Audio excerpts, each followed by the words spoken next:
What's up, everyone? How y'all doing? I gotta do a few things before we get started here. I gotta figure out where I'm going for this. Hey, Niv, thank you for the 3 months. I really appreciate it. Really do. I know it says Black Ops 6. I changed it already.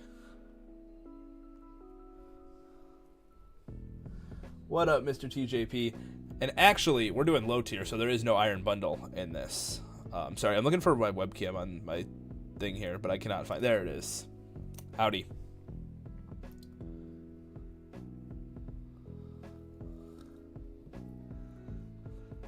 Does it really still say that? No, mine's updated, so it's just on y'all. Refresh your page.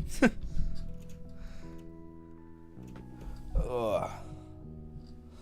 So we are joined today. We're actually have a few different guests for this. One per division, which is going to be cool. I mainly wanted to get my alert box from here and drag it over to the PRs. We're doing low tier this season, Mr. TJP, so there's no iron bundle, actually. Is the music loud? Let me know. It seems like it's a little loud. That should be better.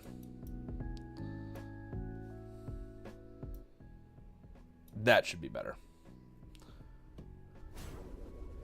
Hey, Arch, thank you for the sub. I greatly appreciate it, dude. How you doing, Matt? Music's fine? Okay. Let me turn it up a little bit then. But yeah, we got BP chilling on the other line here. He's going to be joining us here shortly, and we're going to get into it. Starting with Mew coaches. There's no like specific order that we're putting these in. It's just based on who's available when. Because like I said, I'm having a different guest for each division. Rain, how you doing? And if you guys aren't already aware, we are doing this both on YouTube and Twitch. So if you guys aren't subscribed to my YouTube channel, go drop a subscribe. We're growing fast. I've gained like 20 subs this week. It's actually kind of fucking crazy. Y'all really want me to drink some pilk. Anyways, without further ado, no, Niv, I don't want to drink pilk. Let me put that out there. I don't want to drink pilk, but I also want to hit 300 subs by the end of the year. And if that's what I gotta do, that's what I gotta do. You know, that's just kind of how it is. But let's see if BP is back. Are you here, sir? I am. Hell yeah.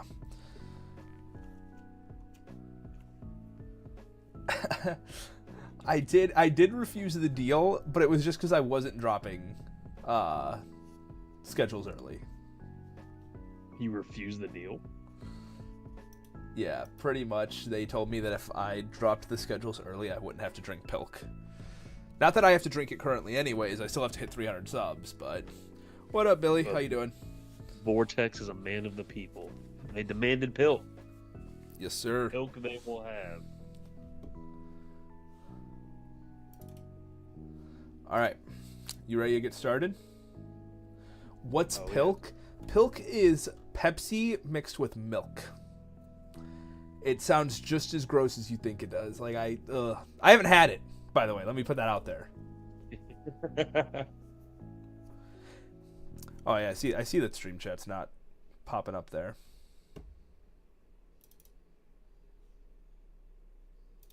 I don't know why it isn't, because if I go, I think this one? Yeah, see, it pops up here.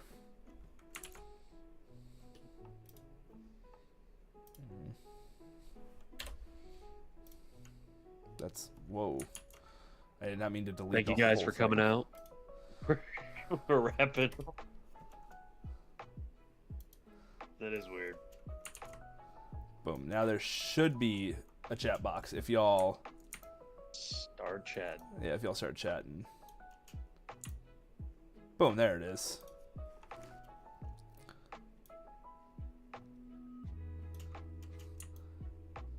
I don't think I have a chat box set up for the other screen, though, when we switch that over, which we're going to here in just a second to get started on these power rankings. Oh, okay. Gotcha. At least now I know. Thank you for letting me know, Big Will. Makes it easier on me. All right, so let's get started here. Oh, geez. Let me zoom the camera in a little bit. You're also on the second pick. Just a heads up. Good call. All right, and now we got the alert box in here. And then I don't think I have a good spot for chat, unfortunately. I think we're just going to have to go without the chat for this one. Didn't consider that when I was laying out these graphics. Matt made the graphics, by the way. Shout out to Matt, but he took the layout that I had already started working with, so... Here, I'll see if I can pull it up on a separate monitor just to have it in the back. I do have two chats because I'm streaming on both YouTube and Twitch. Fancy, fancy. Yes, sir. Just gotta make sure I have everything like up that I need up. I have a lot of information. Oh, how's everyone doing today, though? Everyone doing all right? It's been a little bit since I've streamed. Oop, I just screwed up the music.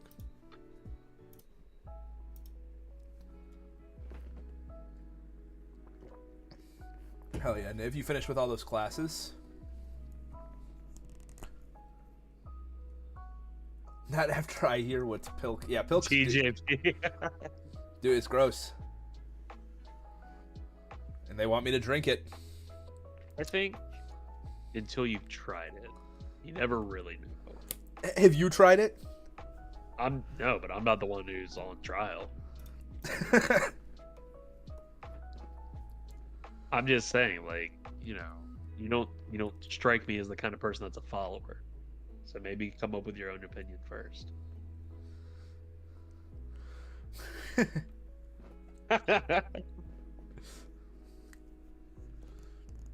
Hey, TJP, my Conkelder was just way too strong that week, man.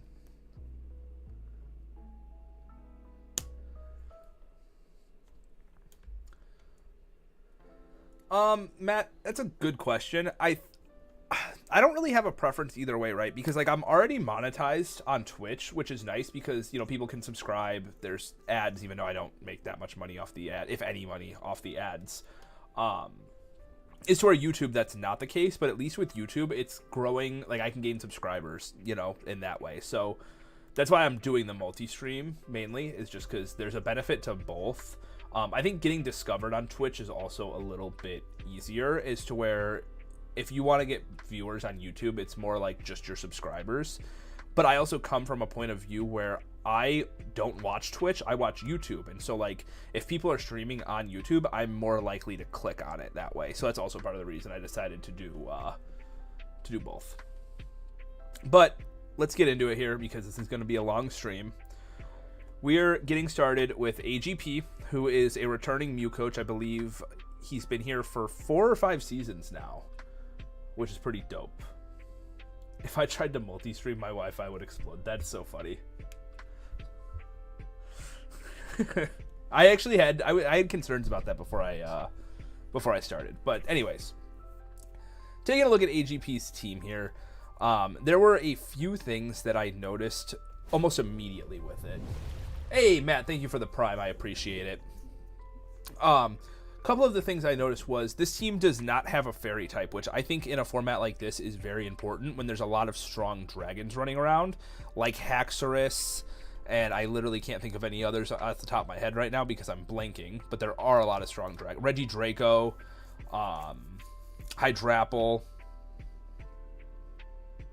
or some other low tier. Flygon, yep. Dragalge. Not that the fairy type would help with Dragalge, but you kind of get what I'm saying. I think that they're very important in this format, in any format, honestly. It's the best type in the game. Another thing, this team does not have a ground type, meaning that electric types are going to go kind of crazy. Luckily, he does have Kilowattrel. Excuse me. Kilowattrel to help with that because it does have Volt Absorb, so things aren't going to be switching as much. Like Volt switching, I mean. And then... Sure. This team doesn't have a bulky water type. I think that is something that is almost mandatory in some drafts, in almost all drafts. And Basculin is definitely not the guy for that. I'd say there's a few different ways you could structure your drafts, especially in like a low tier format like this. Some people are going to go for those cores right away: Dragon, Steel, Fairy. Other people are going to focus on the speed tiers, which I think is what AGP went for with that first round pick being Kilowattrel. there's not a lot of mons like you and I talked about before getting started that are like going to be that super high tier speed. Definitely not a lot that are going to be outspeeding Kilowattro. So there are pros in that sense, but I would agree. I mean, we mentioned Strong Dragons. He picked up Regidrago, so that's one right off the board he doesn't even have to worry about. I also agree with the bulky water type. I think that regardless of where you started your draft or anything like that, having that is just a solid backbone to almost any team. So I think the one area where this team's probably going to struggle a good amount is needing to be more on the front foot, making these predictions. There's not a whole lot of momentum gaining. I mean, there's the volt switch, there's flip turn, U turn options, even baton pass, but you're really going to have to rely on predictions and putting yourself in a good position because you don't really have great pivot switches. Another issue that I see this team having is hazards. Now, Colossal is a great hazard setter and remover with Terra, but it can't Terra in this format, which I think really, really dampers it. Having that quad water weakness and that quad ground weakness is going to make its job a lot more difficult. And there's Pokemon on this team that don't want to be taking hazard damage like at all. Like Registeel doesn't appreciate spikes. Regidrago doesn't appreciate any of it. Dusclops, Umbreon. A lot of your Pokemon are going to be locked into boots because Colossal can't quite do what it needs to do. The last thing I could think to say on this, and it's not saying that this is a bad team in any way. I do like a lot of the mons that are on here. But having reliable switch-ins to things like Earthquake, just powerful ground type moves, there's not really a lot that wants to switch in. You have Kilowattro, which again, if they call that prediction, your really one and only ground resist immunity goes out the door, and then that just really opens up this team a lot. So I'm a little bit worried about ground weaknesses on this, but that's the main kind of takeaway I would take on this. Yeah, I can agree. Like, the bulk is there with things like Colossal and Umbreon and Registeel, but 2 of the 3 of those are weak to ground, so I see your point there. Yeah, definitely things that you can work around. Like, it's not like it's a detriment if this thing gets Earthquake, but again, just having either strong pivots or strong kind of defensive backbones that can take on those common types is definitely going to be something you should look for. Absolutely. And AGP actually just popped in chat. He said, "So real, this guy sucks." No, I know, and we need to get ready to move on to the next team. But I do really like a lot of the mons that are on here. I mean, I am a huge Regidrago fan. If anyone paid attention to Jirachi Division last season, I went on a tear with that thing. Really did. So I know the power behind that, and I do think there's some really strong options here. Even your Terracat, I think Basculin is a super strong Terracat. Same with Florigato. I think, like I said, you have the tools here for it. You're just going to have to really work around some of those key defensive weaknesses that the team shares. 100%. Like you said, though, we're trying to make these a little brief just because there's so many. So we're going to move on to our second round, Coach, which was Kung Fu Panda. Y'all sleeping on Spidops, webs with Dogi and Draco. You're not wrong, Matt. But there is a lot of good hazard removers on a lot of these other teams, which I think is going to make webs a little more difficult to be able to really take advantage of. I'm so excited to use my Terra Caps. I got sniped a lot, so I had to work around it. Yeah, and that's another thing, is the board was so small that snipes were really difficult for a lot of these teams. But up next, we have Kung Fu Panda making their debut season here in the VDL. Couple things that I wrote on my notes. This is going to be the second team in a row that has no bulky water, which just shocks me so much because, like, that is just, like, it's such a guarantee in my mind. Like, whenever I'm drafting, I'm like, all right, where's my bulky water? Right. And then this team does not have a grounded poison type, which I think could be detrimental, especially when you have bulky Pokemon such as Florges, Applethun, and Sandaconda, who don't appreciate toxic spikes whatsoever. I'm gonna slightly disagree with that. I do see your point of like being able to clear it up, but I think having Fortress in here as a pretty safe switch in as a defensive wall and not being weak to those T-spikes itself, I don't necessarily think it's going to be a huge problem. You also have pivots like Tornadus that obviously can come in, switch out, and get Fortress in safely on any of these kind of calls. Definitely something to look out for on some of these mons, but I don't think it's a huge detriment. I love the speed tiers on this team. I think that picking up Terrakion in the first round is a really strong pick. I do think that having these kind of like just strong wall breaking fighting types, at least in this low tier format where there's not a lot of like super strong fairies to take them on, is a very, very solid pick. I think that Houndoom is going to be a very good Terra captain as well. I think it's going to be pretty strong. What their Terras are Grass and Ghost, which I can definitely see the Grass. Ghost is a little interesting. I don't see too much use for it because they share the same, Ghost and Dark share the same offensive like properties, is like hitting things super effectively. I guess defensively it does give you a fighting switch in.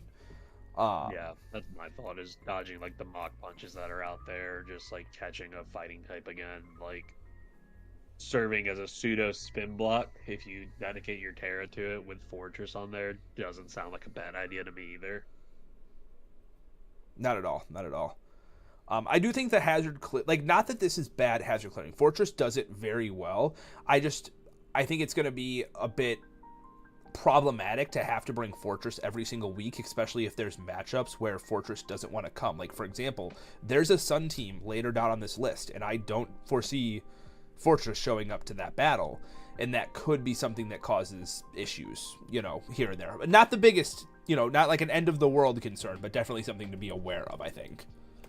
Sure. I mean, relying on one mon as your sole form of hazard control is either gonna really work out depending on the matchup, or like you just said there, like it's one that you can bring it and then you're lacking. Like, there's not a lot of versatility there, which we'll have to come out and find out. I'm familiar with Panda as a player, which I know we're not necessarily ranking this on the players, we're ranking this on the teams, but I do know he's a very smart player, having played in my league previously.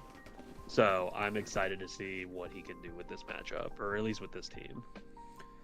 All right, moving on. We have Circle Button, who is a returning coach. I believe this is their second season playing for the VDL. Another team that does not have a grounded poison type. And I think that matters a little bit more this time around when they're hazard clearing. They have more options, but I don't think they're better options.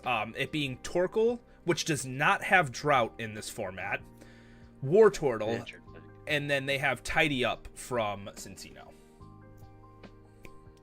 Yeah, I mean, War Turtle definitely doesn't want to come without Eviolite, so obviously you can't really run boots on there without sacrificing a lot of defensive utility. Torkoal, with Sun being gone, has no reason to not be running boots unless you're going to tech a specific item for just a certain matchup. Or like a Jetpack, so, I mean, maybe. Alone, yeah, something like that. But, I haven't seen Torkoal ran without Sun, so I'm not sure if this is a great mon or not. But I do agree with you. Like, the options he has for hazard removal are plenty, but I just don't know. They're going to be really matchup dependent, so I'll be interested to see how that plays out. This team also is lacking a steel type, which I think is a huge concern for low tier, just because there's a lot of powerful, powerful in quotes, but powerful for the power level of this running around.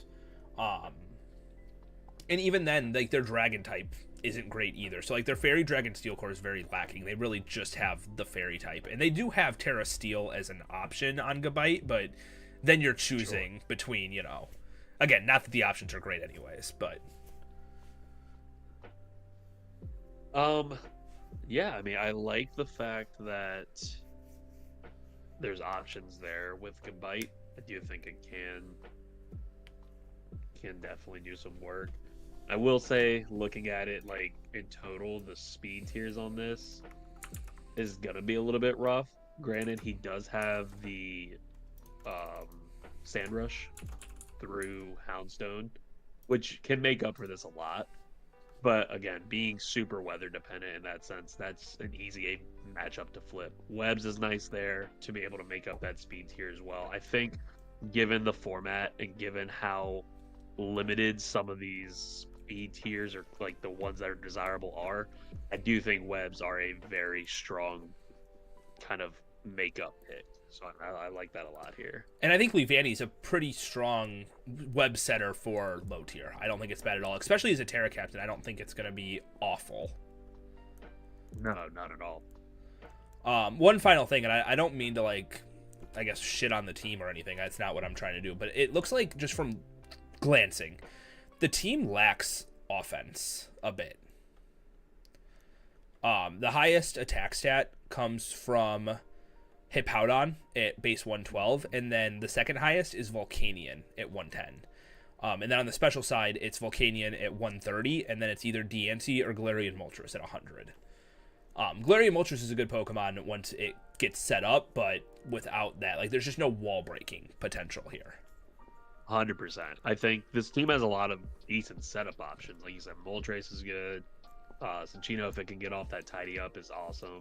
Even Iron Defense, like Body Press, Diancie. It gets Calm Mind, Draining Kiss sets. Like there's a lot of super strong setup on this team that Circle's going to have to be able to play around. But the immediate wall breaking is going to come in the form of either Volcanion or things like, I can see Banded Houndstone being some form of a wall breaker, but it's a little rough on that sense for sure. All right, I think that's about it. They have good hazard setters, a lot of stealth rockers, good spiker and Diancie, so it'll be cool to see how they end up playing. I think their playstyle is going to have a lot to do with how they perform this season for sure. Yeah, it's fair. All right, up next we have Joe Santosti, who I believe has been here for 3 seasons now, I want to say. Consistent Mew coach. And yeah, taking a look. They have no removal whatsoever, unless you count Smeargle. Right. Which you don't. There's not a lot of times where you could say Smeargle can come to every game. It's weird because saying that it can literally do anything you want it to do.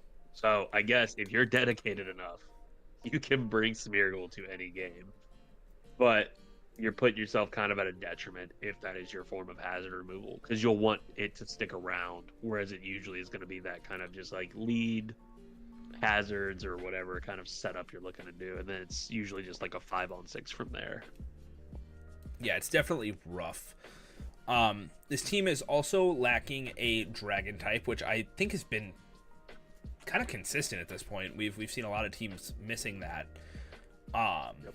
And then this is just a personal preference of mine, but I don't like Probopass as a steel type. With that the dual quad weakness, it just really cripples it in that sense. So that's just a me thing though. I do think, though, with the double rock that he has with Lycanroc and Probo, picking up the Namorous Therian was a super strong pick there. I like that they cover their weaknesses fairly well outside of Steel, but having things like Gastrodon, Typhlosion, Rotom, things like that to make up that Steel weakness, I think that that's a very strong pick, and especially in this, again, low-tier format where your options are super limited, a strong fairy like that with the stats that it has behind those Moonblasts, even Earth Powers, I know it gets a lot of coverage moves in that sense. Like, I do think that's going to be a very underrated threat going into the season. And to go along with them having the dual rock types, they picked up quite a few ground immunities. So obviously we have a Namorous with its flying type, but then there's also Rotom with Levitate and Electros, which I think does help quite a bit. As well as they having their Sneasel being a Terra captain into Terra Ice. Not that that's a great defensive typing, but at least it makes it not weak to ground in that sense. Sure. Yeah, I mean, I like the options on this team because I do think that there are multiple win cons. You have your late game cleaner in the sense of, Lycanroc, or we haven't even talked about, but the Malamar out there, which I haven't seen Malamar in a while. I think it's, normally in a normal format, you'll see it used as a Terra if someone drafts it at all. But I do think if there's no checks to superpower, which Namorous is going to do a great job opening those holes, I could see even Malamar being a really good late game cleaning option. Absolutely, I 100% agree. I think the only thing that I would really change about this team would be getting some form of hazard removal that's not Smeargle. I think that's like the biggest thing holding them back from having a great team.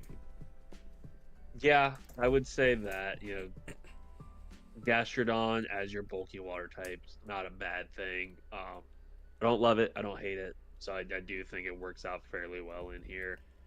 I think Probopass, I would agree, with that typing, it kind of holds it back, but I still think there's plenty of work that it can be done here.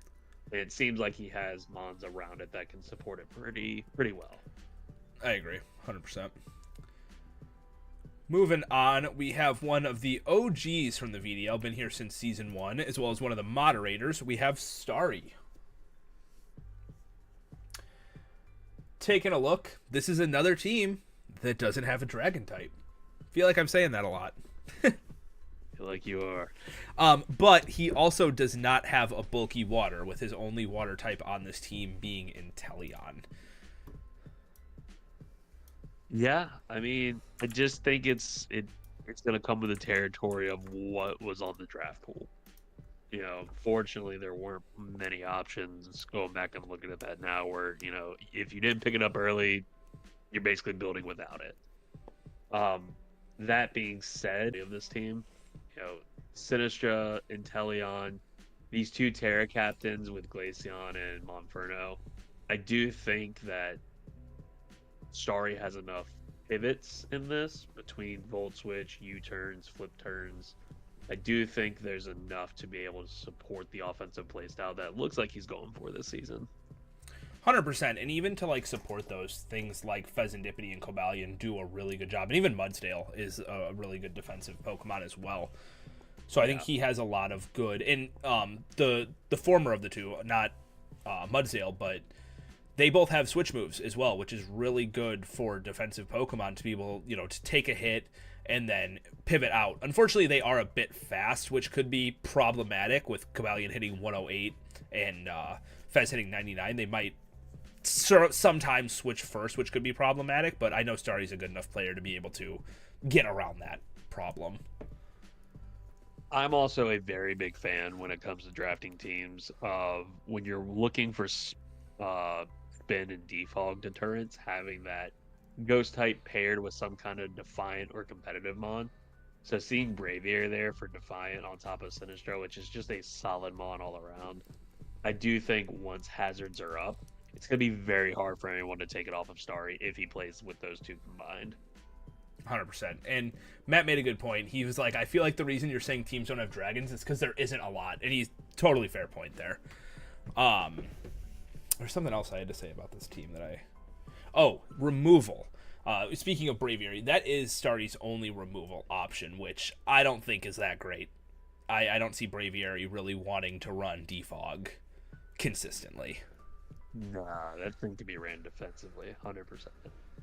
Well, I'm not saying it can't be, but I'm saying, that doesn't want to, every time it shows up or every time, when he fights a Sandy Shocks or, something like that, for example, that's going to be semi-difficult for him to deal with, I think. I can see what you're saying, but, I think a lot of the mons that are going to be coming can easily tech boots on this. None of them are truly item dependent. So I don't see it as a huge issue. And then the ones where you do want to have that setup, I do think Braviary is a solid enough defogger with the limited amount of options that this board had. I think it's solid. And I like his speed, fantastic speed tiers as well. Gotta throw that in there. Probably one of the best ones we've seen. Yeah, I think this and Pandas were some of the best speed tiers we've seen so far.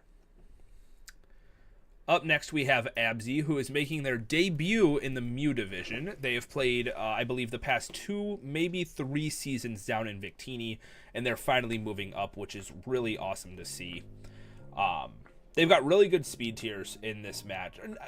Decently good. I think they could have something maybe around 110, but I don't see that as the end of the world.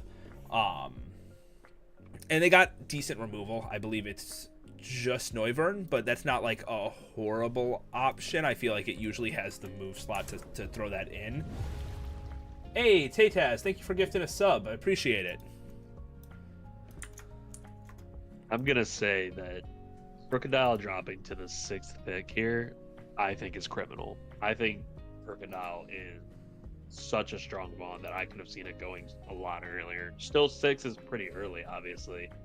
But I think this is one of the best bonds in the format. 100%. Oh, I can't disagree with you at all. It is such a demon. And I'm pretty sure in some of the other divisions it went even later, which is just crazy to me. Yeah, that thing is crazy good.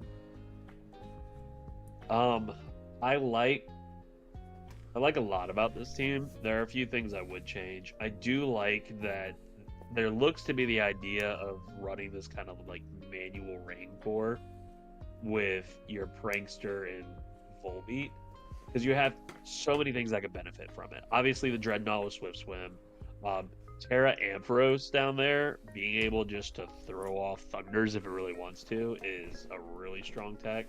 Even like 100% accurate Hurricanes coming from Noivern, Dry Skin with Toxicroak. Like, this looks like something that could easily run on a manual rain team and actually succeed really well. You know, with the pivoting that this team has in a few forms, I think it's a really strong idea.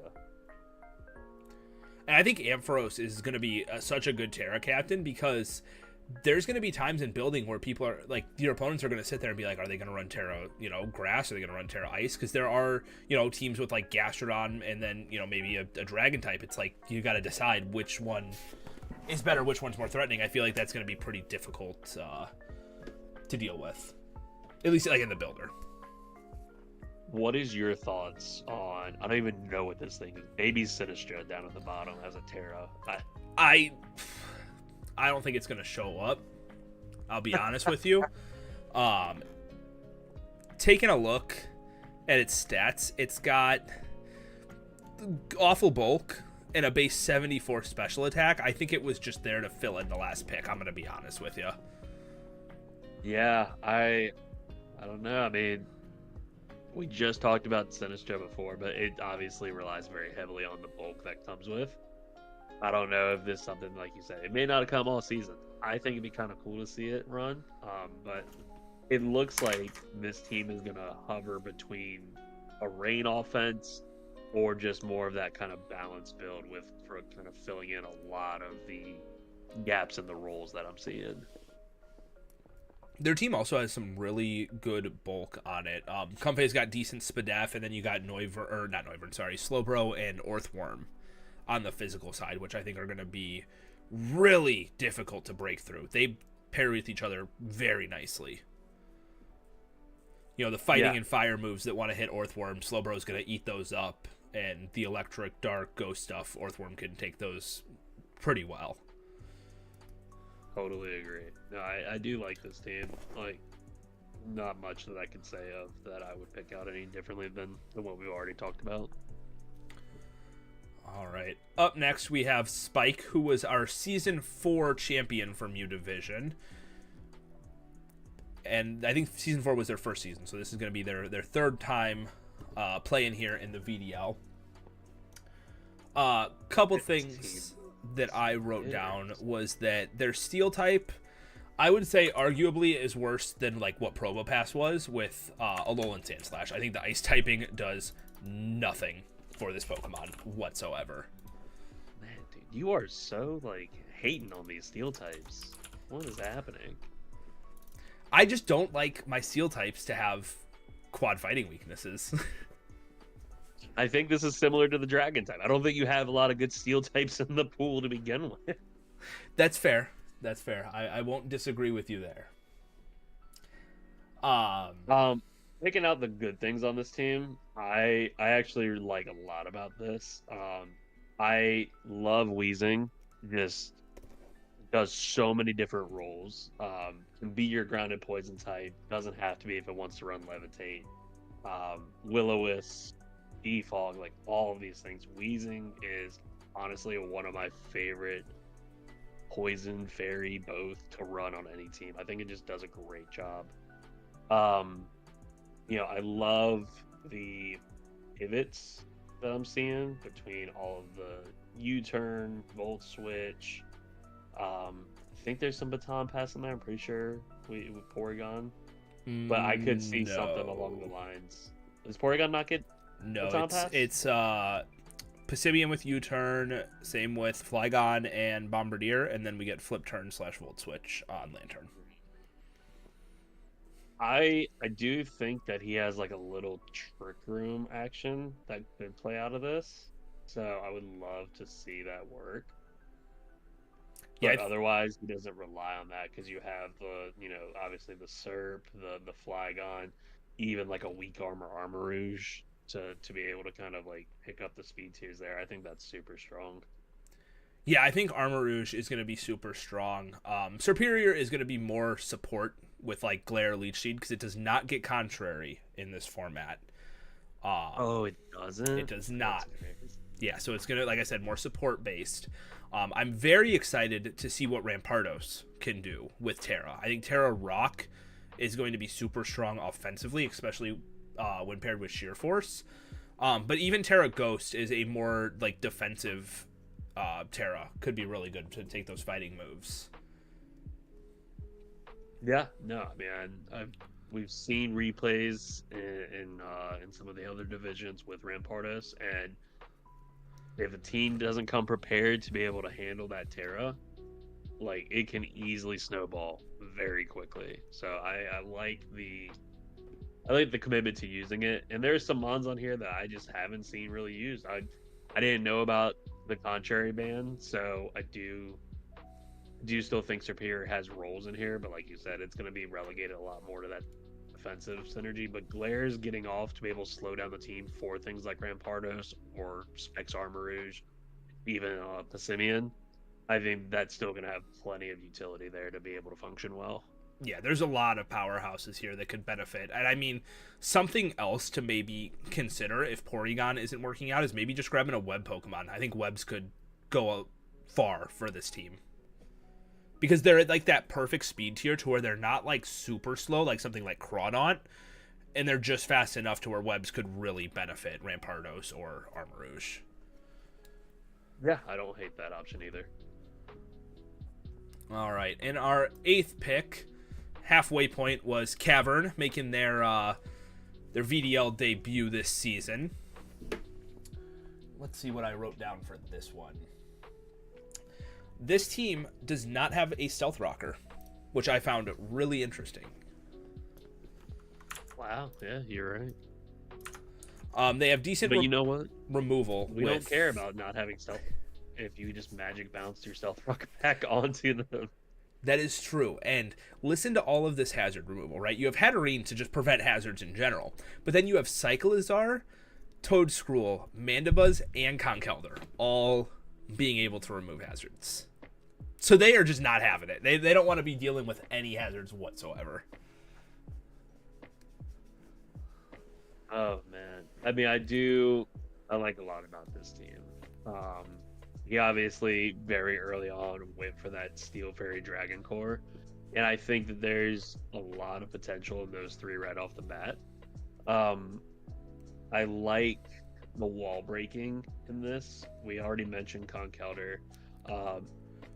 Even Claudsir down there as one of the Terra captains, being a just super strong special side attacker. I definitely think this is a format where we could see something like that really shine. And then having the web support throughout it all is the only just gonna boost that even further. AP just made a good point too. There's decent pivoting options here. Mandibuzz pivots very well. Cyclizar pivots fantastically. You can run Baton Pass on Hatterene, and even Clawitzer gets U-turn. I believe that's and Volt Switch Galvantula. Yeah, I mean, if you're gonna pick up these like slower, um, these slower wall breaking mons, relying heavily on these pivots that he's had is, I think, the best way to go about doing it. My prep sheet's lying to me. It's telling me that Rev of Room gets pivoting, and I literally just searched. I was like, wait a fucking minute. Parting shot. Does it? Holy shit! You learn something new every day. I didn't know that. Man, even AP was telling you that in the chat. Ah, I see that now.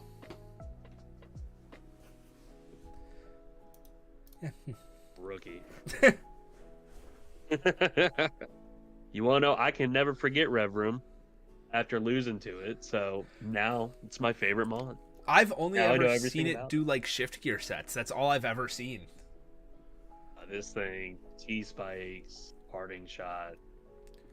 It has decent utility. Yeah. And it's a pretty decent speed tier for being that kind of steel type down there. Like it's a nice little niche it finds itself in. 100%. I think all that pivoting is really going to benefit Conkelder because Conkelder is, and this is from experience, nothing switches into it. Nothing. So being able to get it out onto the field, especially with like slow U-turns from something like Mandibuzz, could be huge for it. Or even from a parting shot from Rev of Room. That sets it up. Hogs in your chat saying that the literal car does not get U-turn. That's a fair point, Tog. I can't disagree with that. But yeah, I think this is a good team. I think, like I said, the pivoting options really benefit it. Because there is, like, and, you know, maybe I'm crazy, but I think there are some Pokemon that are pretty passive on this team. Cyclozar has options to be offensive, but its stats make it a little more passive than maybe it wants to be. Same thing with, like, Rabsca, Mandibuzz. So I think having, like I said, all that pivoting is going to be good to get the hard hitters out. Oh, no, we've seen some Life Orb Cyclozar sets in the past. Yep, literally just said it. Well, don't sleep on Life Orb Cyclozar. I've even tried to bring Shift Gear. I wasn't successful when I brought it because I got frozen, but I've tried to. So trust me, I know it can be offensive. Sounds like a skill diff, but anyway, moving on. All right. Yeah. Up next, we have CB Trice, who is returning to Mew after last season. And this team looks pretty fucking scary. This team looks pretty annoying to fight. I see Suicune, I see Alcremie, I see Terra, Imeko down in the bottom. Anyone who's played random bats on the ladder knows the power of this cosmic power stored power demon. This team's gonna be super hard to break. Yeah. Great speed tiers, good removal in both Donphan and Serena. It is lacking a bit in their own hazards, only having Stealth Rocks from Donphan and then T-Spike from Muck. But yeah, good luck breaking through Suicune, Serena, Alcremie. Dude, Donphan is just so reliable. Like, I love just how much this one bond can do for a team. Having your ground type, your spinner, knockoff support, hazard itself. Donphan is such... I don't think it's slept on. I think people know how good this mon is.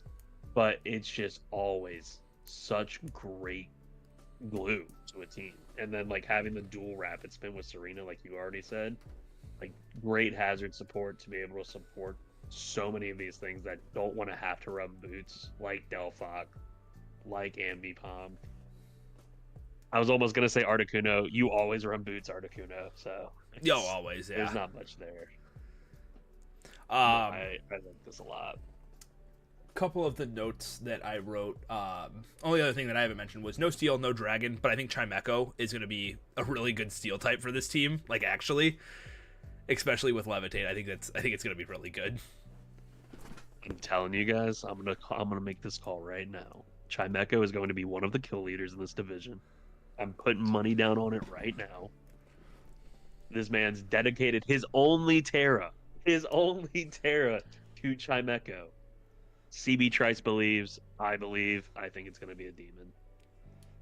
I can't disagree with you at all.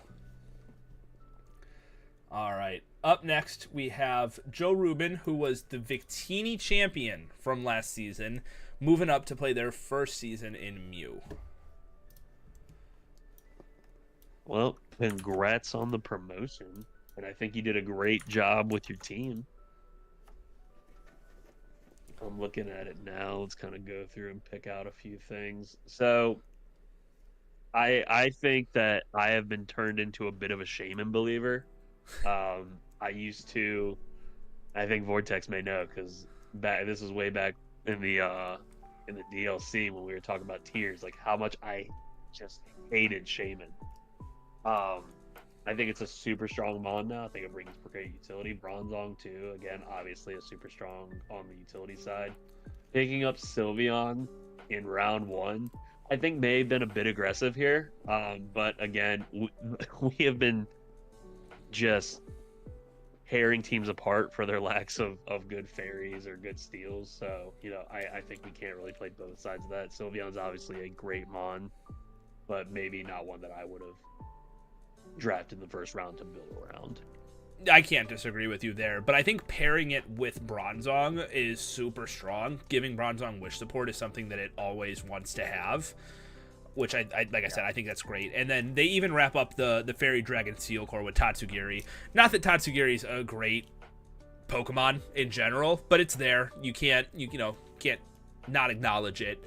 And they even have a backup water type in Politoed to kind of give them that like quote bulky water type, which I think when paired with Wish from Sylveon is not going to be bad at all. I may transfer my hate of Shaman over to non-Drizzle Politoed. Yeah, that is. It doesn't get Drizzle, that is pretty dog. I don't know about. I mean, again, bulky waters, like we said, can be good. So I'm not going to say too much on that.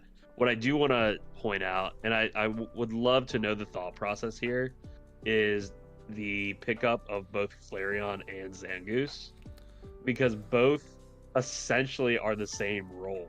And I think the fact that you dedicated your only Terra to Terra normal Flareon, I think that leaves Zangoose kind of just in repetitive. Like, I just don't think it brings much more to the table that Flareon didn't do already. That's a fair point. I think its speed tier is good for this team at base 90, which helps it out a lot. But I think at that point you would, I don't know, what would you say is better? Between Flareon and Zangoose? Yeah. I was Zangoose allowed to Terra? Is No. that part of the? Nope. Okay. Well then, no. I just probably would have never picked up Zangoose at that point. If I was gonna go into both of these, and like I said, I may be missing like an overarching reason for this. I guess I can say like the ghost immunity would have been good for things like Bronzong, but you have a dark type there that is it the bulky is, but I don't know. It looks like AP disagrees in the chat, saying Zangoose is better. I just don't think that. I don't think you needed both Flareon and Zangoose. That's my only takeaway from this. I think they both fill just the same role. Yeah, and I don't disagree with you, but I have to agree, like, with AP that I think Zangoose is a bit better. Based on speed, and like he just said, U-turn, and then you don't have to deal with, like, rocks and things like that as much. Zangoose doesn't get U-turn. Does it not? No, right. I think he's saying that the team needed a more utility-based normal. Oh, okay, gotcha. But I think something else could have preferred the Terra Captain. Not anything that's here per se, but I do think that I would have just went Zangoose. That's just me though. And to wrap this up, I think the team is a little bit slow, all things considered. Like the speed tiers themselves are good, but I think 108 being your cap is a little rough. But at least it does get the opportunity to run like booster energy for its speed, which could help.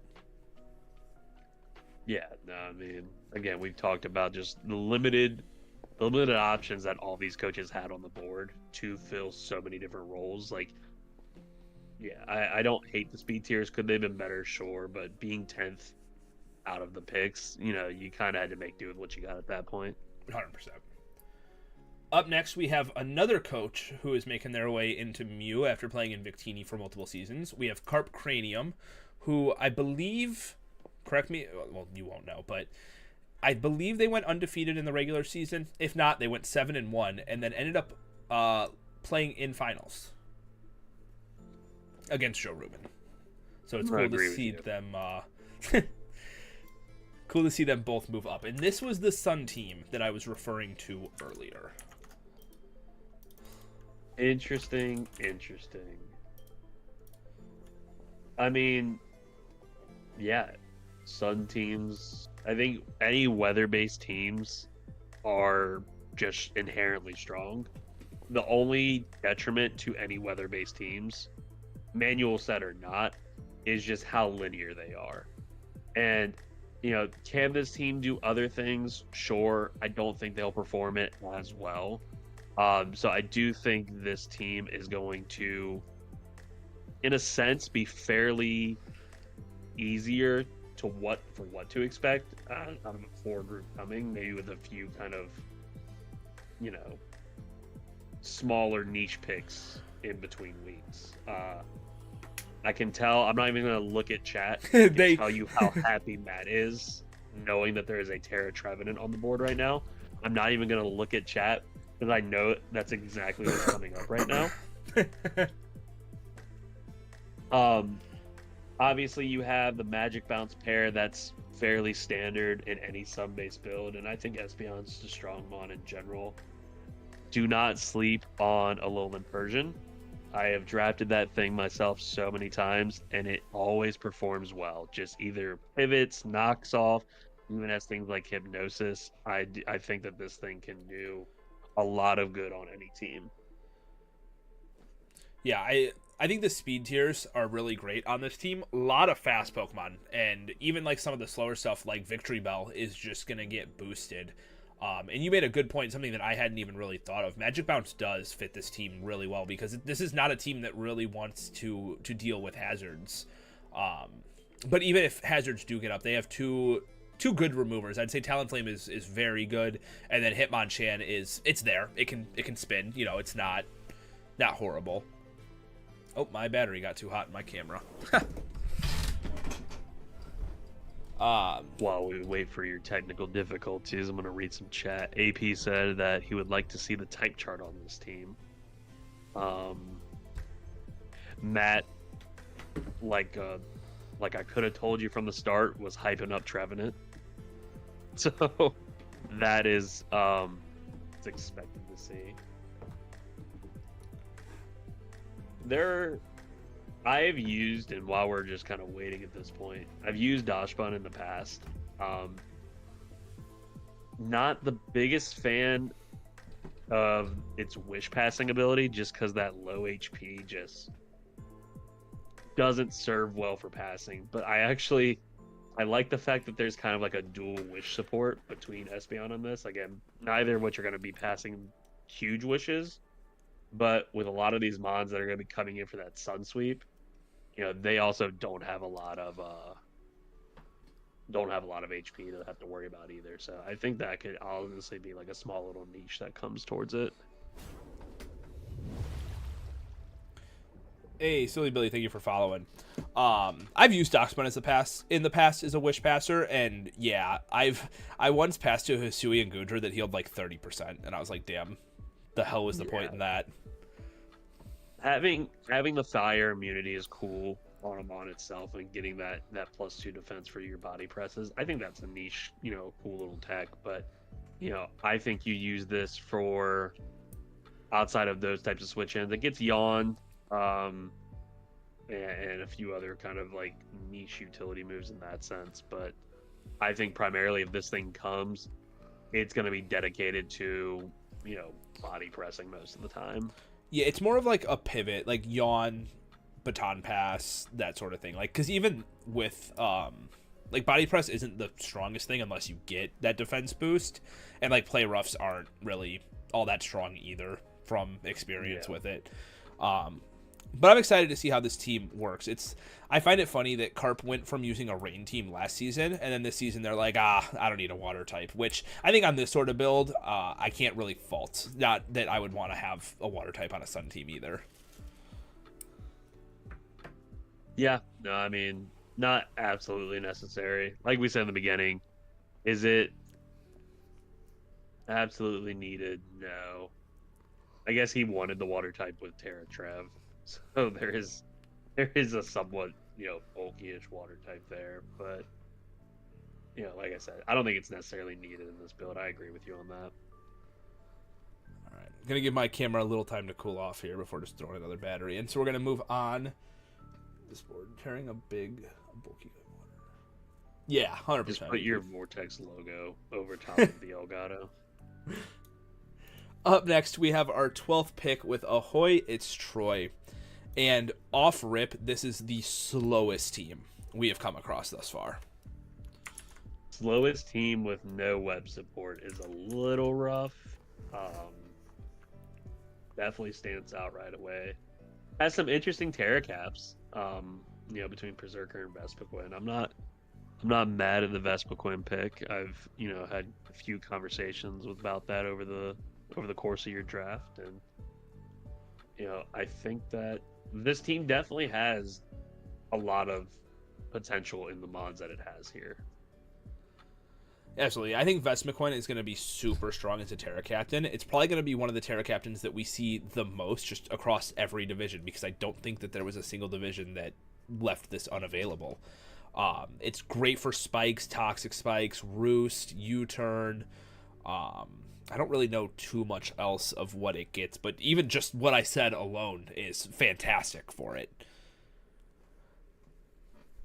Yeah, no, I mean, I like a lot about this team. I like the screen support with your Haxorus. Dual Intimidate is always super strong.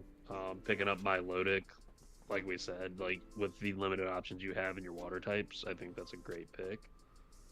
So, yeah, there's not a lot that I would really rag on this team for. It really does just come down to speed here, and you're gonna have to really find better ways of speed control through T-wave spam and a few other methods if you run any form of Trick Room on this build.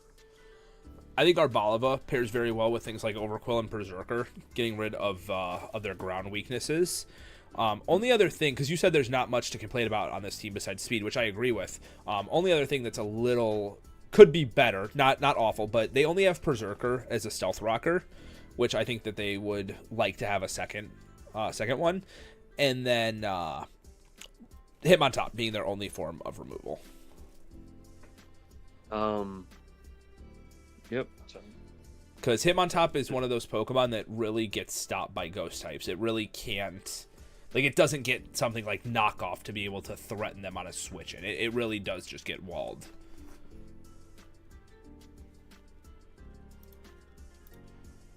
Yeah, I'm just taking another look at all this, but I could see where those could also be talking points for the team for sure.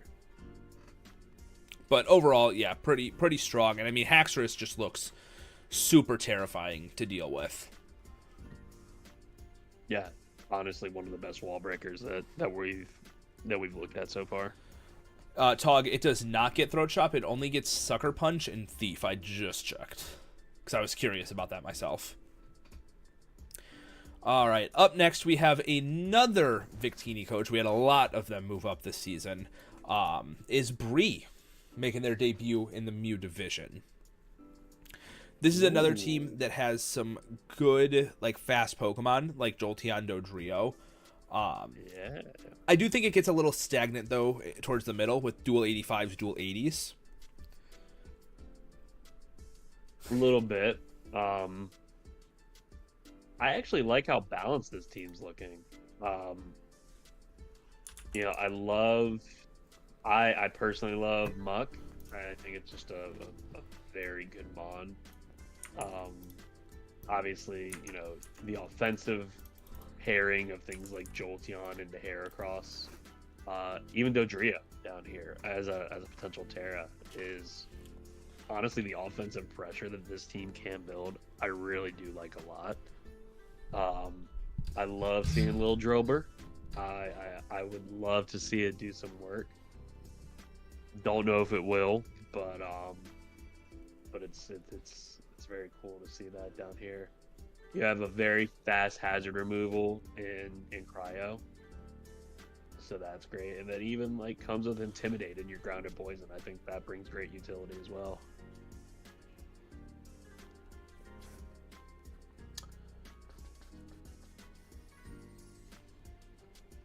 One thing that I noticed with this team right away, which I think is still a bit of an issue, is that both Muck and Duraludon don't resist Fairy, which could be problematic, especially when there's no Fire type. That leaves their only Fairy resist is Arbok.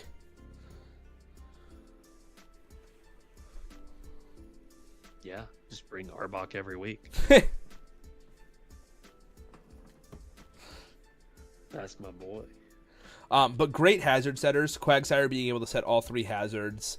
Then you got Mesprit and Duraludon also setting rocks. I always forget this, but Heracross gets access to spikes, which I think is so cool because it forces quite a lot of switches. Being able to get those up right away.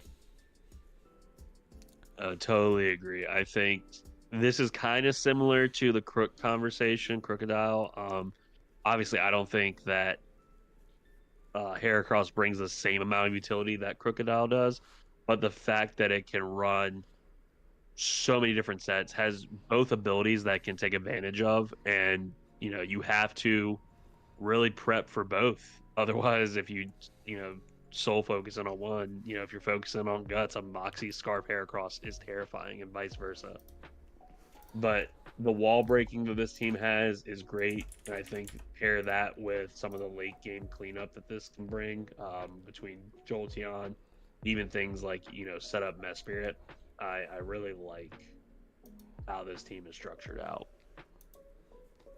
Yeah, I agree. I like it quite a lot. I'm just looking at Heracross's move pool because it does have such a good move pool. Close combat, earthquake, high horsepower if it needs to run, something like that if there's grassy terrain. Knockoff, lunge, mega horn, rock slide, shadow claw, even like trailblaze to boost speed. Ain't no way you listed lunge in that list of moves. Yes, sir. If you don't want to be risking the accuracy, you put lunge on there. You want me to list Bug Buzz? I want you to list reversal. I want to see some Endure Salic Berry reversal sets.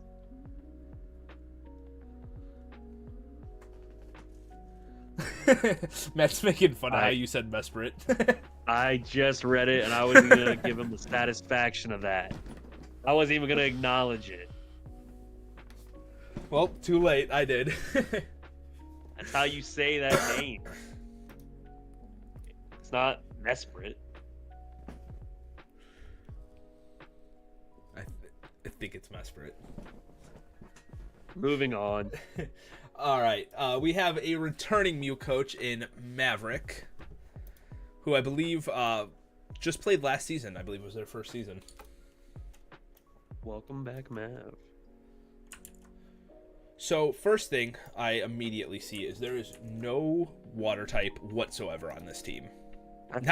Not even a bulky one, just none. Hey, are you not paying attention to Terra Water, Rock?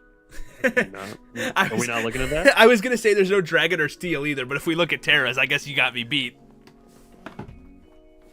All right, guys, I'm taking over power rankings now going forward. Vortex obviously doesn't know what's up. No, I like a lot about this team. I do agree, like with those kind of core types missing, it's definitely a detriment. The speed tier drops that we see here are are they terrible? No. Could they be better? Absolutely. Going from that 110 down to 93 right away is a little rough. Team has plenty of setup between Shell Smash, Quiver Dance, even Nasty Plot if you don't want to just commit to Life Orb or Choice Gengar. you know, I we're gonna acknowledge it. Hariyama down at the bottom. I I think it obviously couldn't hear Terra, but even without Terra, I think still brings a lot of good qualities to this team. One thing that I'm noticing too is like very early in the draft, there was a lot of duplicate like typings drafted. Like you have the round 1 Gengar, and then round 3 Brambleghast, which, you know, two ghost types, okay. But then following round grabs another grass type. And then Oricorio could be another ghost type. It could be a psychic type, which we have Gardevoir. What's the other one? Fire, which we have Incineroar. I think that does hinder the team a little bit just with how common a lot of the weaknesses are. Shoot, I didn't even think about this. He gets access to all forms of Oricorio, right? Yes. That's actually a little bit of a clutch pick. For not being able to Terra, but so many mons that power level just isn't there. Like having access to these 4 different types brings so much potential to that mon where there wasn't really much before. Also serves as a, you know, another form of hazard removal and defog. So I really like that there's a lot of flexibility in that role there. I think Weirdier as a Terra captain is going to be really cool to see. I think It's another one of those dual intimidate cores between Croc and Weirdier. I think that's super strong. And Incineroar. Triple intimidate. Oh, you're disgusting. I'd be really shocked though if we see Weirdier and Croc come on the same week, considering they're both captains. But hey, feel free to prove me wrong. I'm just prove them wrong. Triple intimidate, then pivot out and always intimidate. I love this. This team does lack some momentum though. Only having Oricorio, Incineroar, and then Gardevoir technically gets teleport, but I don't think it's a great user of that move. No, bro. Just run. What's that item? Is it eject pack that whenever you get your stats lowered? Yep. Okay, eject pack Hariyama with close combat, or eject pack on Torterra with Leaf Headlong. Storm. Or Leaf Storm. Gosh, dude. We're cooking over here. God, give me control of this team.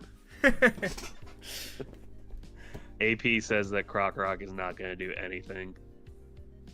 I see, and I don't disagree with him. Unfortunately, like it's got base 45 defenses. Eviolite's not patching that up. It's not fast enough to like take advantage of Moxie with its attack. Like it's a little lackluster. It gets scale shot. It gets cool things. I'm pretty sure Poltergeist, like the Sinistra pre-evolution, has better defenses than Croc. Just saying. and I said that thing wasn't gonna come. Yeah, we'll find out. I mean, everyone likes this mod, so I would love to be proven wrong. I would love to see it do work. All right. Our second to final team is Toad, also one of our Season 1 veterans coming back. And this dude drafted such a top-heavy team. Oh my gosh. The last 4 months on this team. What in the world happened? Yeah, so every week, whoever plays Toad, I mean, you pretty much know what you're prepping for. I think Toad's playing Little Cup on half of his team. Technically, his only Little Cup Pokemon is Bergmite. Technically. Don't ruin my joke. Anyway, moving on. No, these top mons, like, did he go top heavy? Absolutely. But I think it was worth it for some of these picks. I mean, Scarm, Tentacruel, Super good little type combination there. It's nasty. It's such a good defensive core. Then you patch the electric weakness with, obviously Rhyperior. Scrafty has the bulk to be able to take on special hits with ease and then be just a strong setup option. The wall breaking of Porygon in there. Azelf being able to do just so many different roles between rocks, between choice setup. I mean, that is a very strong round 1 pick. Even like 100%. Choosing between physical and special because its offenses are the exact same. Yeah. And, then you have Bergmite.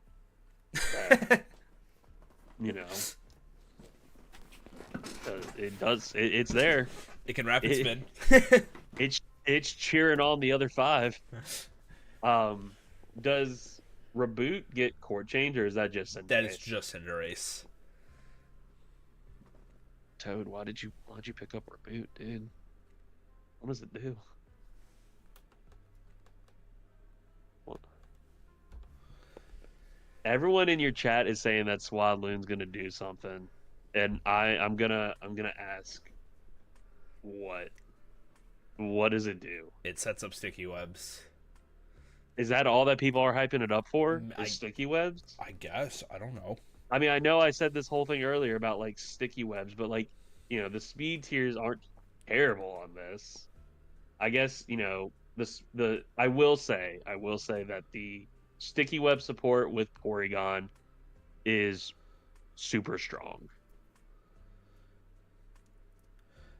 They're also saying Terra Ghost to block. It's not even Terra Ghost. It is Terra Poison. What are you talking about? Y'all need to pay attention more. And then Tog said it's got a surprising amount of utility, like Electroweb and Lunge. Tog, go to bed. We don't. No. Hey Tog, Electroweb. I might find someone else to do the Victini one with me later. Oh, AP saying that he didn't go Terra Ghost to block it. Oh, okay. No, Paul. That's the same level as you saying Lunge from Heracross. Y'all need to get your bug type straight. This thing is booty, and it's no. Okay. Look at Matt calling us out. Rude. I'm not being rude right now. But change Terra Poison to Terra Ghost on Swadloon, and I think it does plenty. Matt said, imagine saying y'all gotta pay attention more when you misread AP's message. Don't use the word y'all. I didn't do that.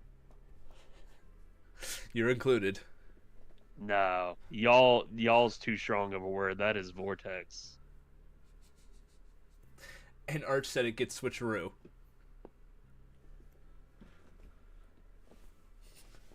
How have we gotten such a side tangent over Swadloon? No, I'm so against this Swadloon right now. Something AP did say earlier, Reboot is actually a lot faster than I thought it was. 94 speed is kind of crazy. Yeah, but like again, what does it do? We're gonna nitpick it, but this team did exactly what we said in the beginning. It went top heavy. So I mean, if you can get one or two little bits of utility out of these Monomons, ultimately it did what it was supposed to do. So I can't hate but so bad. Yeah, that's fair. All right, moving on to. By the way, Matt said that you're the one who said pay more attention. Right. But like, I wasn't the one that read the chat. Matt, you're coming at me for no reason. I don't like this. All right, our final team is for Boaz, who just showed up actually, which is pretty cool. He's in both of our leagues. Hell yeah! What up, Boaz? All right, let's pick this one apart. I gotta be nicer because I was a lot meaner on this last one, so gonna fill out the quota a little bit. Good speed tiers. Great speed tiers. I really like the Mian Shao Palmon. I've used Palmon and I'm a big fan. I was about to say the opposite. I was about to say that they seem too similar.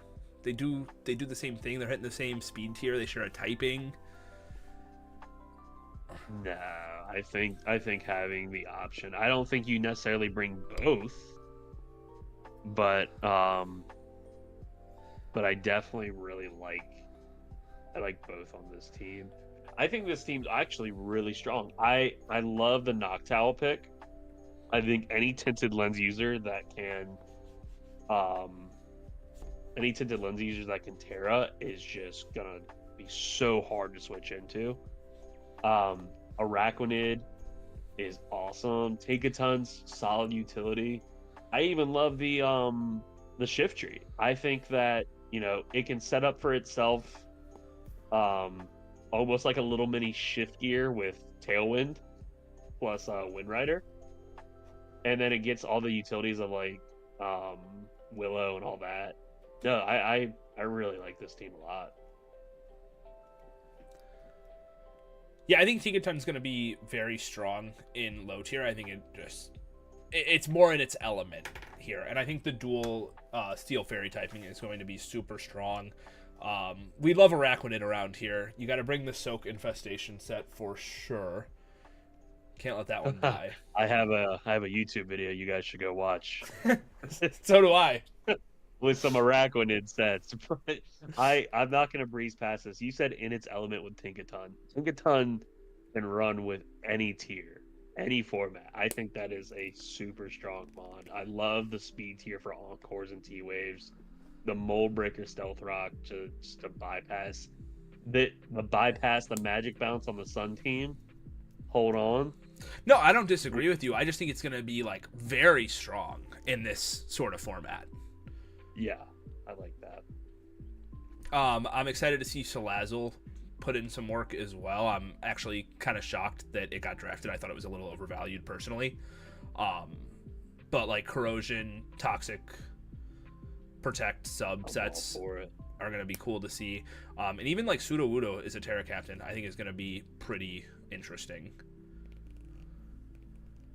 I wish it just Mose, I wish you would have gone Terra Rock for just head smashes. That's all. I would start nuking things with head smash. And Noctowl learned Nasty Plot this generation, correct? Nasty Plot also gets Calm Mind set up, Calm Mind Roost with like Hurricane plus whatever other move. Like, again, I think that I didn't even know Noctowl was an option, and I'm a big fan of that. Just in this lower era format, it's probably one of the better Terra Caps I've seen so far, at least from an offensive standpoint. I can't disagree with you. I'm just still a little hung up on the double fighting type. I just look at it as like a Flareon and Zangoose scenario from earlier, but I seem to be in the minority there. Yeah, no, you're just wrong. So we're just gonna. No, I see what you're saying. I mean, I think he patches up the weaknesses fairly well. I think he even said in chat that he probably won't bring both, but each offer enough unique utility, or not even utility, but just unique traits about them both. With Mienshao having that either regen or reckless, and then just the coverage that Palmont gets between, obviously, its stab combo, even gets things like Seed Bomb and Grass Knot. Ice Punch as well. Types. Ice Punch. Like, no, I think that, I really think that this is a really strong team to wrap it up, and I'm happy that it turned out the way it did. Hell yeah. All right, well, that is it for all of our Mew teams for this season. Anything else you want to say before I move on, BP?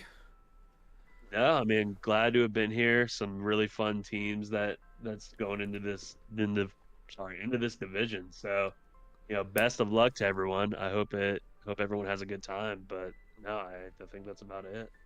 Hell yeah! Well, I appreciate you coming and doing this with me. I know a lot of other people definitely appreciate it as well. You give some good insight, and I always enjoy disagreeing and kind of seeing how you see things versus how I see it.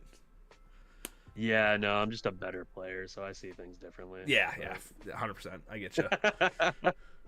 No, I love the back and forth, and appreciate you having me. Absolutely. You have a good one, sir. You too. All right. So we are going to be moving on. Final note: Palmont gets Wish Pass. That is true. Can't disagree with that either. BP equals better player. Yeah, that's it. How could I forget that? Okay.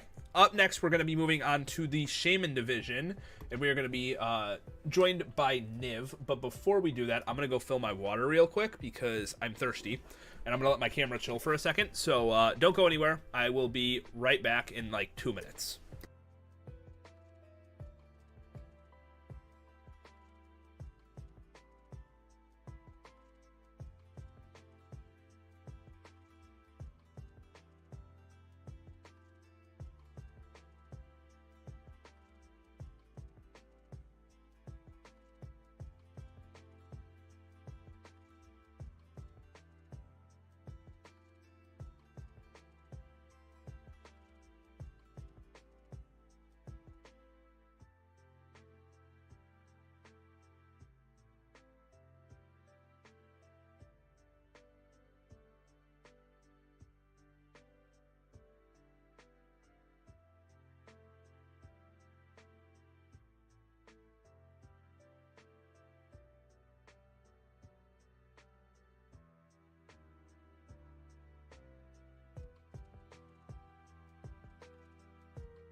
Okay, I am back now. Let me get the camera back on here, and then let me give Niv a call. Hopefully he is around and ready to go. What up, buddy? Hello, party people. How are you doing? Good, are you? I am good. Let me get my screen shared for you, and we will hop right into this. So, for those who are not familiar with Niv, my headphones are on backwards. 1 second. No, good job there. Our fearless leader. He is the newest member of the mod team, but has been doing some absolutely great stuff, helping us out, making the Discord look a bit better, and just kind of organizing stuff. It's been absolutely great. And he was a Shaman coach last season, and he has now moved up to Jirachi, so that's why I figured he was probably one of the best people to come have help me with the Shaman division, especially since he mods it. So I wasn't allowed back in Shaman. I was doing too well. no, there was no shot. What? My gouging fire was only a little strong, okay? Just a little bit. All right. Getting into the Shaman coaches, we're starting off with one of our mods. It is his 3rd season here in the VDL. It is Kyle. Hey. Now, taking a look at some of the notes that I wrote, because I went through beforehand, no bulky water type, I think, is going to be interesting for this team. As BP was kind of saying in the last set, it's not the most, like, necessary thing, but I think Crawdaunt would like the support from like a bulky water. I think Arbok, like with like the right setup, like with it being Terra Water, could be the bulky like Terra Water that he needs. I think it's just going to come down to situational, like what's actually going to be like needed in his matches. Yeah, and I do see Arbok coming quite often just because it's his grounded poison type, which he does not have otherwise. Not that his team is the most weak to Toxic Spike. It's actually one of the probably the better ones because of things like Gligar, Fortress, and Zangoose. But I think that'll definitely... Yeah, I was like, Zangoose would just benefit from it overall. Yeah, but like just looking at either Arbok or Delibird, Arbok's going to be coming more often. Yeah, I'm not too confident like Hustle Delibird's going to be the choice, but you know, maybe it'll be his MVP. We'll see. I think that'd be really fun. This team is a bit slow, but has web support from Vikavolt, which I think actually fits into this team very well. And then I like the Darkspun pick as well because he does have quite a few Pokemon that are weak to fire, and so that helps patch that up. As we were saying earlier, Darkspun does get access to Wish. It's not the best Wish passer in the game, but when I look at all of Kyle's HP stats, he has nothing over a base HP of like 80, and Darkspun hits 57. So honestly, its Wish passing isn't going to be that bad for this specific team. Yeah. That one, it'll just come down to situation, but I do like the fairy core for that one. The other thing I also noticed was just no dragon type at all for any dragon steel fairy core. No, but kind of as we were saying, there was a lot of teams in Mew that also didn't have dragon types just because the options aren't great. I think the fairy and steel at least make up for it. But like I said, I think a water type would benefit this team because this team is a little bit weak to fire. It is a bit weak to water, so that would help patch that up a little bit, I'd say. Yeah, I'd agree with that. But yeah, I think webs with Crawdaunt is going to be nasty. I actually cannot wait. And same with Zangoose. Zangoose under webs, well, not under webs, but with web support is going to be super strong. And even Vikavolt itself is just a huge special wall breaker. Indeed. That's what I'm excited for. Like, seeing the Vikavolt, like, I definitely was kind of confused, like, that being the second pick overall, but then I was like, oh, wait. As, like, the team started to flesh out a little bit more, I was like, oh, I understand it now. And Fortress is a great spinner to pair with webs, and if there's a week where he doesn't go with it, Decidueye is great defog. Oh, yeah. Very well. All right. Moving on. Our next team is from Arson. Which I believe this is their first season here in the VDL for the Shaman division. Yes, it is. Arson is one of our newbies with us. I think this team has some great speed tiers. They are very fluid throughout the team. Not too many repeats, and base 115 I think is a pretty good like point to hit in low tier since there's not the most fast things running around here. One second, I'm just reading chat. No, that's fine. Yeah, it does seem like there are more teams without dragons than with them. I can't disagree with you there, Arch. Vikavolt seems super underrated in the low tier. Absolutely. I was telling Kyle, like, just electric plus grass coverage is just going to go super crazy. Coil plus gunk shot on Arbok is going to be a goated combo. Absolutely. Yeah, I could definitely see that being something that just kind of runs through and just tears out some people. I think Klefki is really good on this team to provide not only screen support for things, because Conkeldurr under screens is fucking nasty, but it also provides Thunder Wave, spikes, can punish opposing physical attackers with things like Foul Play. I think that's such a good Pokemon here. What did I write for this? I like both of the fairy types. I like the Klefki for all the utility and support that it has, and then Comfey with the triage, just going off of like setting up a Calm Mind, Giga Drain, and Draining Kiss for its recovery, and it's faster, so it can just get those out. Even with its base 100 speed, that don't have to worry about that because it gets the priority. 100%. And I think Meganium as a Terra Captain is going to be pretty strong. I don't know about Terra, Dragon, or Fire. I don't know how well those are gonna do. I think Fairy. Not that this team needs another Fairy type, but I think something like Fairy or Water could have been pretty strong for Meganium. Yeah, Meganium was snagged just prior to when Pancho Rosso, another coach, was able to get it, because they also had planned to get Meganium, I think, on the same round, if I recall, but this just happened slightly earlier. Team has a lot of good hazard removal in Sandslash, Conkeldurr, Altaria, all really good, and like we've already said, good setters. 3 great spikers, 2 of which get Stealth Rocks as well, Gastrodon and Sandslash. And then Gengar gets access to Toxic Spikes, which is always nice, because we have seen a few teams that don't have grounded poison types, so...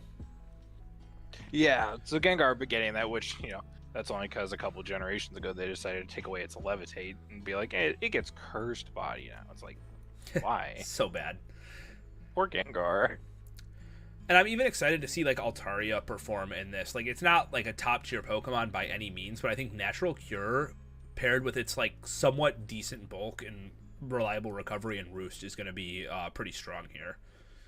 Yeah, that being the kind of like the dragon type for the team was definitely surprising, because I was like, wow, I've not seen an Altaria in a very long time outside of random battles, so this will definitely be something cool to see. Only thing that I could maybe like recommend changing, I guess, I feel like it just lacks a little bit of offensive pressure. You obviously have Conkeldurr, which is fantastic, but it's really just that and Gengar, because Ambipom is no physical demon by any means. It's more of like a disruptive pivot. Yeah, I mean, you just coming in, U-turn, fake out, just getting a little bit of chip here and there, disruption. Kind of does that well, but yeah, I agree. Unless they're gonna sit there and run fake out last resort.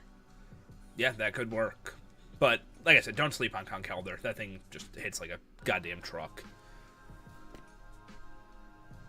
Their Comfey can do some cool stuff with less prominent steel types. I can see it popping off a bit. Leech Seed is super annoying.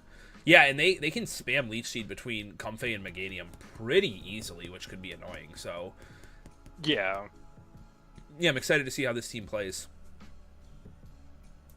Up next, we have another new coach joining us in the VDL. I'm going to butcher this name. I just say Lualis. Lualis? That's okay. That sounds better. That's at least how I've been pronouncing it, so if it's wrong, I apologize. Now, I believe you were the one that told me, Niv, that this is their first ever time drafting and first like ever venture into competitive. I believe so from what my talks with them, because we had to go through quite a bit of different discussions, because they are very new to at least the current competitive scene. They had no idea what Terra even was. Okay. So that'll be very interesting, trying to see how they're chosen one of Glaceon being for Terra Water and Terra Ice. I like that. I think that can work. I think that can actually provide some good support for their team. It'll just be interesting to see how they actually utilize it. 100%. I think the water is a good call, especially because Feraligatr is not a bulky water type by any means. No. This team is slow, though. Staraptor being the fastest Pokemon is a little annoying. Granted, they do have Ditto, which there's no way to really judge what that's going to be, but that does give them some speed. I like the Fire, Water, Grass core. I think it's really strong. For a bit there, for some reason, my brain kept thinking that was a Ninetales instead of an Arcanine. I was like, damn, Venusaur in the Sun's going to go crazy, but that is not the case. No. Now, here is one big downside, is this team has 0 form of hazard removal, which I think is going to be problematic. Especially when they don't really have the option to force their opponent to click defog for them, because their only rockers are Magcargo and Stonejourner, neither of which are really all that. Yeah, unfortunately. The other thing that stood out to me is, again, like the other teams, not everyone's picking up a dragon type, but this one also just doesn't even have a fairy type. It's like, even out like Terra, it's like they're of that core, they have Magneton, that's their steel one, and then their Fire, Water, Grass. But yeah, it's like, I also agree, the speed tiers, a lot of them in that 80 to 70 range, about 4 of their 10 mons, and then it kind of drops off even further. Yeah, they do have a ground and poison type in Venusaur, which is nice, so toxic spikes aren't going to be a huge issue. But electric types are going to be able to spam decently against them with no ground type. But I think all in all, like, they have a lot of powerhouses. I think if you are able to set Manual Sun, Venusaur can be very scary, and even Arcanine in the Sun offensively can be good. You can be defensive with Intimidate. For Alligator's always great, especially if you can get it behind some screens. I don't know what on this team gets dual screens, but I would imagine at least one or two of them do. AP, simply ditto their Don fan. Great call. Great call. But I think for a first draft, this is not bad at all. There's only one way to go, and that's up. You know, you're going to improve from here on out, so I think that... Oh, absolutely. You know, I don't think this is bad whatsoever. I think that this is going to be a good learning experience to try and improve going forward. Up next, with our 4th round pick, we have... I put Golden Bro. It's definitely Golden Boy. Oh, no, it is Bro. Never mind. I'm not a dumbass. I'm not a dumbass. Dude, I was like, no, it's Golden Bro. I spent 4 hours making these graphics last night, so I'm just, like, looking for any excuse for there to be, like, a mistake because of how long I was spent on these.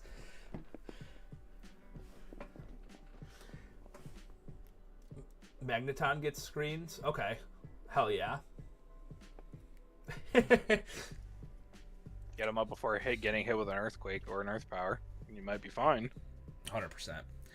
So, taking a look at this team, one of the first things that I noticed with it was there are 3 flying types on this team, and their only form of hazard removal is Scyther, which is super unfortunate. Not entirely. Or is that... That's Mousehold, isn't it? Not Chandamouse? Oh, they have Tidy Up. True. Sorry, that's not on my list.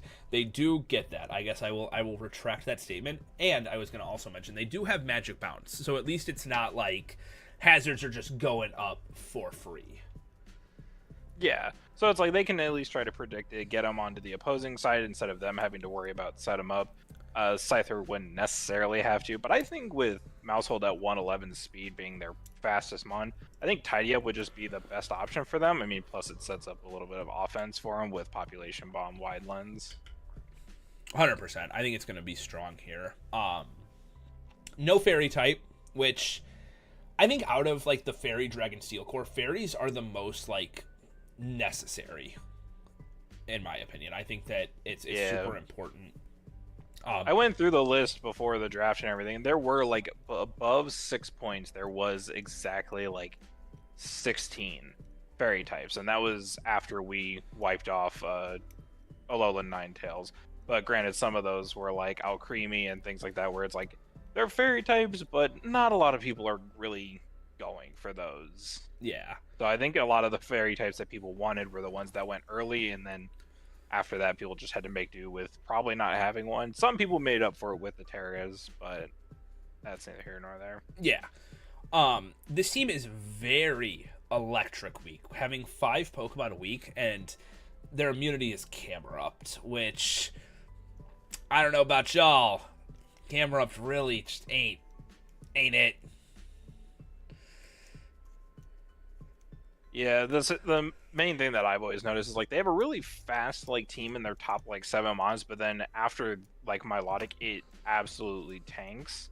So any one of their opponents from like an 80 to like 50 speed tier doesn't need to worry about investing in like speed, and they could put more into bulk. So that might be a little hard for them. They're gonna have to start hitting a lot harder instead of having to worry about like contesting speeds. But a lot of what they have as well, like I don't know, they might not be able to go adamant. They might have to stay on timid or jolly, and yeah, I think that's gonna be the problem with having such a fast team overall with such large gaps like that.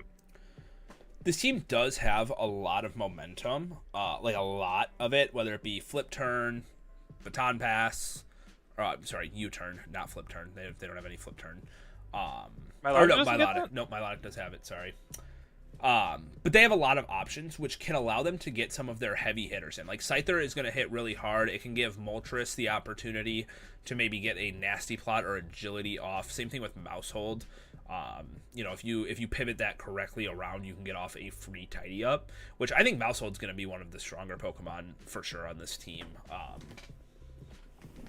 It just gets really good coverage, and even it's like a support option with things like Encore are going to be really good for it.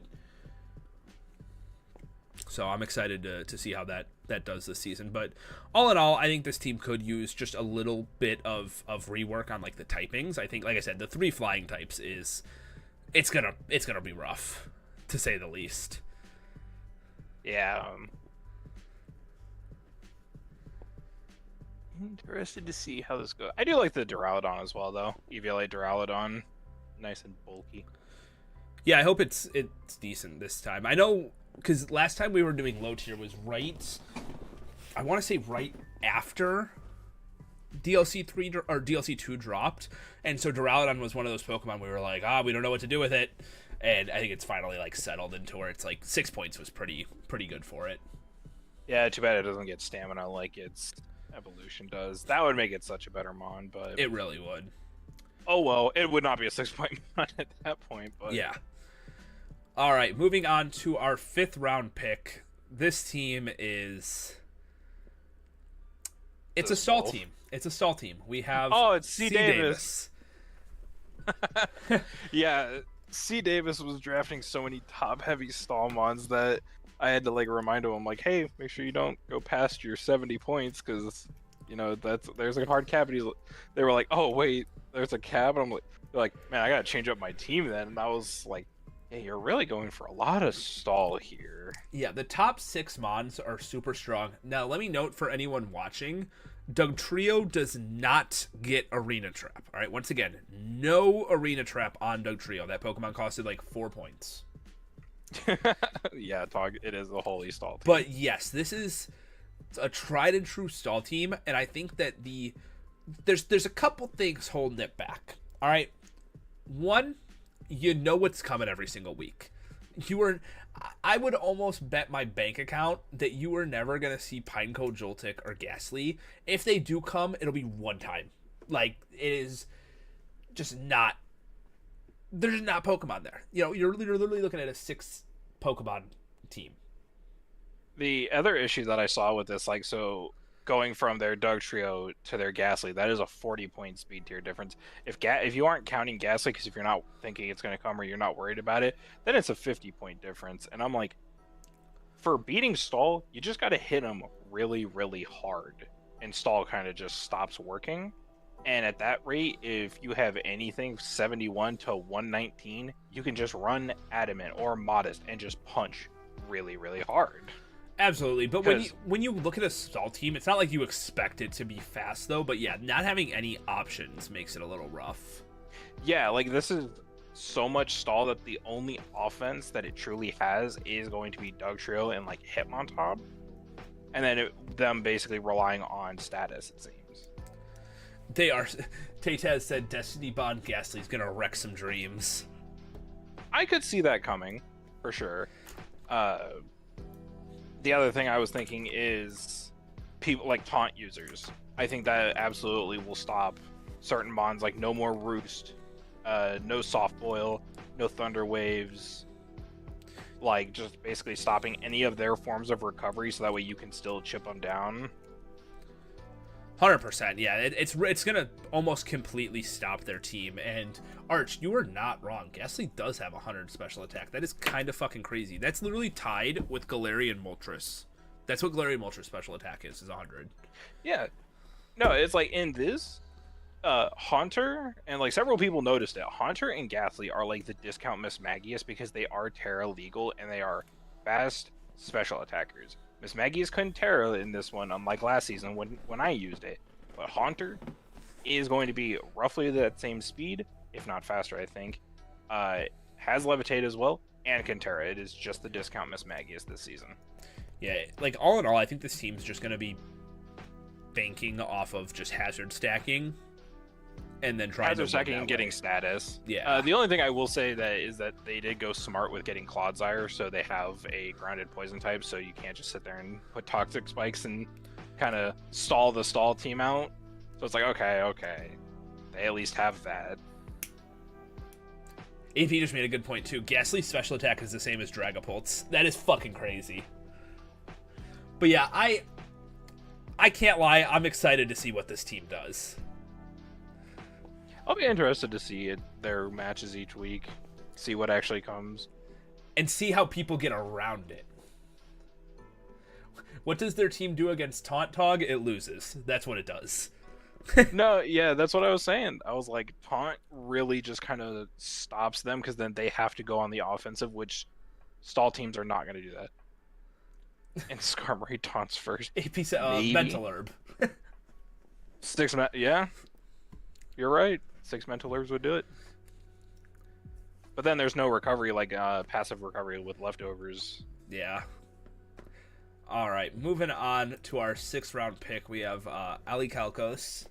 Hey, returning coach. Yep, returning coach. I believe this is their 3rd or 4th season in Shaman. I don't know exactly. It is so hard to keep track.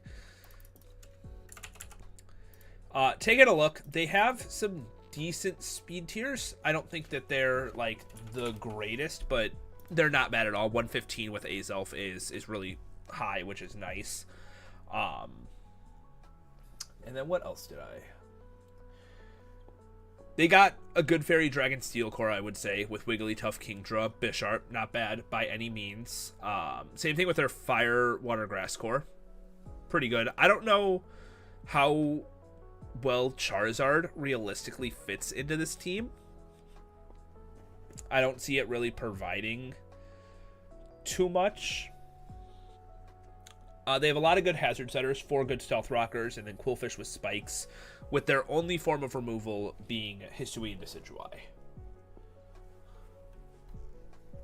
Yeah.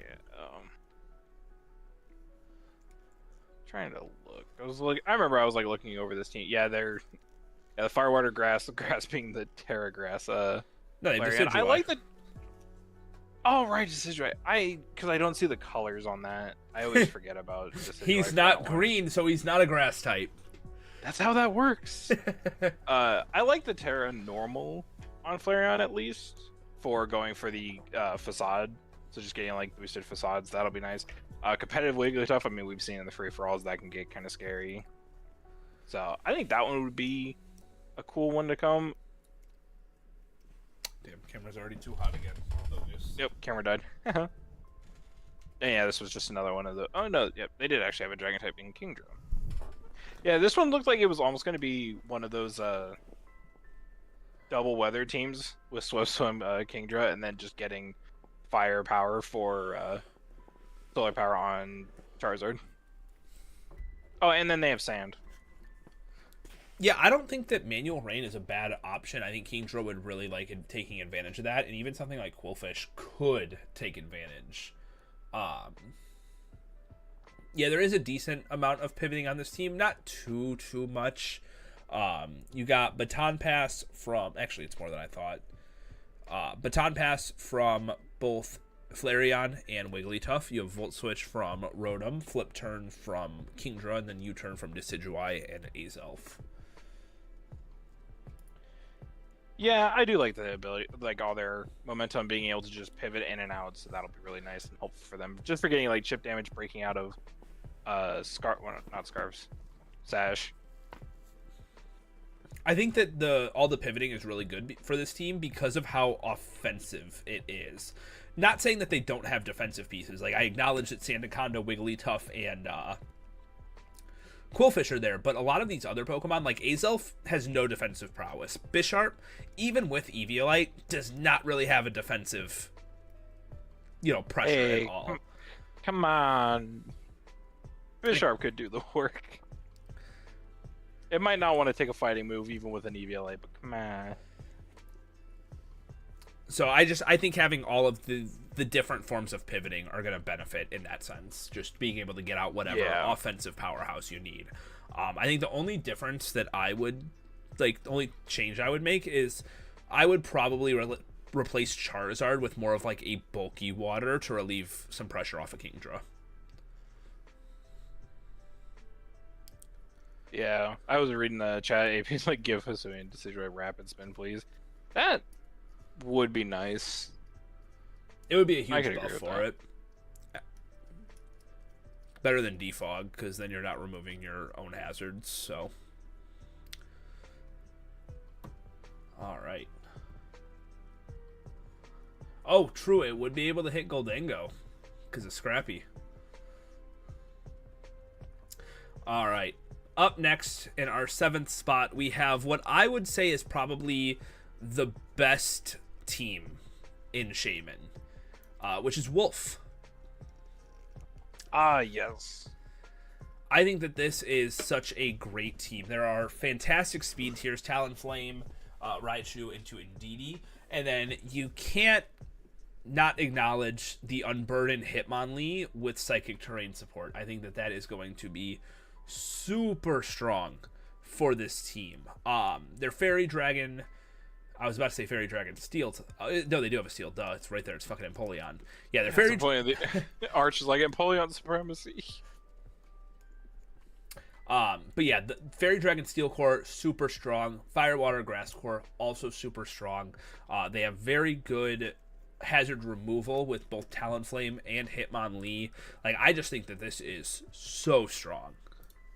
Yeah, I was really liking this. I like the options for like removal outside of, I mean, you have not Prankster, what is it? Priority Defog with Gale Wings, Talonflame. Not really ever something you're gonna see used, but like Hitmonlee getting the Rapid Spin for any sort of removals. I do agree with the Unburden boost with Psychic Seeds on Psychic Terrain. This will be very interesting to see. I definitely foresee Wolf doing pretty good with this team, provided based on their matchups and just how they play it out. And Alolan Raichu clicking Expanding Force off of Psychic Terrain is going to be super strong, and they even have web support if their team is not already fast enough. Only downside to this team, I think that Baynet should have been made a Terra Captain over Krokorok. I like Ariados. Not too sure about the Terra Rock, but I like Ariados. But I think Baynet could have been a second option, which would have been good for this team. Yeah, I think it kind of comes down to like how they end up using it on Krokorok. But you know, if it doesn't work out for them, hopefully maybe they'll change it. We'll see. Definitely seeing the Terra Steel and Fairy, that was interesting. Just nothing to kind of go with its stabs or anything. Like, I don't know what moves it may try to use outside of just Terra Blast. So I was like, these are interesting. I get the Fairy at least to try to cover up some of their weaknesses. Same with the Steel. So good on them. Yeah, I just don't foresee Krokorok showing up, especially with all of those other demons that are above it. Like, this is just such a well-built team. Yeah, I think Krokorok's just going to be kind of sitting in the back just as a team supporter. He's going to be a bench warmer. He might. I mean, he does get Moxie and Intimidate, so that's true. Depending on if things can get set up, might be working. All right, hitting our halfway point here. Our 8th pick is Asylum, who I know BP earlier was shocked that Crocodile made it to the 6th round, but this one went even further. How Asylum took over technically as a during draft replacement coach, and pick 1 got Crocodile. Crocodile was going in like the top 4-5 picks in almost every division. It was number 1 in Jirachi. I don't remember what it was in Mew. But 6. Like, it was going, yeah, it's going like pretty quick. And this made it all the way to 8th. Asylum just kind of comes in and it's just like, oh, there's a Crocodile. I'll take that. It's like, what? And then continued to pair it with a great Pokemon. Dragalge is such a slept-on dragon type because it's not scared of fairies. And I love that. Serena is a great rapid spinner. It is this team's only form of hazard removal, which I think is a little rough because it's going to force Serena to always pretty much going to want to run that, which it doesn't necessarily want to.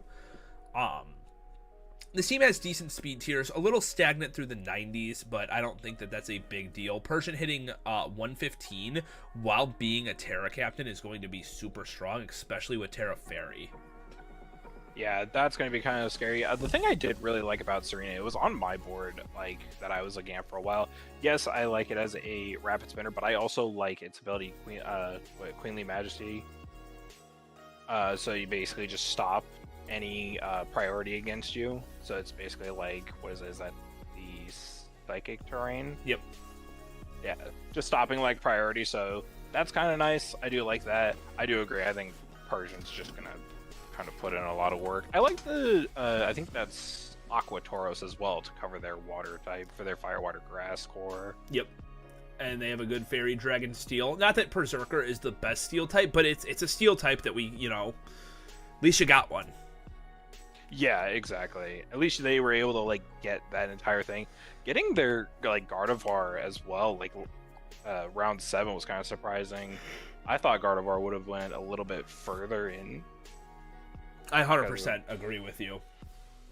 I just thought like that was one of those like up there fairy types. It's like kind of surprised it not only was like eighth pick overall, but then like 7th round. I was like, huh, okay.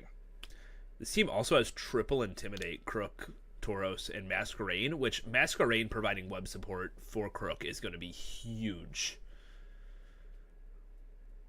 And again, Crocodile just with this one, Intimidate or Moxie. It's like you don't know which one you're going to be going up against until you're in that match. And they're equally as good abilities. Yeah, oh, absolutely. Like just being able to use Intimidate, weaken them if they have some strong physical attackers, or Moxie if you need something for like a Scarf Moxie just set up. I don't think Crook gets Trailblaze. Does not. Okay. It gets Scale Shot. Oh, it gets Scale Shot. Oh, so it does have a way to boost its speed. That's even scarier then. I didn't know that it got that. Yeah, bulk up, Scale Shot set. Huh.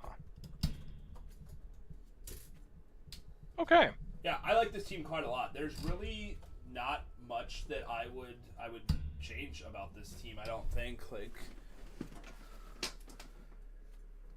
like all I wrote down on my notes when I took them earlier was great Fairy Dragon Steel core. Removal's a little rough because it's just Serena. Yeah. If Serena goes early or for some reason doesn't end up coming, they could just see Hazards just chipping away at their team. But we'll see. They definitely have a lot of power in the back, so I'm excited to see what Asylum does as well. 100%. And Asylum's been here for multiple seasons, so they've definitely been around, so I'm excited to see it for sure. Yeah, exactly. Up next, we have Swift, who's making their VDL debut, first season playing for us here. And this is quite an interesting team. I know that Sandy Shocks was something that was really dividing people. Some people were unsure if it should be allowed. Other people thought it was fine. Some people thought it was a little overvalued, which I don't agree with that, but alas. Taking a look, in my notes, I wrote, great team, no complaints. Yeah, for this one, I do really like a lot of the speed tiers for this. I think getting Sandy Shocks with Cyclozar was really interesting that they were able to pick up both of them. Cyclozar just a reliable, fast regenerator with Rapid Spin for removal. 'Cause I'm trying to think who else. What other removal do they have? It is just Cyclozar, but it is such a reliable Rapid Spinner that I think that's fine. Like it's gonna bring Rapid Spin almost no matter what. Oh, absolutely. I mean, if it's not running Shed Tail, it's running Rapid Spin, if not both. But yeah, we don't allow. Illegal. I was gonna say we don't allow Shed Tail, so but illegal. Great Fairy Dragon Steel core. Same with Fire, Water, Grass. Like I said it earlier. I'm so excited to see Houndoom as a Terra Captain. I think it's gonna be so strong. Especially with, I think Terra Fire and Fairy were two of the best options. Increase that stab damage or give it that Fairy stab to hit opposing dark types, hit those dragon types, even the fighting types. It'll resist those. That'll be huge for it. Yeah, and I do also like, because I'm pretty sure for Whimsicott potentially setting up screens just to let things kind of set up. The only thing I noticed is they don't have a lot of setup sweep potential outside of I think Gyarados. I can't disagree with that. And I was also going to make the point that they don't have the most pivoting options. They only have Volt Switch from Sandy Shocks and then U-Turn from Cyclozar and Whimsicott. So I think that might be something that this team struggles a little bit with, is getting some of their heavier hitters like Gyarados onto the field safely, because all 3 of those Pokemon aren't like slow pivots. They all want to pivot first before taking a hit. So I think that's going to be one thing that this team maybe struggles with a little bit. Yeah. All right. Moving on, we're going to go through these a little bit quicker because we're falling behind schedule. That's fine. In our 10th slot, we have Viking, who picked up Grimmsnarl round 1, which surprised me a little bit, but I can understand why, because that gives you your dual screens immediately. It gives you your fairy type, which, as we've seen, is something that goes pretty quickly. But yeah, I think it's a great Fairy Dragon Steel core. Sorry, I'm trying to... No, that's fine. I do agree. Here. Like Grimmsnarl going round 1, I kind of questioned that as well, but also just like, I myself am a Grimmsnarl fan. Love it. I think it does really well with getting those screens up. Plus, with it being a dark type, you can stop other people who have Prankster, who they may want to try to set up any sort of statuses or Leech Seal from like the Whimsicott. Don't got to worry about that. Dark type protects you on that one. Looking at their speed tiers, they have a lot of fast Pokemon, but if you look after Brambleghast, it goes from base 90 to base 67, and then from Grimmsnarl at 60 to Trapinch at 10. Yeah, the speed tier wise, that's quite a drastic drop. They have a lot of things super fast, and then after Brambleghast, there's a large open area of 23 points. They do have web support from Leavanny, though, which can help patch that up, and like... Even if you look at like some of their fastest Pokemon, like Hisuian Sneasel is their fastest Pokemon, not the strongest out there. Tauros isn't bad, but power creep has definitely gotten the best of it. Can't really complain though about Cobalion and Flygon. Those are both decent options. I think those will do good. I like the Cobalion pick because it can work both as a physical or special offense. So it has the ability to just be one or the other, or even going mixed. So it's very versatile mon. I do like that. I did find it funny seeing the Lantern because I was like, Vortex's favorite. Yeah, that thing. One thing that I do notice with this team is that they are pretty fairy weak, considering that both their Poison type and their Steel type are part fighting. That really only leaves Hisui and Arcanine to take those fairy type moves, which I think is going to be an issue, especially because this team is also pretty weak to ground type moves. Yeah, it does have quite... Yeah, Sneasel... Cobalion, Arcanine, Lantern, Sneasel. Yeah. Ground weakness and fairy weakness, that's going to be hard to play around. I, for one, had a ground weakness all of last season. That was really hard to try to play around, especially when I had to go up against Luminance with a Zygarde twice. That was annoying, but yeah. I think, honestly, that's one of the worst typings to end up having a overall weakness to, because there's just a lot of strong ground types, or just mons that get a strong ground move. Like Earthquake. Yeah, it just puts a hole in you, and you're just like, well, this put me on the back foot real quick. Yeah, 100%. I think the problem, and this isn't a draft problem, this is just a Pokemon problem, is there's not too many types that resist ground. You got grass, bug, and then obviously flying is immune. More things need Levitate. I was thinking Earth Eater. That too. Just give more mons that. I'm sorry. Better Levitate. I think so. Yeah. Only form of hazard removal is Brambleghast, which could get a bit overwhelmed. I don't think it necessarily always wants to be in that position, so I think that is something for this team to be a little bit worried about, especially when like Arcanine doesn't necessarily want to be running heavy duty boots.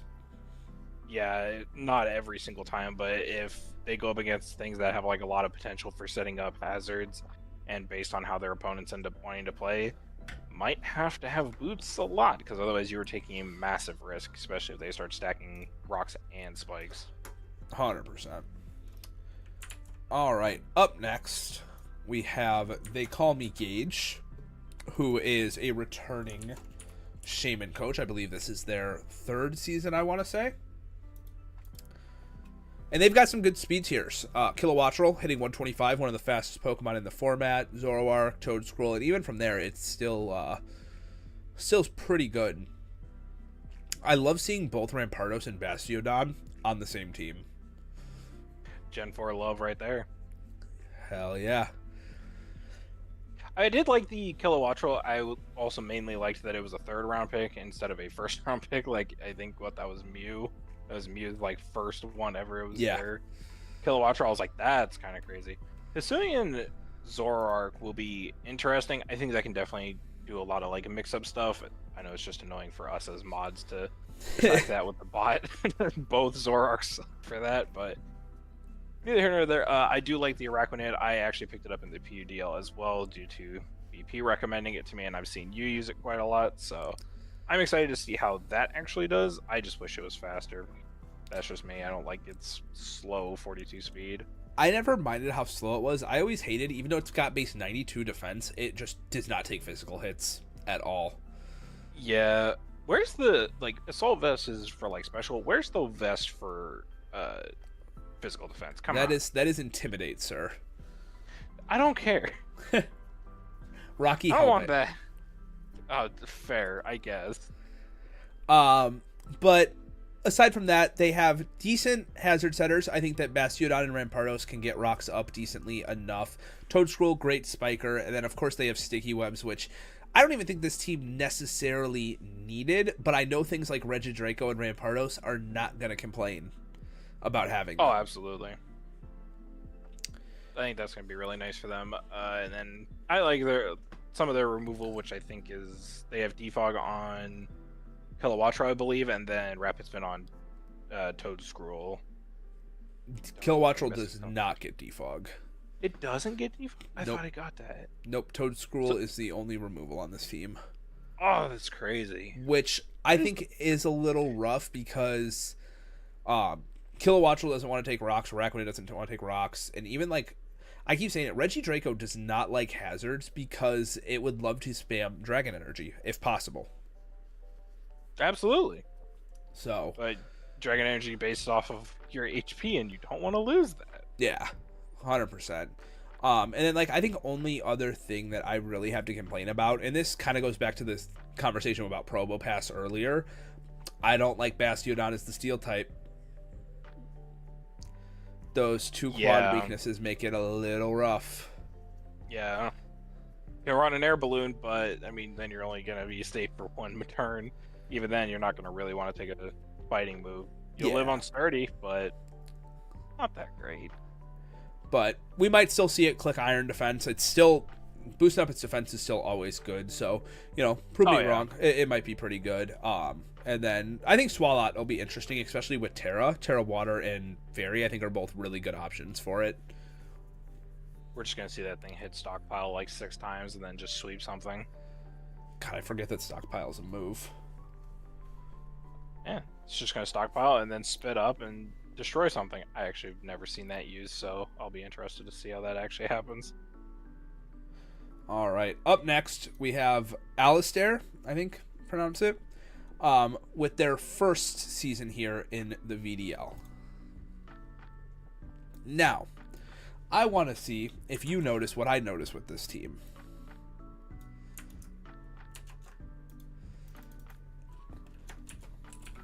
The double fire ghost. It is the double fire ghost.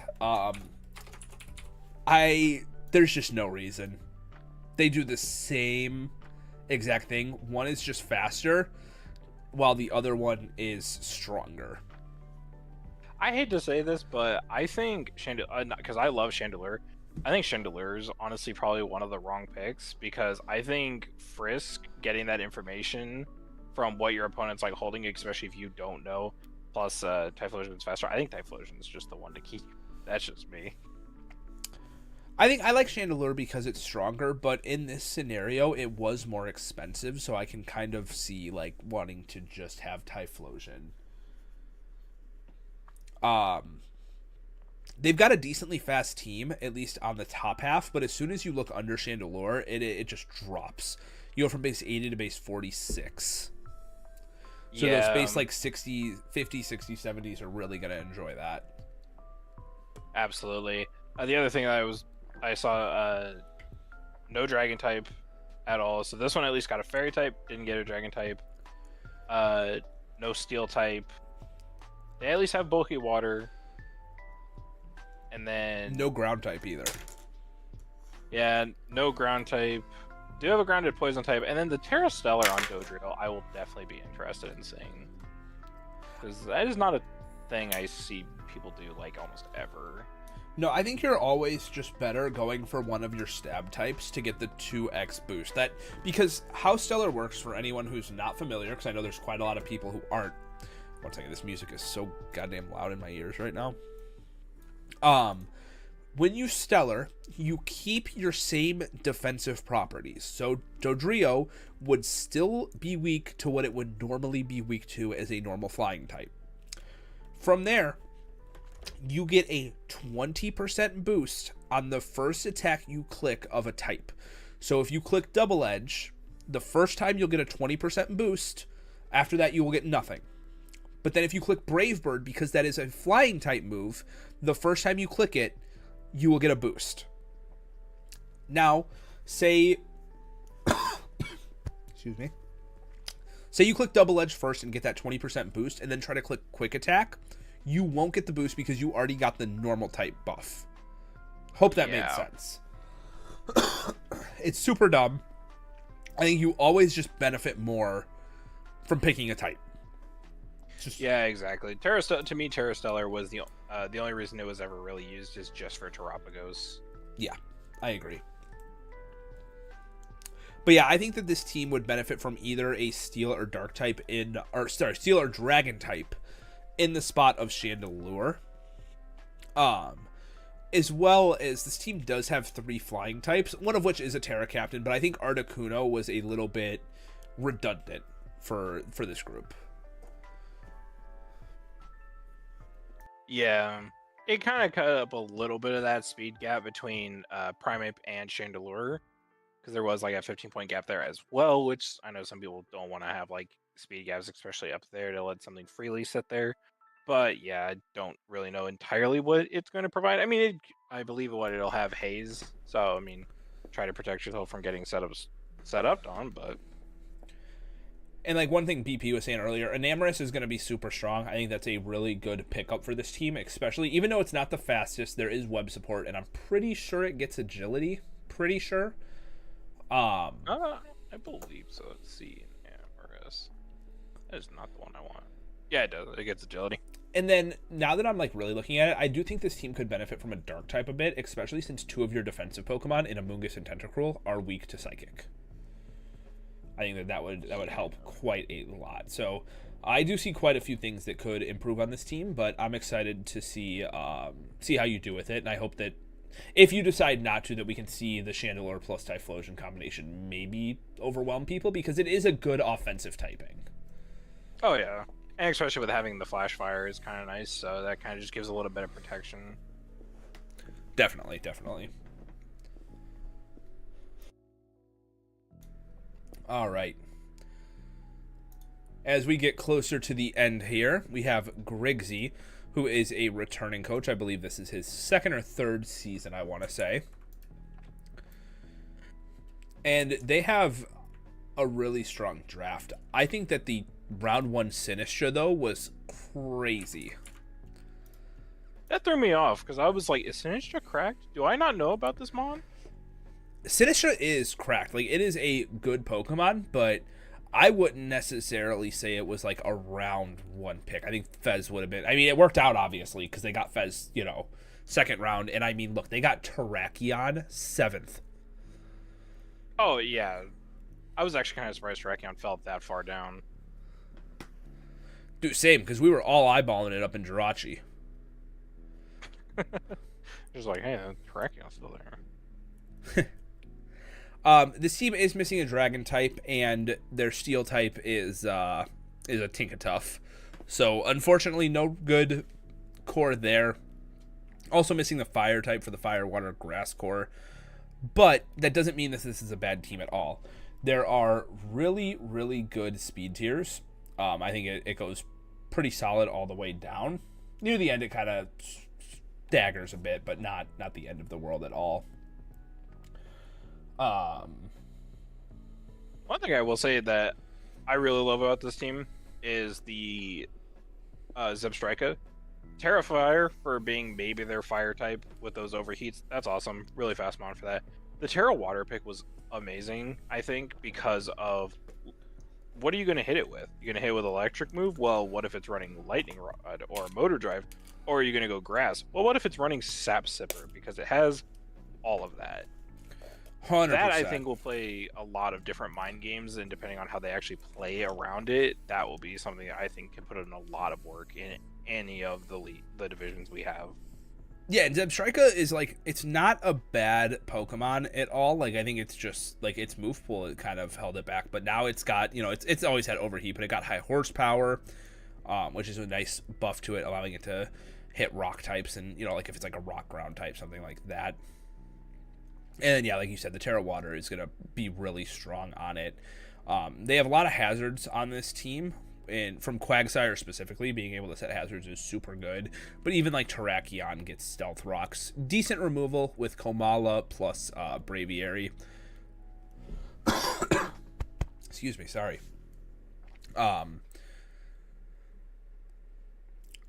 Yeah, I mean, overall, like, it's just super strong. You have Terrakion plus Bostiff to hit physically, and then Braviary is just super strong on the special side, whether it be sheer force boosted moves with a life orb or tinted lens, so that there's no, you know, real resists to your moves. Yeah. And I saw the Thwacky come out, and I was like, oh, Cuban had that the last time they did low tiers, and that was on his like winning team. So I was like, oh, it's great, it's making a comeback. Yeah, and it's the grassy terrain is really good here to not only boost Sinistra's grass type moves, but it helps defensively with Pheasantipity, Terrakion, and Zebstrika. Pre-Terra Zebstrika, I should say. Yeah. So I overall, I think this was a pretty good team that could use a couple things change, but nothing too notable. Nothing drastic. Yeah. It'll work. All right, in our 14th pick, we have Mr. Monkey bringing the dual bug types off the bat. But I think this was something we mentioned earlier in the Mew portion. Heracross, when paired with webs, super strong, especially for its gut sets. I think those are going to benefit the most out of them. We see a good Fire Water Grass core with Pyroar, Tatsugiri, and Shaman, and then the Fairy Dragon Steel. Maybe this is just me, but I don't think that Ribombee is the best fairy type in the world, but you have one. Can't really, you know, be upset. Yeah, and that. I think it would work with their first pick. I don't know if that's what they were going for specifically, but it is a reliable like web setter, so I think that was like a solid pick for that. Well, not only does it benefit Heracross, but it also benefits Hoopa, which is an absolute menace. I think we saw that last season in Jirachi, that magician Hoopa that took somebody's life orb. I don't remember who it was. Yeah, it was Tog against, I believe, BP, where he BP had Bramblegast, and he went to click Poltergeist on the Hoopa. Hoopa was holding no item, then set Trick Room, proceeded to Shadow Ball the Bramblegast, knocking it out, and since it had no item, its magician ability took the Bramblegast life orb. And Hoopa just put holes in his team. Yeah, from there, it was just constantly killing things. I'm like, that was insane. And that wasn't even in low tier. That was just a normal format. Oh, absolutely. So I think that'll be really funny to see like what you can end up doing with that. I don't remember, is magician like they have to kill something to get their item, or do they just have to hit them with a move? I think they just have to hit them, but I have Showdown pulled up. I don't want Hoppip, I want Hoopa. Hoppip, yes. Oh yeah, it is. It's just when it hits him with an attack does not affect Doom Desire and Future Sight. Fair enough. And That'd be interesting. This team also just has a lot of good like hazards. Orthworm is a great Pokemon to set hazards. They got Rhydon as well, and even Heracross to set spikes. I think the removal could be a bit better. I do understand why you don't have defog, but I don't think Tatsugiri is the best rapid spinner here. And then the only other thing is I think that this team could use a bit more pivoting. You only have Tatsugiri, Shaman, Rabambi, Raichu. So I think if you want to be able to get Hoopa or Heracross in, you might want a little bit more slow pivot on the team because all of those are fast. Yeah, they're going to end up pivoting out. You're going to get a Hoopa in, and that's going to get hit with a knockoff and probably explode. But all in all, I think this is a super powerful team with a good balance of offense and defense. Oh, absolutely. I'm excited to see how Monkey does it this season, or as they say, BPLD Junior. 100%. Gotta show BP what's up. He couldn't win. Gotta Maybe rep you BP. can. All right. Up next, I think this is your buddy, right? Oh, this team sucks. What's up, Jeremy? We're only about halfway through, so you still got a bit. All right. So, taking a look at this team, we got a Fairy Dragon Steel Core. Might not be the best fairy in the world, but it's there. It's trying its best. Yeah. Good hazard clearing with Blastoise plus Noivern. Blastoise fills the bulky water role, and it also helps with the fire, water, grass that this team has. Fantastic speed tiers. I would say these are probably the best speed tiers we've seen in this division so far. Jolteon is just, I think it is, outside of Electrode, I think it's the fastest Pokemon in the format, which is really awesome for it. Yeah. Plus, kind of surprising some of the things that it got this generation that it didn't have in any past generation. Like Calm Mind, it didn't have that before. Now it does. Alluring Voice. Yeah, so that's going to be a threat. That's definitely interesting. I was definitely kind of surprised that round 10 got a Blastoise. I was like, what? Like, because at round 10, Suicune, Swampert, and Blastoise were all still on the board at 12 points. And I was like, how are all three of these still here? That's crazy. Yeah, wow. So he just got his pick, and he was just like, you know what? He went with Blastoise because he wanted the Rapid Spinner over potential Stealth Rocks on Swampert, which, I don't know, I think that's the right play, especially because I think we have Shell Smash allowed on Blastoise, I believe. Yeah. Yeah, so potential setup, sweet on that, Rapid Spin for removal. And here we go, Terra Haunter, like I said earlier, discount Miss Magius. So, fighting and Fairy. I kind of like the Fairy pick on that one. I think it can actually use that a lot better. That's kind of what I would do with Miss Magius anyway. Just get the Terra Blast, or it also has Dazzling Gleam, I believe. And I think fighting makes a lot of sense too, so you don't have to solely go on Focus Blast. And even if Haunter gets Focus Blast, I know Gengar does. Not sure about Haunter. This team I think it does. Has a lot of pivoting. Revavroom, Noivern, Mesprit, Jolteon, Incineroar, Clefairy, and Blastoise. Some of those being slow pivots to get out some of the heavier hitters on this team, like Revavroom or even Haunter. I think that's a big thing for him is his speed tiers and then being able to like just pivot around. That's exactly how he wanted to build his draft around, and he did it. Yeah, did awesome job. I think this is a great team. Moving on, we're looking at our final team here for the Shaman division, led by Brody. First thing that I wrote in my notes with this team was no bulky water type, because all they have is Frogadier, and that is so far from bulky. What? You don't think that small frog could take a punch? Absolutely not. Unless it's My first thing that I kind of noticed with this team that kind of threw me off was its very lack of removal, because it's only Hisuian Avalugg being their slowest Mon, and I'm like, that is not going to be great. Sure, it can set up spikes or set up Stealth Rocks as well, but I'm not a fan of it being their only form of any sort of removal. I don't disagree with you at all, especially if it was a Terra Captain, it would be a totally different conversation. But the fact that it's not really holds it down like a lot. Especially with it being Hisuian Avalugg versus normal Avalugg. At least normal Avalugg doesn't have the quad weakness that this has, but I think it is going to be a bit of a hard time. The speed tiers are also interesting. You have, obviously, Hisuian Electrode, fastest Pokemon here. Well, outside of Regieleki, I think. I think I'm pretty sure I just said that last time. I was like, oh, Jolteon, fastest Pokemon, besides Electrode. But then it drops to 104, and then we're in the 90s and 80s hell.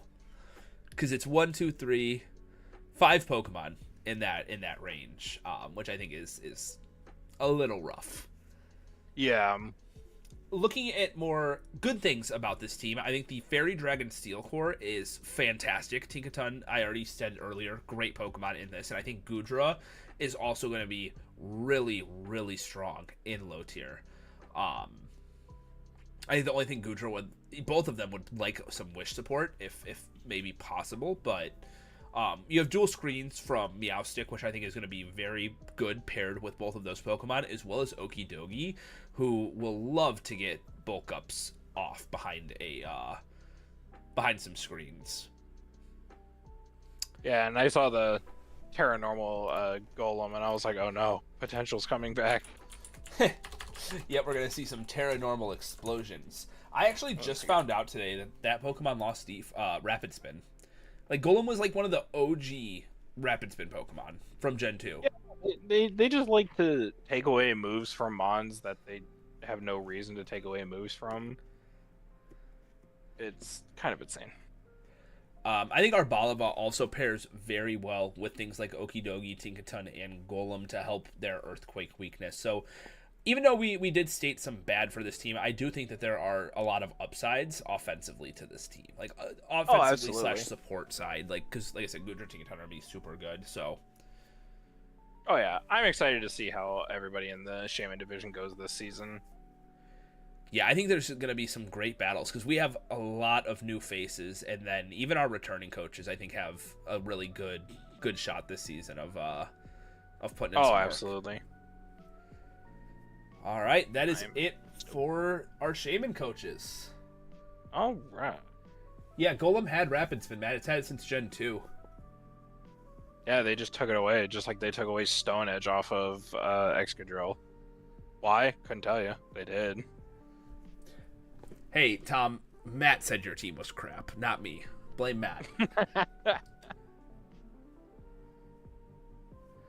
All right, well, I am going to head out of here, Niv, so I can get started on the next division. Thank you for joining me. You got anything you want to add? Nope. Subscribe to Vortex2323. He has to drink Pilka. I think it's 200 at 200 subscribers, so 300. I'm saying 200, so you have to drink it. I'm already at 200. Okay, then get drinking. I'm not. Ew, gross. All right, bye everyone. See ya.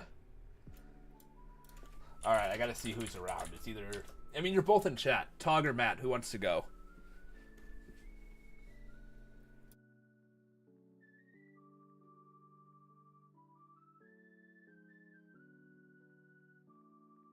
All right, Tog's calling me, so you gotta wait, Matt. You're last. Nope, too late, Hello. Matt. Tog beat you. Howdy, Tog. Hello, how you doing? Good, good. How about you? I'm doing all right. Just been a PUDL server roasting you over and freaking saying no dragon every single time. Yep, pretty much. Tom said, here we go. Matt's gonna dog my team again. And then Matt said best for last. Yeah. All right, well let's hop straight into these because, like I was telling Niv, I am already behind schedule here, but that's all right. Yeah. Yeah. No. Yeah. More content. Exactly, more content. Which we've had good, like I've had like consistent like 20 viewers throughout this whole thing between both platforms, which is fucking dope. Yeah. That's sick. Yeah. All right. So let's get started with our Victini coaches with Red Sox Alex. Off rip, it's a fast team, but I wouldn't necessarily say these are the best speed tiers because there are quite a few gaps in it. Oh, I'm not sharing my Yeah, screen. like I'm sorry. yeah, I was gonna say. Like, I'm just watching True Battle. You're good, but yeah, that definitely helps. Um, But yeah, and on top of that, I'll also say your only water is Slowpoke. yeah, that because it's one thing to have a water type and it just not be bulky, but Slowpoke like barely counts. I mean, it gets Regenerator. It gets Slack Off. That's a bulky water, right? Shit, I think you got me there. You might be right. And it doesn't have awful defenses paired with Eviolite. Its HP definitely carries it at a base 90. So it's definitely something we could see come. But something that I haven't mentioned too much up until this point, but a lot of these teams that have a lot of low tier Pokemon are just knockoff fodder. Like, Yeah, I got like the 4 Eviolite mounts at the bottom. You got freaking Magius. yeah, like there's just going to be a lot of knockoff spammed into these teams. No, we haven't done Victini yet. I just kind of did it based on availability of everyone, so that's why we jumped from Mew to Shaman. Huh? I think Clefairy, like we were already kind of talking earlier, Clefairy isn't a bad fairy type, but I could definitely see this team wanting something that's a bit more prominent. But yeah, Haxorus plus Skarmory is really hard to deal with. And you have Skarmy on the physical side, you have Muck on the special side. That's a good defensive core right there. 100%. Like, Muck's weak because you just swap in Skarmy and you're good. I do think one downside that this team has is its only form of removal is Hitmonchan, which is not, like, it's not bad. It can definitely run it, but Hitmonchan itself is not going to be coming every single week. Yeah. Also, having your only Terra Captain is less than ideal.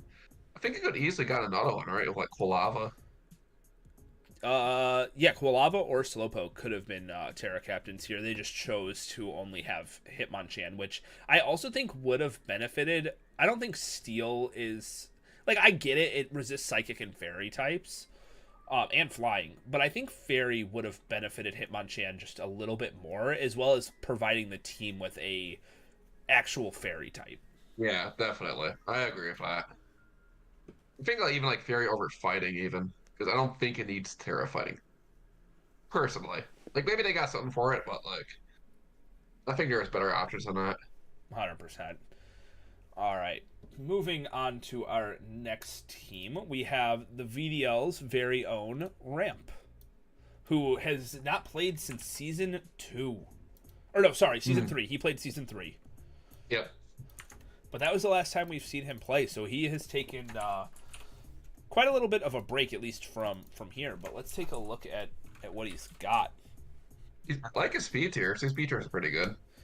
Yeah, he's got very good speed tiers, a lot of great hazard setters, and especially Fortress and Clodsire. And Fortress is a good enough hazard removal to where it can come every single week.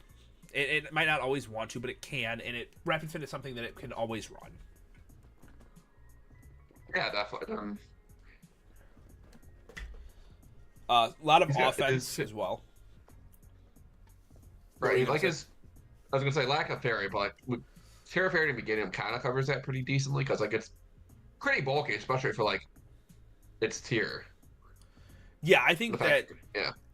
Terra Fairy is one of the best options for Meganium 100%. It should already be a fairy type, but that's just me. Azelf is super strong, especially when it has a lot of other offensive Pokemon around it, like Regidraco, Typhlosion, Zoroark, Rampardos. I think that we can see some cool like interactions, especially with Zoroark on this team. I always love seeing that Pokemon. Definitely. Yeah, it's going to be cool to see it in action. And then, like, even though there is all that offense, like we mentioned earlier, they're great physical bulk in Fortress, great special bulk in Clodsire, and then you have Meganium to kind of fill in whatever side needs help. And it can provide Leech Seed support, which can help get a little bit of health back on Fortress. And Fortress is a great slow pivot as well to help allow things like Regidraco and Azelf to get in. So I love how much synergy there is throughout this team. Yeah, it's a really good team. Like, I don't think there's any one major glaring weakness besides maybe the lack of an actual fairy type. I Yeah. think it's just overall really solid. Tom just made a good point. He said Azelf is the Iron Valiant of low tier. And that is like, Absolutely. yeah, 100%. Yeah, 100%. Yeah. Without a doubt. All right, moving on. We have another one of the VDL's very own. We have Ashy, and this is Ashy's first season fully playing. He has played in the past, but only as a replacement coach. I'm excited to see him play. And he's got Like, such a good team. Great Fire, Water, Grass Core. Great Fairy, Dragon, Steel, because, like I said, Tinkaton is so good. And even his Terra Captains, for being like some lower tier options, are pretty strong, especially Vigoroth. And Hatchram's not something to sleep on. all right, yeah, you got that freaking Magic Bounce is always really, really nice to have. 100%. A lot of great hazard setters. Quillfish being able to set spikes, toxic spikes is awesome. And then, as BP was saying earlier when I was talking with him, Donphan is just such a reliable rapid spinner. Yeah, he's got great hazards. He's got great. Loifern too is also just great removal options. 100%. And there's not, like, looking at the type chart on this team is not weak to, like, any one type. Like, everything covers each other very well. Yeah, there's really no glaring weaknesses there. Yeah. Yeah, I don't really Okay. have any complaints with this. Also, my one nitpick is speed gap between Loifern and Ting. It's a little bit iffy, but like, And even then, from Tinkaton all the way to Mabostiff, 94, 90, 90, 85, 85. yeah, that's a bit cluttered there. Yeah, I think that could be kind of fleshed out a little bit more, or even if anything, maybe some web support could have been really nice for Arcanine. I think it would have appreciated that a ton. 100%. But I don't think it's the end of the world. One other thing that I kind of want to bring attention to is the lack of momentum that this team has. Quillfish with Flip Turn, Noivern and Electrike with U-Turn, and then Hatchram with Baton Pass. I do think that this team would like a little bit more pivoting to allow Arcanine to hit the field. Yeah, I think he's got good options, but yeah, a little bit more would have definitely gone a long way. 100%. All right. We're going through these ones real quick, but is what it is. Up next, we have Tomo coming back for a second season in the VDL after using a meme team last season. He said he's looking to get some redemption, and let me tell you, grabbing Crocodile round 1 is one way to do that. Absolutely. Yeah. Now, speed tiers are a little rough. Now, when you look at them just for what they are, it doesn't look awful. But once you actually take a look and you're like, okay, well, Wugtrio hits 120, which it's a Wugtrio. It's not the greatest. And then Dracloak is their second fastest Pokemon at 102. And then from there, it gets very stagnant. 92, 92, 86, 81, 80, double 60, 50. Yeah, that's pretty rough, to say the least. This Like, you got good scarf. I'm sorry. You got good scarf options like Guard and Crook are both great scarves, and even Rotom can definitely run it some weeks. So that can kind of offset that somewhat. But Yeah, this was one of the, like we were saying earlier that Toad's team was top heavy. This one is even worse. The first 5 picks were all 10 points or above, with the remaining 5 being all 4 points or less. Which I think really hurts this team quite a lot, because you're pretty much guaranteed to see those first 5 Pokemon every single week, with maybe Dracloak, Squawkabilly, or Wugtrio filling in the gaps. definitely. To take it a step further, too, their hazard setters aren't really great. You have Crocodile with rocks, and then Glimlet sets everything else, but it's a Glimlet. You know, it'll come once, it'll die to an earthquake immediately. It'll die to... Okay, I will say, I was gonna say, okay, do not sleep. I've used that thing to kill an Iron Treads once. That thing, it can do work if you really want it to. Oh wow, it has 105 special attack. That's fucking crazy. It can do damage if you go that route. And then another thing to notice is that there is 0 hazard removal on this team. Oh shit! I didn't even notice that. That's a good shout.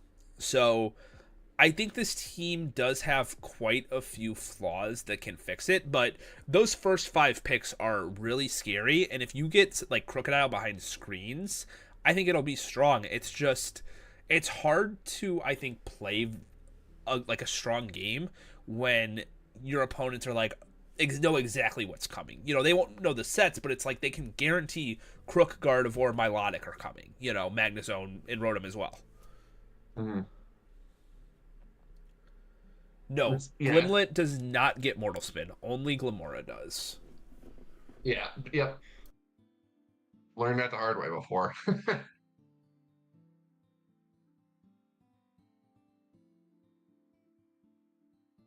But I do think that the Pokemon that he has are powerful, and I hope to see that they can do work. And I just, you know, maybe he ends up making some changes to pick up some more mid-tier Pokemon to kind of fill in these gaps a little bit.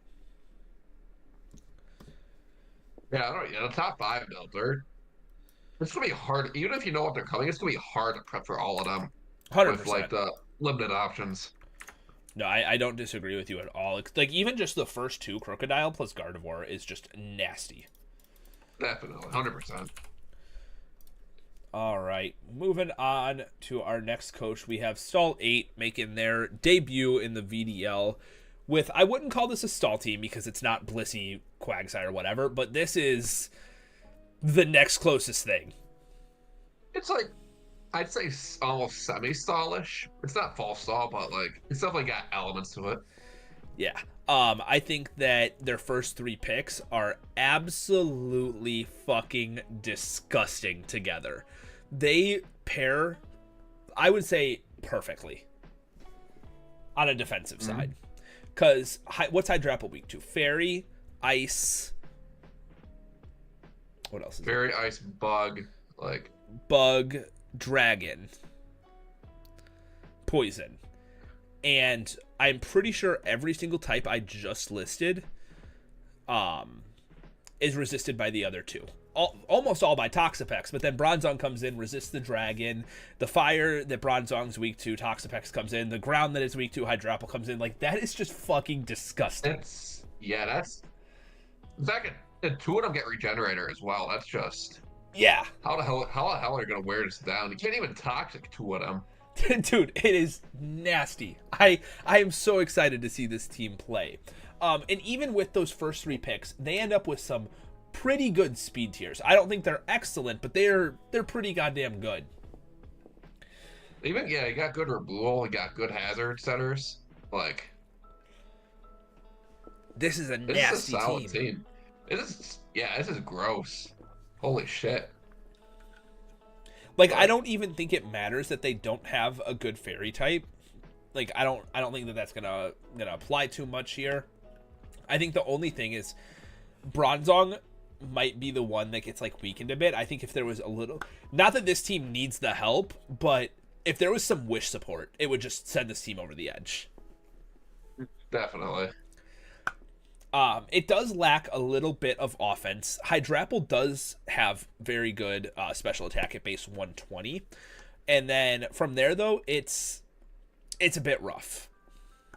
Because Golem does have base 120 attack, but it's Golem. Even as a Terra Captain, it's not great. Especially, interesting choice to make both. Like, I get why you have both Terra types. Both of them help with ground types. But both of them end up being weak to Ice. Yeah, like, and you're not ice weak, but like, you're not exactly that resistant either. They got Toxapex and Bronzong. Those are 2 great ice switchings, but like, aside from that, everything else is like neutral or super effective. Yeah. Yeah. Yeah, but I think defensively nasty. I just think it could use a bit more offensive prowess. I think is where this team is going to struggle a bit, but it's not horrible. You got Brambleghast, you got Pillow Swine, and like I said, Hydrapple itself hits pretty hard too. So you're right about like not being offensively strong, but like hazard stacking looks pretty good on this team too. You got like so many spike setters, rockers, like. Well, they only have one spike setter actually, which is just Brambleghast, but they have quite a few rockers. Oh, you're right. And even like T-Spike from Toxapex can go hard. Yeah, Pillow Swine does resist ice with Thick Fat, yes.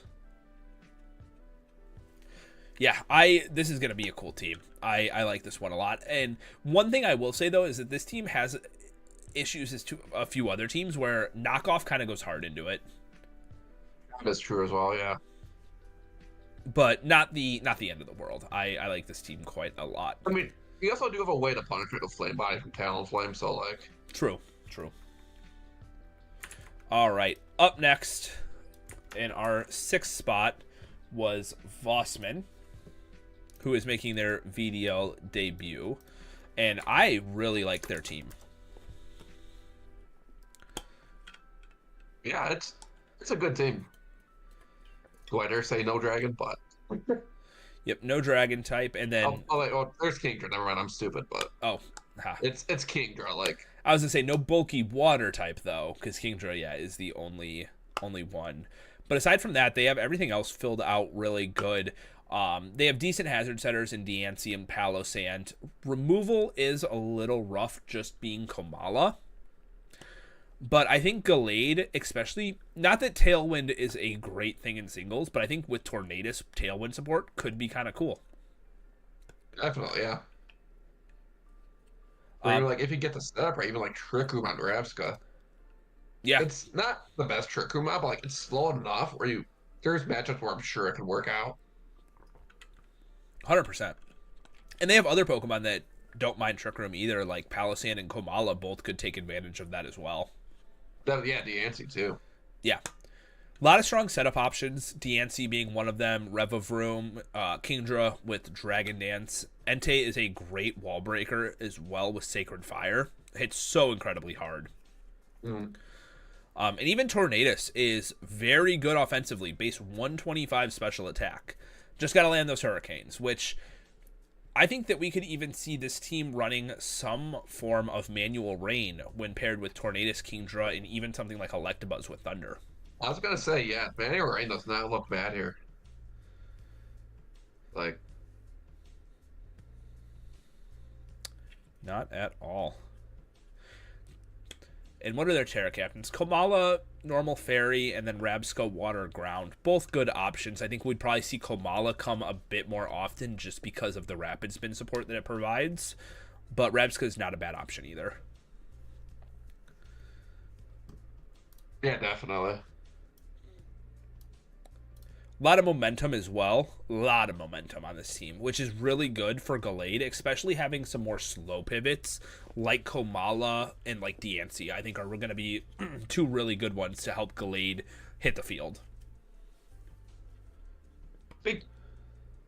Yeah, I was saying I was gonna say I forgot already, but Arch is asking if Gallade gets Aqua Cutter.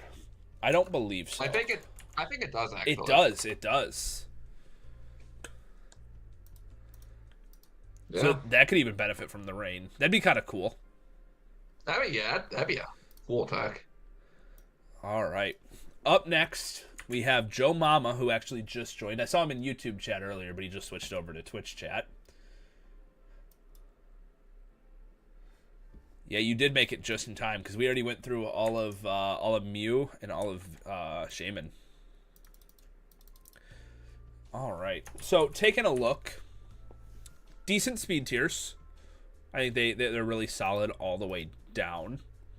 Yeah, for sure. No dragon type, but not the end of the world, I wouldn't say. Right. And they got two removers in Serena and Kong.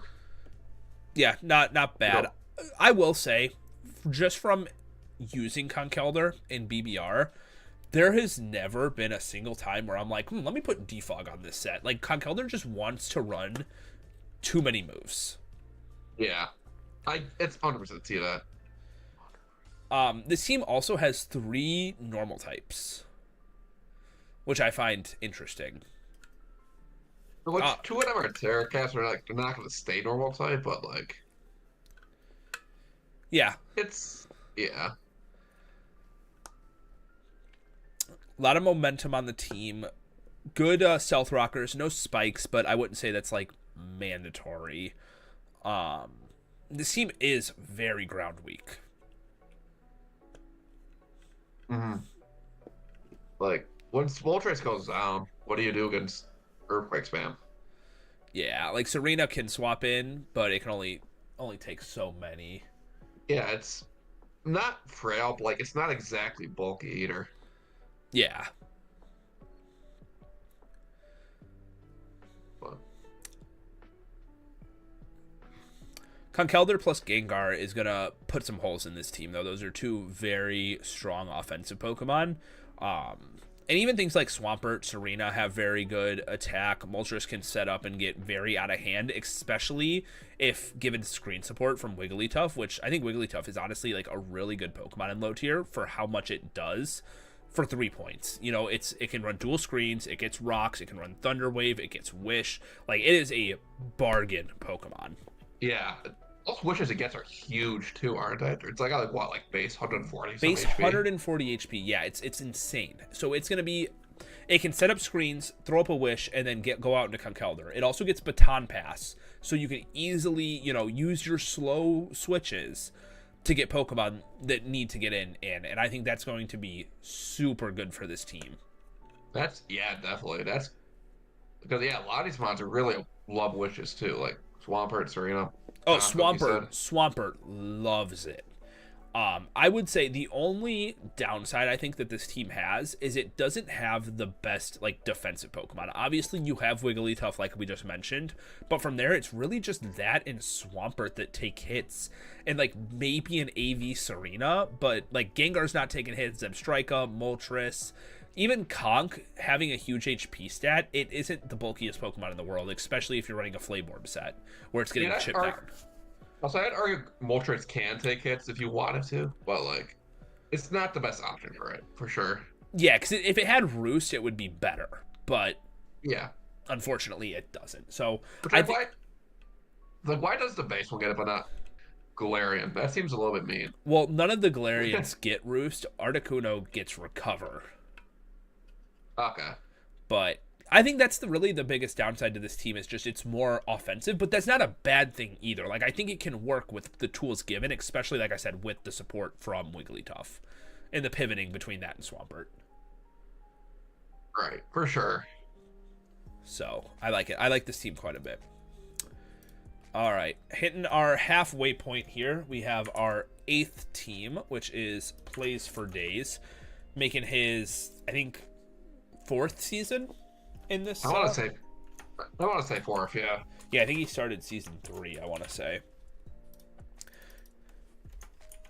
Oh, sorry, I should probably bring it on stream here. Right, I was switching out my end over here because I'm looking on a different screen. So, first thing that I noticed with this team was their Dragon and Steel type isn't great, being Hisui and Sliggoo. I think that kind of makes it rough. I also want to say their options on the physical side are just like a Simian, basically, and I guess Cacturn. So, like... Yeah, it is a very specially oriented team. Has decent hazard setters. I've kind of expressed this earlier, but I don't believe Colossal is the best Pokemon in this format since it can't Terra. Colossal itself, not bad. It gets Spikes, it gets Stealth Rocks, it gets Will-O-Wisp, it gets Rapid Spin. A lot of good support options, but it can only make use of those support options when it's not in its shitty Rock Fire typing. Yeah, definitely. This Pokemon really likes to become a Water type, really likes to become a Fairy type, so that really hurts it. And the only form of removal on this team outside of that is Braviary, which again I don't think is one of the best options. It has it, you know, but not the greatest. The Lens Hurricanes they hit hard though, assuming they land, of course. Oh, absolutely. This team has some fantastic speed tiers. One of the better sets. Yeah. But another thing too is this team is quite weak to fairy. With obviously, like I mentioned, Sliggoo being their Dragon Steel type, it doesn't resist fairy. But also Quillfish being part Dark type means that it does not resist fairy, leaving just Colossal. Meaning it can be decently weak to that. There's also no ground type, so electric types are just going to be volt switching all over this team. Yeah. And like, is there any like? There's no like, what's the word? Freaking survivability on team is rough. Which does like, besides like maybe Shaman, I think does Shaman get Symphysis? It does. Okay, besides like Shaman and like Darkspawn's base 70-some wishes, there's like Base 57. Holy shit, it's worse than I thought. But, yeah, this is a very frail team. Like Zoroark, Inteleon, Passimian, Cacturn, and even like I don't think Braviary's all that bulky either. Like it's got good HP, but that's it. Yeah. So yeah, damage is not wrong there. Damage is gonna stick on a team hard. Yeah, but they also have a lot of power. Let alone, like we said, it is on the special side, but they do have some decent physical options like Passimian and Cacturn. So yeah, it's like if you don't end a match fast, you're gonna struggle in a long game. Yeah, especially with like no bulky water. Quillfish can't heal itself, so yeah, like I mean it gets pain split, but yeah, this is definitely gonna be. I think the battles that we see from Plays for Days are gonna be quick. Yeah, 100%. Alrighty. Up next, we have Optimistic, who is making their VDL debut this season. And I quite like this team. First thing, though, with it is slow. Yeah. Like, it's not the slowest we've seen, but, like, yeah, there's... 104 is not the fastest thing in the world these days. No, usually, like, I would say in, like, a standard format, you want something like 120, 125. I think in low tier, though, you actually you kind of got to drop those standards a little bit. And, like, 110 has been, like, where I think it's, like, best. You need to have something around that speed tier. Yeah, 100%. And this team does not have webs to try to fix that problem either. But has good Fire, Water, Grass Core, and Delphox, Gyarados, Toedscruel. Good, I was going to say good Fairy Dragon Steel, but there is no dragon. But I think Orthworm and Pheasantipity pair very nicely together. Yeah, I used that last season. It was really fun. And I think Bellybolt is such a good Pokemon. It's a great slow pivot for this team, which it definitely needs because this team doesn't have the most momentum for it. But I do like Bellybolt quite a lot. Decent hazards in Toedscruel and Orthworm. I think that those are very reliable setters. And Toedscruel can clear pretty easily. And then there is also the Noctowl, which we see coming back as a Terra Captain. Actually, two fantastic Terra Captains in Noctowl and Chimecho. I think, honestly, those two are going to be fighting for who's going to Terra each week because they're both so good. Yeah, they're both. They're fantastic options, both of them. Like, and I like the Terra Ground on Noctowl to help break through those Rock and Steel types. I like the Terra Ground. I don't know if I necessarily agree with normal or like fair. Or if you want to go with stats, I think flying's just better because like then you get Terra Blast, which you don't have to rely on Hurricane at that point. I agree with flying. Like, I get the normal, but I do think flying would have provided a little bit more for this team, especially when you have ground as your other option. If you were worried about, like, an electric type, it's like, just go ground then, you know? Yeah. Both the Chimecho's types, though, make sense. Electric is always good when paired with Levitate because it means the Pokemon has no weakness, especially in Chimecho's case where it's going to be clicking either Calm Mind or Cosmic Power. And then Fairy is just another great option for it because Fairy is just such a good defensive typing in this game. Mm-hmm. For sure. They have good breakers in Scrafty and Gyarados, both of which can be sweepers when it comes to Dragon Dance, and Scrafty also gets access to Swords Dance. And then Delphox is there on the special side.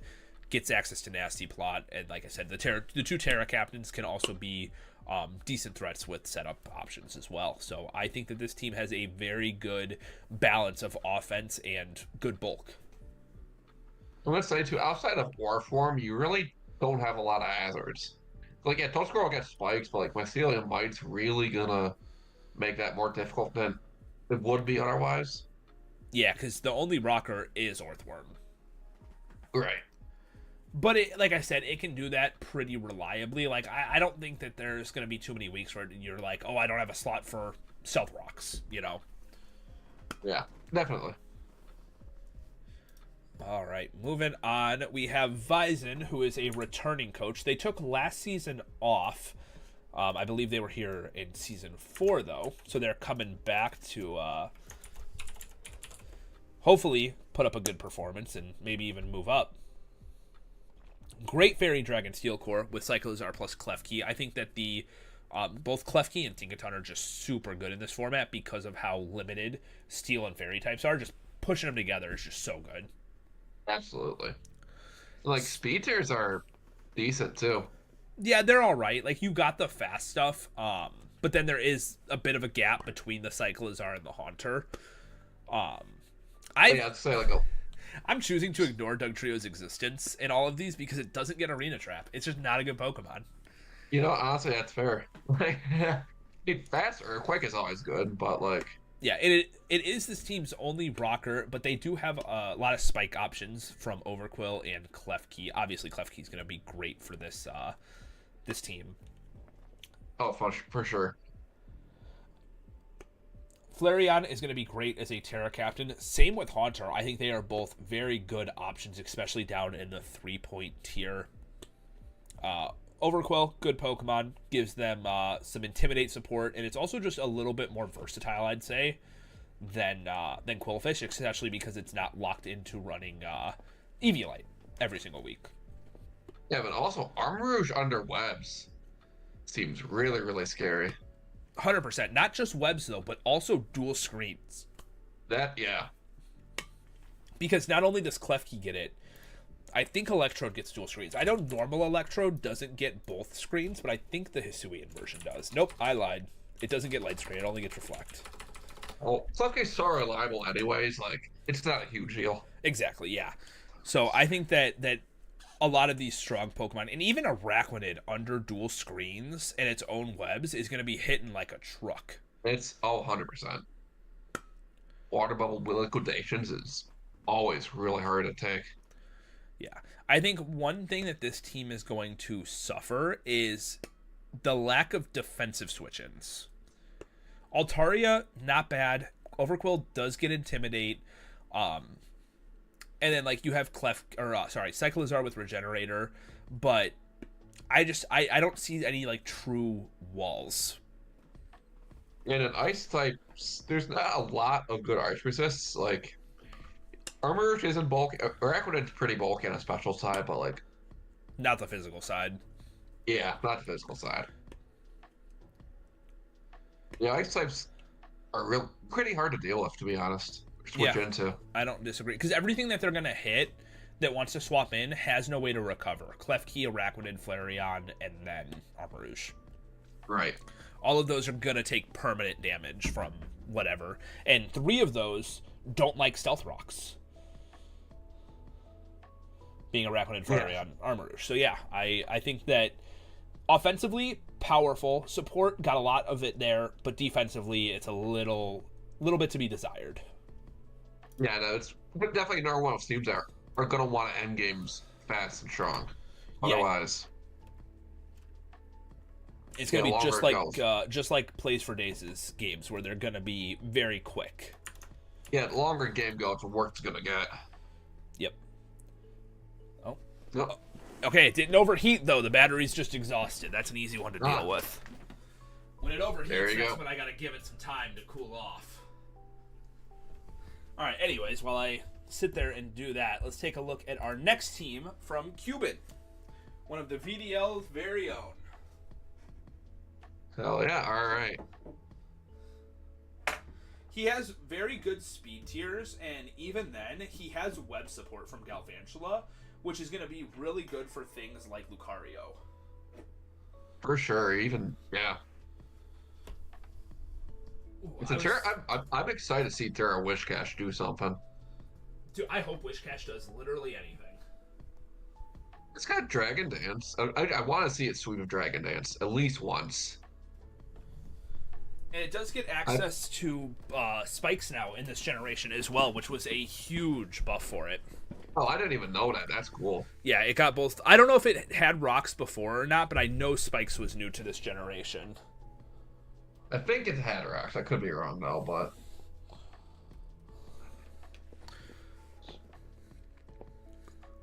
all right, taking a look, they have a decent Fairy Dragon Steel Core. I don't consider Lucario to be like the best option. And to go along with that, this team is very weak to fairy types because one, they don't have a grounded poison type, which shocks me quite a lot. yep. B, their fire type and their steel type are both neutral because of the dark and fighting type respectively. So I think fairies are going to go really, really hard into this team and toxic spikes. And to go along with the toxic spikes, Cuban's removal is not the greatest. Wartortle and Morpeko. Yeah, it's not great. I will say, though, Cress, I think it's going to be very, very hard to remove for most teams. Oh, I like, don't disagree with you whatsoever. That thing is so difficult for people to take down. It's like, yeah, it's got insane bulk. Like, you can't even really poison it because of Lunar Blessing. It just cures that right away. Yeah, like, I think it's going to be one of the best Pokemon. And luckily, with Levitate, it's going to ignore the toxic spikes. Yeah. Wishcash, though, being the only hazard setter is pretty rough for this team. So those are like my main concerns is like just hazard setters, hazard removal, and fairies. For sure. Like, yeah, hazards are going to be a hard game to play. Just all the way around. Oh, okay. I got a lot of messages here. Could run Draining Kiss on Klefki, that is true. And then Wishcash is carrying me in a league goated mod from that common boy. Hell yeah. Dude, I want to see this thing. Oh, well, wait. Let's back up. Wishcash, Terra Poison. Oh, yeah. So That's there like, is that. If that's your only way to absorb T-Spike, it's less than ideal, though. Yeah, but it is an option. But I'm so excited to see what this Cresselia does because I feel like this was the only time Cresselia was drafted. Isn't it? I feel. I'm gonna look. Why did I right draft now. it in Jirachi? I'm gonna look right now. I could be. No, it was not. Yeah, I think that's the only Crest draft. It wasn't drafted in Mew. You'd think I'd have this memorized already because I went through these earlier. It wasn't drafted in Shaman. It wasn't drafted in Jirachi either. I just checked that. Yeah, this is the only Cresselia. So I really, really hope we see this Pokemon put in just so much work. Which, like you said, I don't think that there are too many teams that are going to be able to take this out. I think like whoever has Crawdaunt will do a good job, and then like maybe something I think like Kyle has the only Crawdaunt. If I'm not mistaken. no, Crawdaunt was taken in this division. Oh, was it? Oh, okay. Yeah, we just haven't. I don't think we've gotten to it yet. Yeah, it's the last team that we go through. Okay. I'm shocked Crest wasn't drafted more. I'll be honest. Yeah, like I feel like the Crawdaunt teams, the Crocodile teams, like those are the ones that are going to be able to deal with this. But wow, this is a menace. Yeah. All right, moving on to another mod from. Oh, by the way, this is going to be Cuban's first time up in Victini this season, so hopefully he does pretty well. But Hope to see. we have a mod who's returning to the Victini division in Zethus, who has a lot of fast Pokemon on their team. That is a lot. Yeah, that's quite the fast team. Good. Oh wait, Yep, good Fairy Dragon Steel Core. Comfey, Cobalion, Appleton. Yeah, I think Terror Caps, I'll be honest, it's one of the best Terror Caps available. Yep, I think Trevenant is super, super good. Terra Fire and Terra Steel, not what I would have expected. I I think, see Fire Steel is a little bit. yeah, I would have thought maybe like a Water or Fairy would have fit really. Like, I think Trevenant just really likes those types. A lot Yeah. of Pokemon like those types, obviously. They have good hazard setters, three really good stealth rockers, no spikes, and then their only form of removal is Tentacruel, which I think isn't a bad option like at all.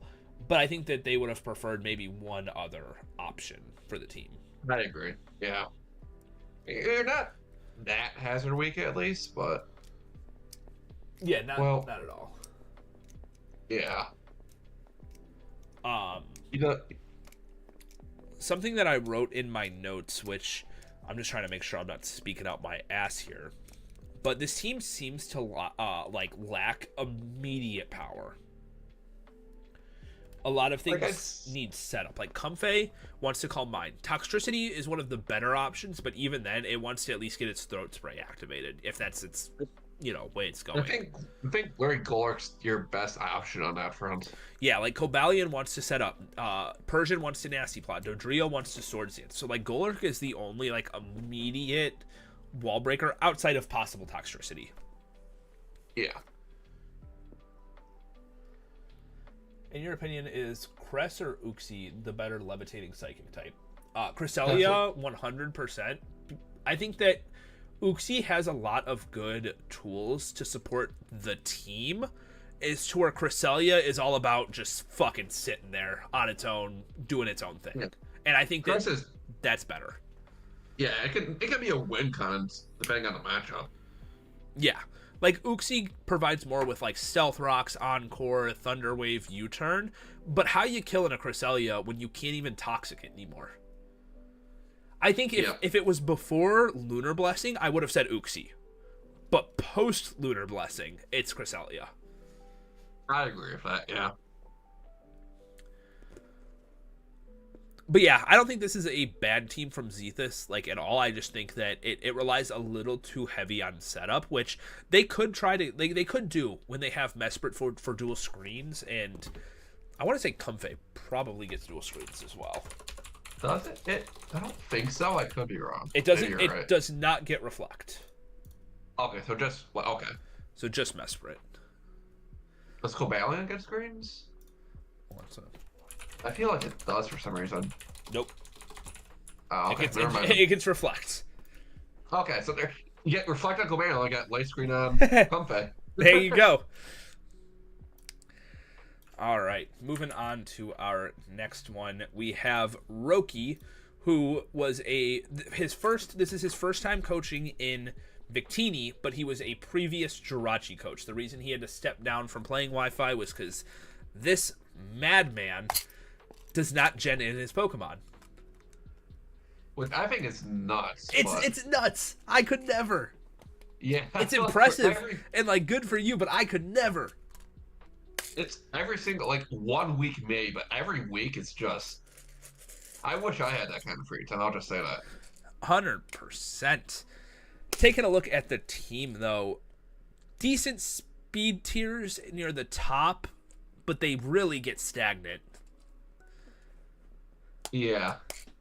A lot of repeating numbers.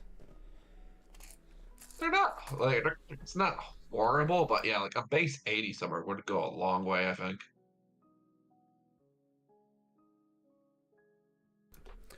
Yeah, 100%.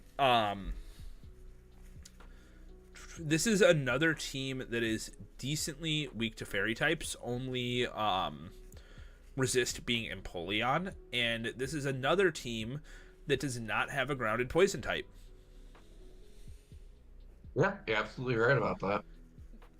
And I don't think this one matters as much when you have a flying type, a levitator, and Empoleon as a steel type, but it is still something that like Sylveon and Umbreon are not going to appreciate. Like, yeah, you're only good, like, Cypher gets it, but like, your only one that kind of wants to run defog is the Decidueye. Yeah, Scyther can, but it's not a great one. And then their only rocker is Empoleon, no spikes, no toxic spikes, so hazards are going to be a pretty big issue for this team. Definitely. And this team is not as bad as Zethus is for this, but I don't think that this team has the greatest wall breakers. Tauros isn't bad, Scyther's not bad, Palmont not bad, and then on the special side, Sylveon can be decent, but I think there's a lot to be desired there. A lot of things you want to. Scyther wants to Swords Dance, Decidueye wants to Swords Dance or Nasty Plot. Rotom wants to Nasty Plot. Definitely. Sylveon wants to Calm Tauros Mind. is Tauros is your best immediate power, which Sheer Force, Life Orb, anything hurts, but yeah. Outside of that, though, I think this team has a lot of good bulk. Like Umbreon plus Sylveon is disgusting. You're going to be passing wishes to literally everything. That Empoleon is never going to die. On top of its own groups, which it probably doesn't even need it because you have 2 Wishmons. Exactly, yeah. We have Houndoom as a Terra Captain with Terra Dark and Terra Grass. Don't know about those. I understand Grass. Hits the rocks, hits the ground, hits the waters. But Dark, I mean, I guess you get more stab, but... I think, Barry would have been better. Yeah, 100%. And then the other one being Dragonair, which I don't think is as likely to come as Houndoom is. Still, what's Dragonair's attack look like? It is base 84. That's not the worst. You get Kadena answer too often. You can throw off some Terranormal E-speeds. Yeah, and I assume that was the thought process behind that. I would assume so, yeah.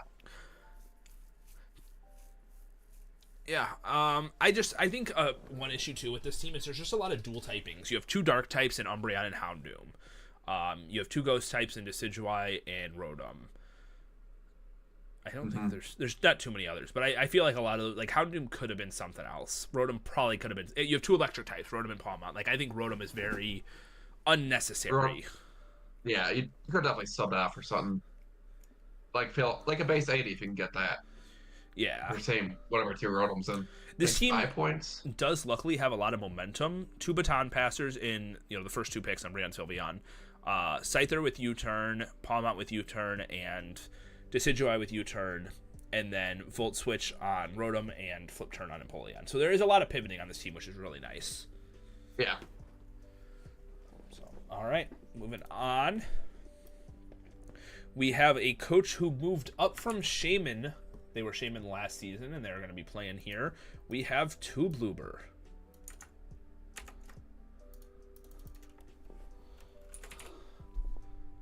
B-tiers are, again, stagnant. But I love the Lone Executor always.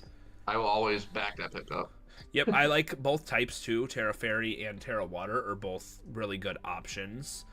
We have Sandy Shocks, which, like I said, I think that's one of the better Pokemon here, and just the entire format between its hazard setting, its screens, and its just offensive prowess. It is this team's only hazard setter. I just realized this team has Sandy Shocks and Magneton, which is so funny to me. It is funny. But yeah, I think Sandy Shocks would have appreciated a secondary hazard setter just so that it wasn't almost forced to run that every single week. And then 3 decent clearing options. You have Oricorio with Defog, Hitmontop with Spin, and then Tidy Up Cincino. Yeah, and then Tauros Blaze, I love that mod. I've used it, I think, once in, I think it was season 2 here. That was already freaking almost a year and a half ago now, but that thing did work for me then. So I'm happy. I hope it does well. Yeah, it's not a bad Pokemon at all. I think all of the Tauros forms are, all of the Paldean Tauros forms are really good. I think they're all freaking underrated, quite frankly. Yeah. I think that the mono fighting one's probably the worst of the 3, but not bad. Definitely. Yeah. A lot of momentum. Sandy Shocks, Oricorio, Magneton, Hitmontop. What does that get? Baton Pass, probably? I think it does, yeah. Feraligatr probably gets Flip Turn, I guess. And Cincino. I don't know if Feraligatr gets flip turn. Let me see. It's telling me it gets momentum. Oh, it does get flip turn. Never mind. And this Him team left up. does have some good immediate power. Feraligator's a good option. Same with Sandy Shocks, and not even Centino isn't like horrible. And Executor also is pretty strong, especially on the special side. Base 125 is nothing to scoff at. For sure. No fairy type though is pretty rough for this team. I think it would benefit from one. Obviously they have Executor, but at that point they're losing their dragon. So yeah, and then like fairy spam is just so free in this team. Like your only resist is Magneton because you don't have a fairy. there's also Muck. Well, Mach, but that's not a dragon resist. Oh, like it's bulky, you said fairy resist. Oh, so I meant drag resist. My bad. Yeah, only Magneton. Yeah, that is rough. Yeah, I think this team could use a little bit of work. It's the other thing too that I'm like more noticing is there's no real defensive Pokemon. Yeah. Like this team is like really relying on Intimidate is their bulk. Yeah, the hit takers aren't going to take hits for too long. Yeah, especially since they don't like the only Pokemon here with reliable recovery is Oricorio with Roost and Sableye. Yeah. So yeah, I which not everyone are going to want to take hits at all. Yeah, Sableye's not a bulky Pokemon. But I will say, to give everyone that we've like kind of said needs to improve their team a little bit, like I give you guys the benefit of the doubt because getting teams in low tier is so hard. Oh yeah. I had a hard time myself, even like trying to get a good team together. And I don't think I have a great team. I think I have a decent team. I don't think it's great though. It's very difficult in limited formats like this to build a good team. And we were also lucky enough, Tog, to where we had a smaller pool of people. It would have been, if we had a full 60, it would have been much worse. Because there were 40 less Pokemon picked in our division versus every other division, which just allowed us to have a little bit more oomph in our teams. Right, for sure. All right, on to our 15th pick. We have Tataz coming from the mod team here. And I think that he has... I know I've said like a lot of teams have good Fairy Dragon Steel cores, but I think that this is one of the best, if not the best, in the entire league. That's gross, yeah. Florges, Registeel, and Flygon are great. The wish passing from Florges is already amazing, but he goes even further with Farigiraf to pass even more wishes. That's, yeah. Like, you don't even have, you just bring Wish for Indraft, you can go, like, Offensive Florges. Yep. And I believe even Florges gets, I think they both get dual screens, if I think I'm correct. I believe so, yeah. Yeah. And then both Terra Captains are good. I think Arbok is probably the better of the two, but it will be cool to see Raboot maybe do something. For sure.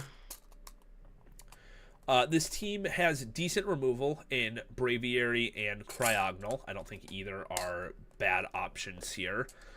They have decent Stealth Rockers in Flygon, Regirock, and then they have Arbok as Toxic Spikes, which isn't bad.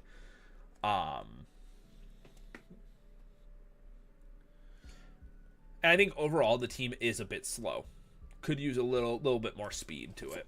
It's like a 110, 115 something around there. Yeah. Would help out a lot. I'm excited to see Baskia Legion possibly do something though. When we removed all of the Drizzle Pokemon, I did not expect to see this Pokemon get drafted.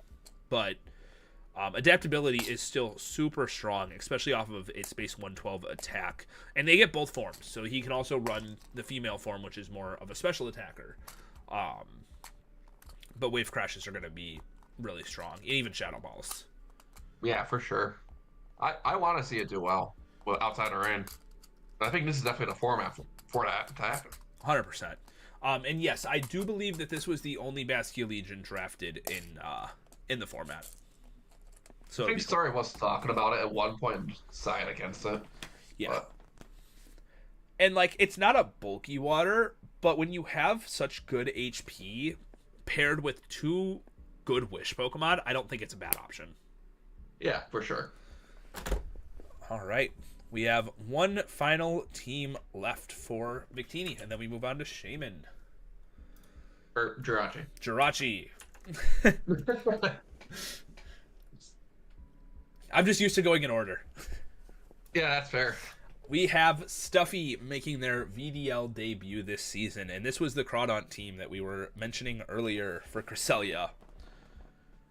All right. But this is such a strong team, in my opinion, because not only do they have Crawdaunt, which is in itself a super powerful Pokemon, but they have so much support for it.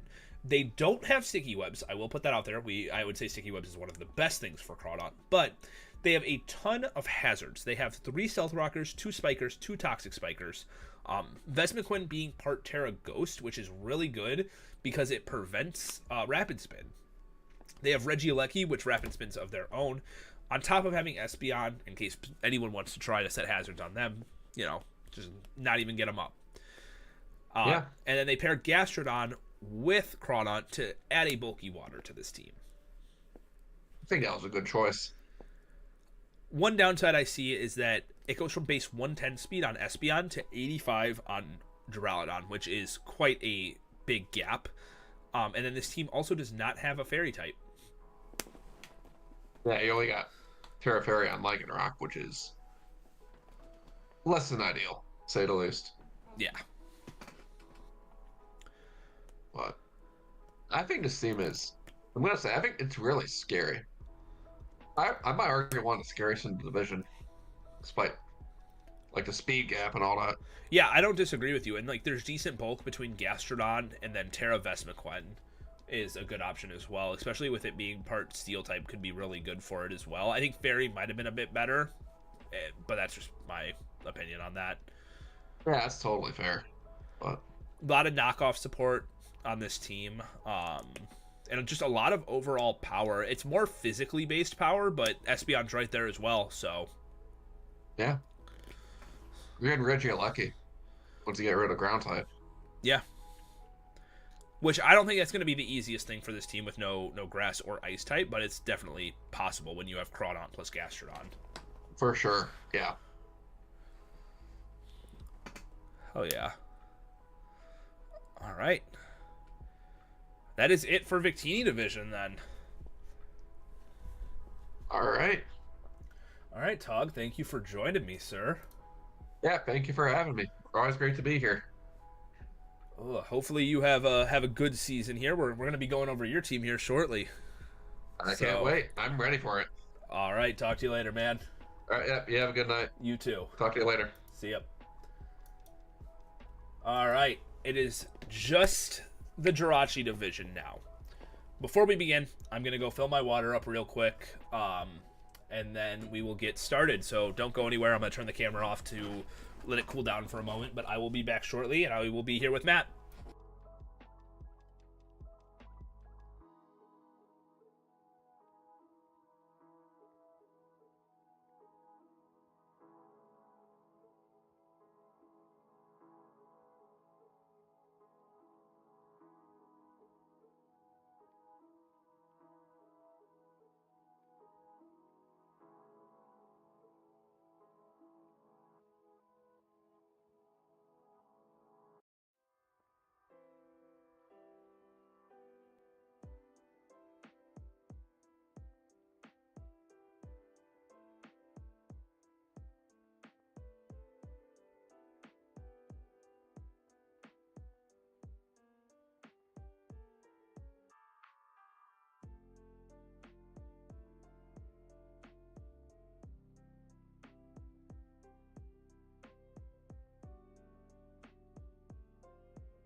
Alrighty, I am now back.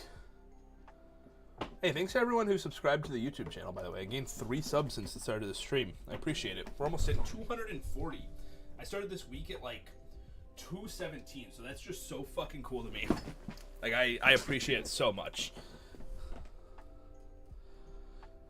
And my newest video, well, not my newest video, but my video from a few days ago has now become my most viewed video ever, which is so fucking cool. I love that so much. But, anyways, we are going to get started here. Let me give Matt a call, and then we'll get started.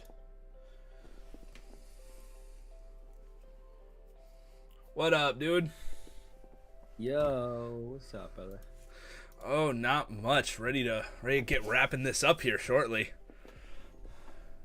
I know, I'm excited.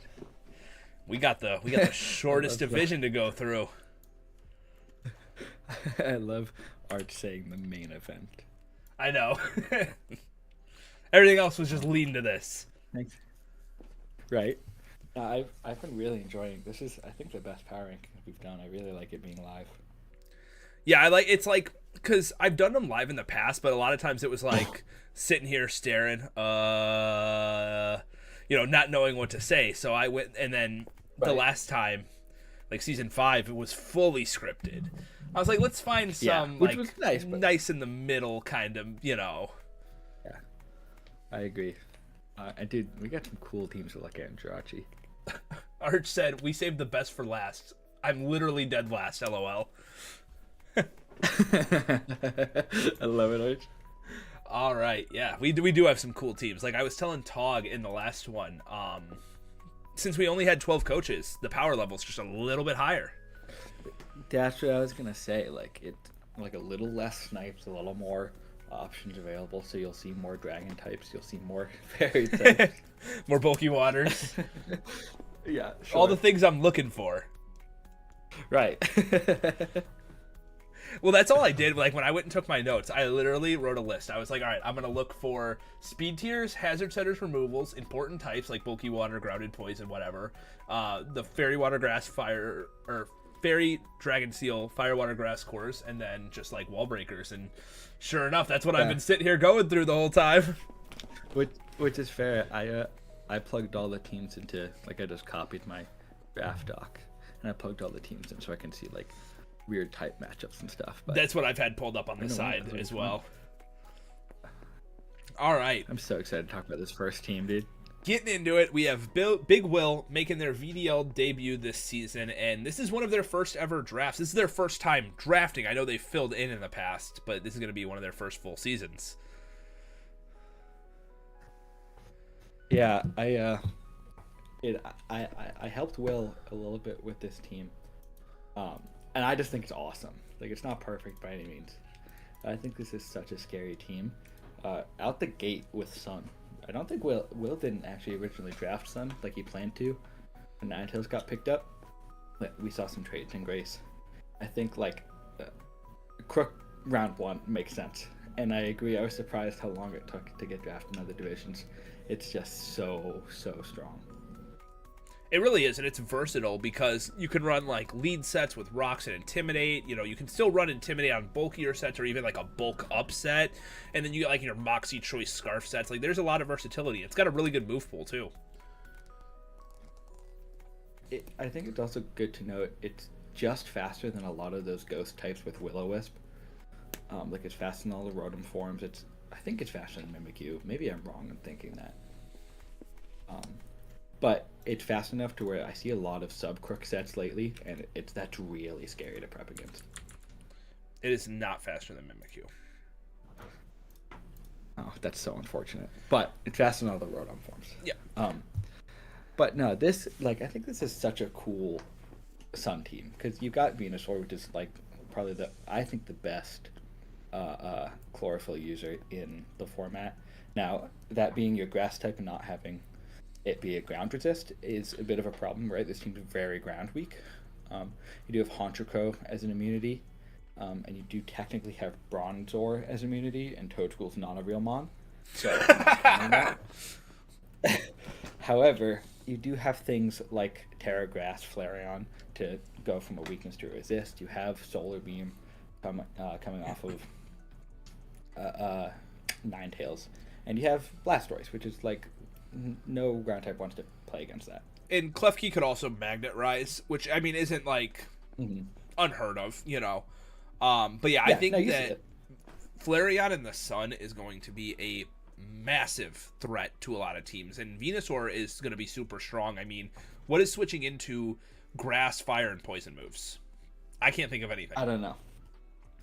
No, maybe a Dragon type, but you do have like you've Klefki there, which I mean isn't going to do much offensively, but it's one of the best supportive mons. Like, and this team is very top heavy, right? You have Crook, you have Venusaur, you have Blastoise, you have Ninetales, you have Klefki. Those are all in that like 10, 11, 12 point range, which is why you see Toadschool and Bronzor and Gabite, which are like I could see Bronzor coming maybe once, probably not the other two. But, yeah. Hey, Niv, thank you for gifting a okay sub, sir. Appreciate it. Sorry.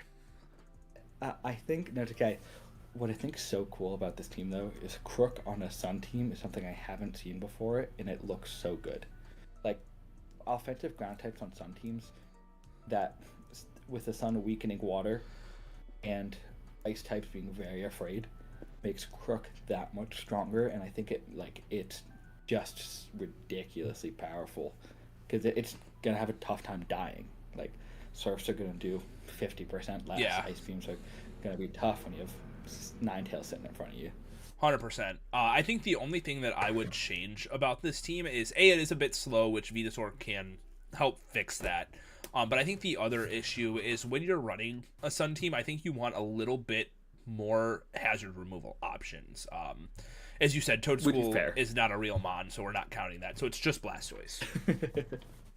Yeah, and I mean, I think originally Will even had Gyarados there and had only Toadschool and Drillbur. I'm not trying to call you out, Will, but I know we were working on it together. So Blastoise is probably one of the best rapid trainers in the format, but having no defog means any ghost type coming in here, it is like gonna be a real problem when Hazardous is stacked. But you do have Crook and Honchko, which can help with those at least. And Blastoise does get Dark Pulse, so it's not completely dead in the water like something like Hitmontop is. I do want to point out there's 3 ground types. I think that's too many ground types. I am going to do whatever I can this season to convince. Yeah, Rain, we are doing Will Jirachi. And what's up, Creeks? How you doing? I think it's too many. Even though 2 of the ground types are garbage, it's still too many. Like it's a huge ice weakness.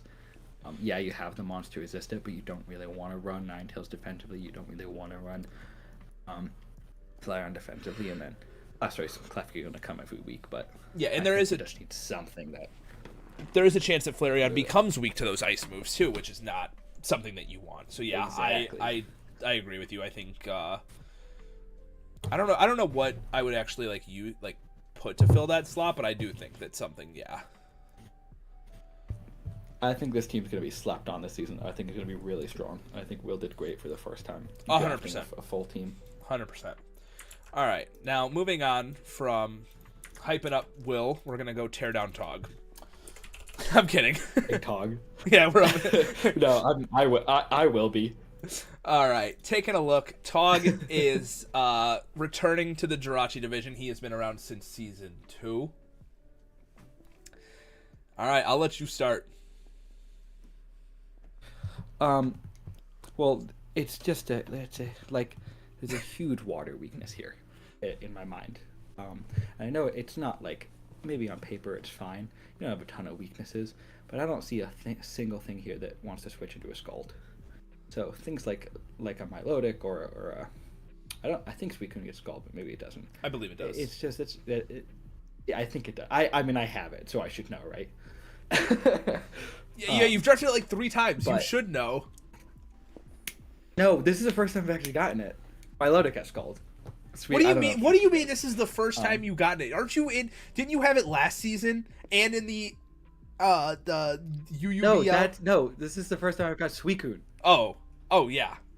Lock in. I was thinking Milotic still. My bad. It's okay, but and maybe it's a small weakness to harp on, but like, not a single mon here that can switch into water types moves feels comfortable getting burned, except for maybe Bronzong. But outside of that, I mean, this is a good team, right? Like, it's bulky. I think the speed tiers are very, very strong. 116 to 110 to 100, down to 90, and then you get a huge gap to 60, right? Like, you gotta fill those holes with some 70s or 80s. However, that Bramblegast up to Zebstrika is some of the best speed tiers that we've seen. Yeah, I like the both Terra options. I don't think Rabska, like I've said this in the other divisions, I don't think it's going to be all that.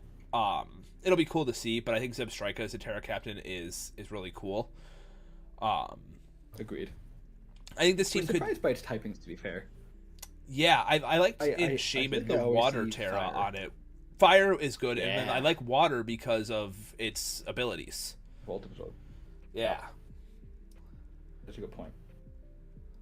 But I mean, there's not a mon on this team that couldn't come every week. Like, they did a very good team at like building a balanced core. Like, it's not super top heavy. Your lower tier mons get a lot of value, and I'm reading the comments too.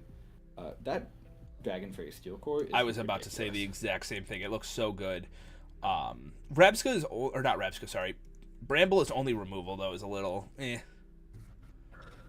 Yeah, that's true. I'm hesitant on Gengar. I know it's a good mon, but I don't know if it's worth 12 points. Like, I feel like there's a bunch of things that can pretty comfortably deal with it, but you do have Incineroar, which is one of the ones that can do that.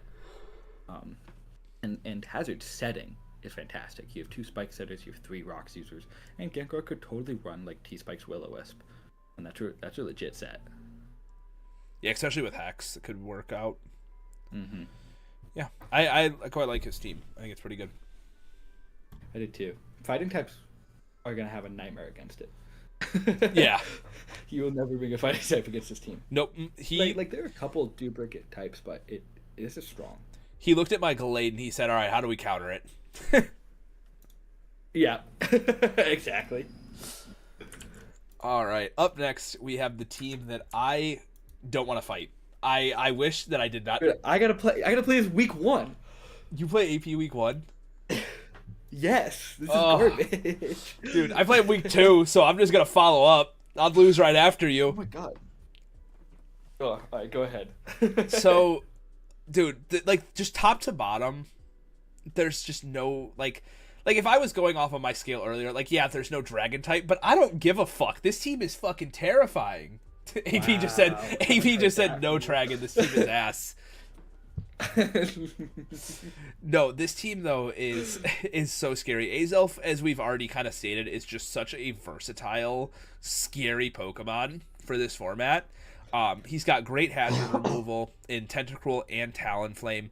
A bunch of great hazard setters: Cobalion, Wigglytuff, Golem, Vesmiquen. I was already kind of hyping up Wigglytuff earlier, saying how it is one of the best Pokemon for like its value in this, with like dual screens, Thunder Wave, its massive wishes. Like, Tentacruel's never dying. Same with like that Cobalion. It's insane. Dude, round 7, pick 7 Cobalion, pick 6 maybe. Like, big snipe for me. I was gonna pick it that round, but also that's like super good value getting it that late. That and Vespaquin, like we talked about Vespaquin being a great Terra captain. I think Steel and Water are very strong on it. It helps with that rock weakness, helps with that fire weakness. But Golem, like I mean, we've seen a couple Terra Golems. I think we've seen one of each already. But like, Terra Ground, Earthquakes, if you don't have a flying type or a grass type, and even flying types, it's a rock type still. Like, if you don't have a good physically defensive grass type, something's dying. Yeah, I think that this is probably the best team in I the agree. division. I think they're the best team we've seen in all leagues. Like, it's just that Firewater Grass core, and I'm not trying to like hype up AP. I gotta play in week 1, but He just but this drafted team's just so awesome. well. And like, look at speed tiers too, man. Like the only thing that I think is maybe a weakness is it's a big gap from 45 to 70. But at the same time, It's so slow at that point That's that a- it's not a huge, like, the base 60s are that doesn't cheering. matter. You know, that's it. Yeah, and like the high tier mons give you that value. You have Rapid Spin and Defog and Tentacle Talonflame. You have really good bulk in Sinister, and Vesperquin and Cobalion. And then your lower tier mons, you get a very strong offensive mon and Electivire, which I hope does well. I don't think it will. You have a great Terra Captain and Golem, and you got Mabostiff. Like, that thing with Stakeout, or like a Choice Scarf Intimidate, or even Guard, like, it's just, oh my god. Dude, if I don't, I need to beat him, because I need that second season in a row to beat him, to come back from the DLC. But I'm not excited. Well, AP said Sinistra is a spin blocker he's looking forward to, which I totally agree. It's going to be really good. Tom said this team is cracked. Rain said demonic team, and then Arch said, "Don't worry, I'll lose to him week 3 to keep the streak going." Love it. Like, okay, we'll give AP 8-0, and then we all build together for the quarterfinals. Doesn't matter who plays. The whole division is going to team up against AP. Yeah, we'll all hop on a call and like call during the game. It's like even statuses, dude. The only real weakness I see is priority. There's little to none. Now, like, but you still have Talon, Flame, Gale Wings. Oh my god, whatever. This is stupid. Let's go to the next one. I don't want to look at this anymore. BP said, "Oh, you just skip over my comments." Yeah, you're just over there ranting about dragon types. Looks like a team that can't make it to finals. Bad team, bad player. Common Boy said, "Yeah, let's king up on him, especially week 7." I assume that's when Common Boy plays him. Yeah, that's my guess. All right. Up next, we have Rainy. Now, this team is a bit slow, but it at least has the benefit of Iron Jugulus being able to run a booster in its speed if it wants to. Mm-hmm. No hazard this removal outside of Lurantis either. Lurantis is a pretty solid hazard removal, though, to be fair, in my mind. Like, you do want to be running Lurantis offensively, but it's got great bulk all around the board. So you come in, it gets like the grass type moves, like I think it gets Leech Seed and Synthesis and stuff. So it can be like a very solid bulky grass type. We do see technically two bulky waters, which is cool. I love Milotic, and I think it's great in low tier. I just think it's a great mon. I'm really hesitant on the Entei. Well, originally this was Ninetales because they swapped it. I want to see Entei do well in low tier, and it is a very strong mon. But again, you see a lot of these bulky dragon types, and you see a lot of these bulky waters. And with 12 teams, each team's gonna have one. Yeah. Plus, you can't go Terra, so you don't get that Terra boost for the extreme speed. So I think it'd be a very good mon, but I'm not sure if it's worth the 12 points or this early. But I think that's just me. I will say I do think it fits this team better than Ninetales would have. Oh yeah. No fairy type, which is kind of No dragon type. Yeah, I think I look at fairies as more important though. I can let a dragon type slip by, but no fairy is rough. It's the best type in the game. Yeah, no, for sure. I do want to talk about that the top 4 if we switch Milotic and Whiscash. Entei, Dogi, Jugulus, Milotic. That is a nasty 4 to play against. Like, Jugulus is not good in standard format, but it's very good in low tier. And all 4 of those mons have bulk and can dish out, like, strong offenses. And plus, to be fair, Oink alone could do it too. Like, I don't think it's going to be great, but it does get thick fat. Like, this is a very strong, bulky offense type. BP saying, I'm completely missing the concept of Lurantis. You can either lead seed or defog, or you can just click Leaf Storm and win. I don't think you can do that without Terra Electric, because any flying type just comes in and sits on it. Yeah, Entei was 10 Mesprit's points. down here too. Mesprit's hiding Mesprit. Mesprit. You're right. I apologize. It's like the type synergy in this team, I feel like is really strong. Like there's no type, like nothing super strong against it. Maybe fighting types, but two of your 3 fighting type weaknesses have Terra, including one that can go Terra Ghost and Berserker, which I think is a really strong Terra type on it. Not just defensively, but Ghost and Steel Stab. That's Goldengo. That hits a lot of the board. 100%. I don't think I really have any other complaints. Like, I like how they have two like good slow pivots in Berserker and Milotic being the big one to allow either Entei, Okidogi to get in. I think that's going to be really good. Yep. I did just notice there are 4 Mons in 80, 80, 81, 82. So it's going to be relatively easy to speed creep that Lycanroc Midnight. Granted, Mesprit runs Scarf a lot, so does Lycanroc. Milotic doesn't need that speed, and Dogi sits there with Bulk Up. So the speed tiers, I think, could be a little stronger. But this isn't a team that necessarily worries about that too much. Yeah. Another form of hazard removal I think could go well, but this, like...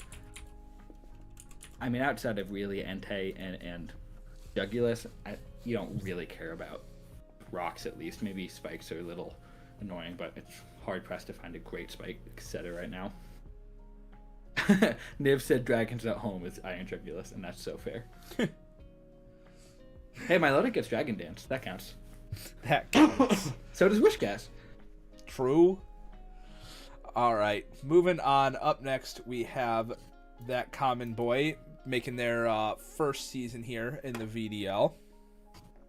Grabbing that Terrakion round 1, and this is why you were asking me about Uxie earlier, whether I thought Uxie or Cresselia was better. And I still think Cresselia is better in...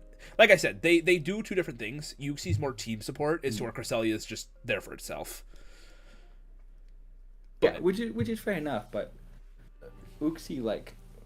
I mean, you can run T-Rave knockoff Rocks U-turn every week. Now, it's relatively easy to play around it once you know what it's doing, but like getting that knockoff off, so like to knock off any Scarf, so Terrakion's always the fastest mon there, or getting T-Waves up to like help with that speed control is very strong. And speaking of speed control, this team has weird speed tiers. Yeah, it's huge very good, gap. But like Tatsugiri 82, and then it's Foragers at 40. Well, Tom, it's a good thing that you didn't plan on drafting those two, because you wouldn't have got them. He said he planned on doing Terrakion Uxie. Yeah, like, so fair. The speed tiers are fast at first. Like, you're good. I would say up until, like, Dedene's all right, and then, like, Uxie's good, but then you got 95, 90, 82, and then a drop to 40 is rough. Yeah. It's big. And like, Trapinch is... I mean, it's not a horrible 2-point pick. I do wish this Trapinch was Terra Bug, because without Arena Trap, you don't really want to run it defensively. So Terra Grass and Terra Steel are kind of like defensive Terras on it, but who knows, it might do well. And I do think the Terra Water Ground Sawsbuck is something, like, people are going to sleep on that mon. Sawsbuck is not easy to take down. It has a really good utility. It has decent bulk, but it's got 100 attack and Horn Leech, like with 95 speed. And Sap Sipper, which is good for both those Terra types. Right. Oh, for sure. I was like, I knew there was a reason for that.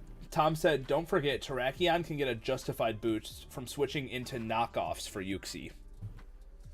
That's very true. And that also helps with the Frost Size, actually, as well. I mean, that helps with a lot of stuff, like even Galarian Moltres, right? When Moltres doesn't want to lose its item if it's running offensive, or if it's running, like, Citrus Berry leftovers. Yeah. You also see the Salazzle here again. Like, I love the Toxic Corrosion stuff. I think it works better on this team than we've seen it before. There is a huge weakness in this team, though, and that's Flying types. Flying types will run through this team, like, every day of the week. The only resist... Now, there's only one weakness in Sawsbuck, and it can Terra out of that weakness, but the only resist is Dedenne or Terra Steel Trapinch, and there are a lot of strong, fast flying types in this format. Now, you do have one of the best ones in Moltres, which is fair, and Galarian Moltres, which is fair.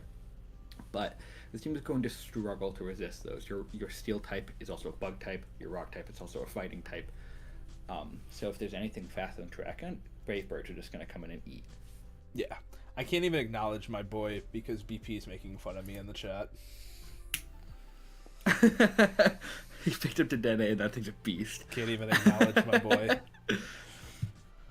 I do love the hazard setting on this team. You have 4 Rocks users, you have 2 Toxic Spikes users, which is going to be really difficult if you don't have a Grounded Poison.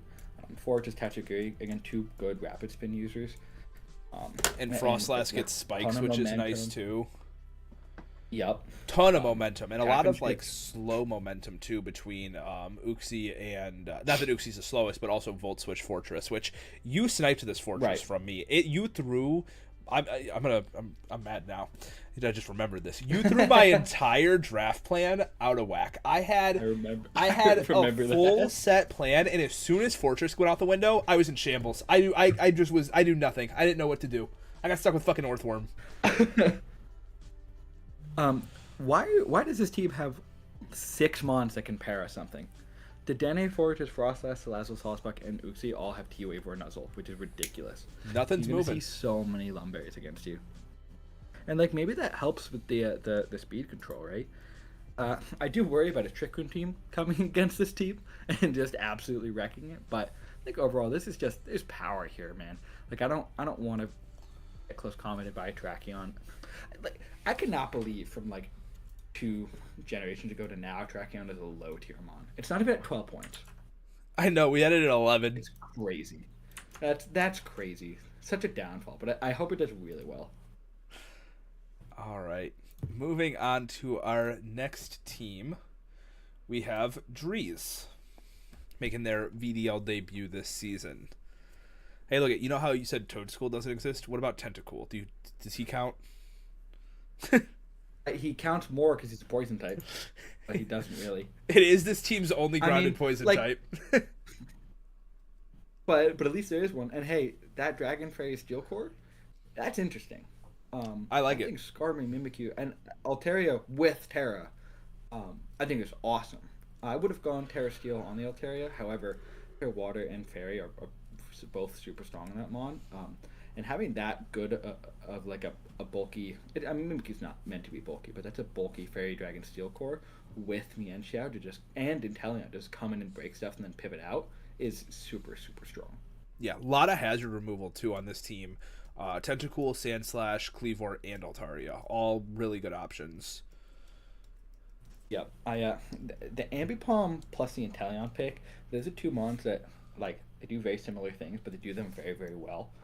They're very fast, and they hit hard with like fake out double edge or trying to get snipe shots off. And on top of that, these speed tiers are fantastic. Like 120 all the way down to 65. You have type speed tiers in the middle of all of those. It's awesome.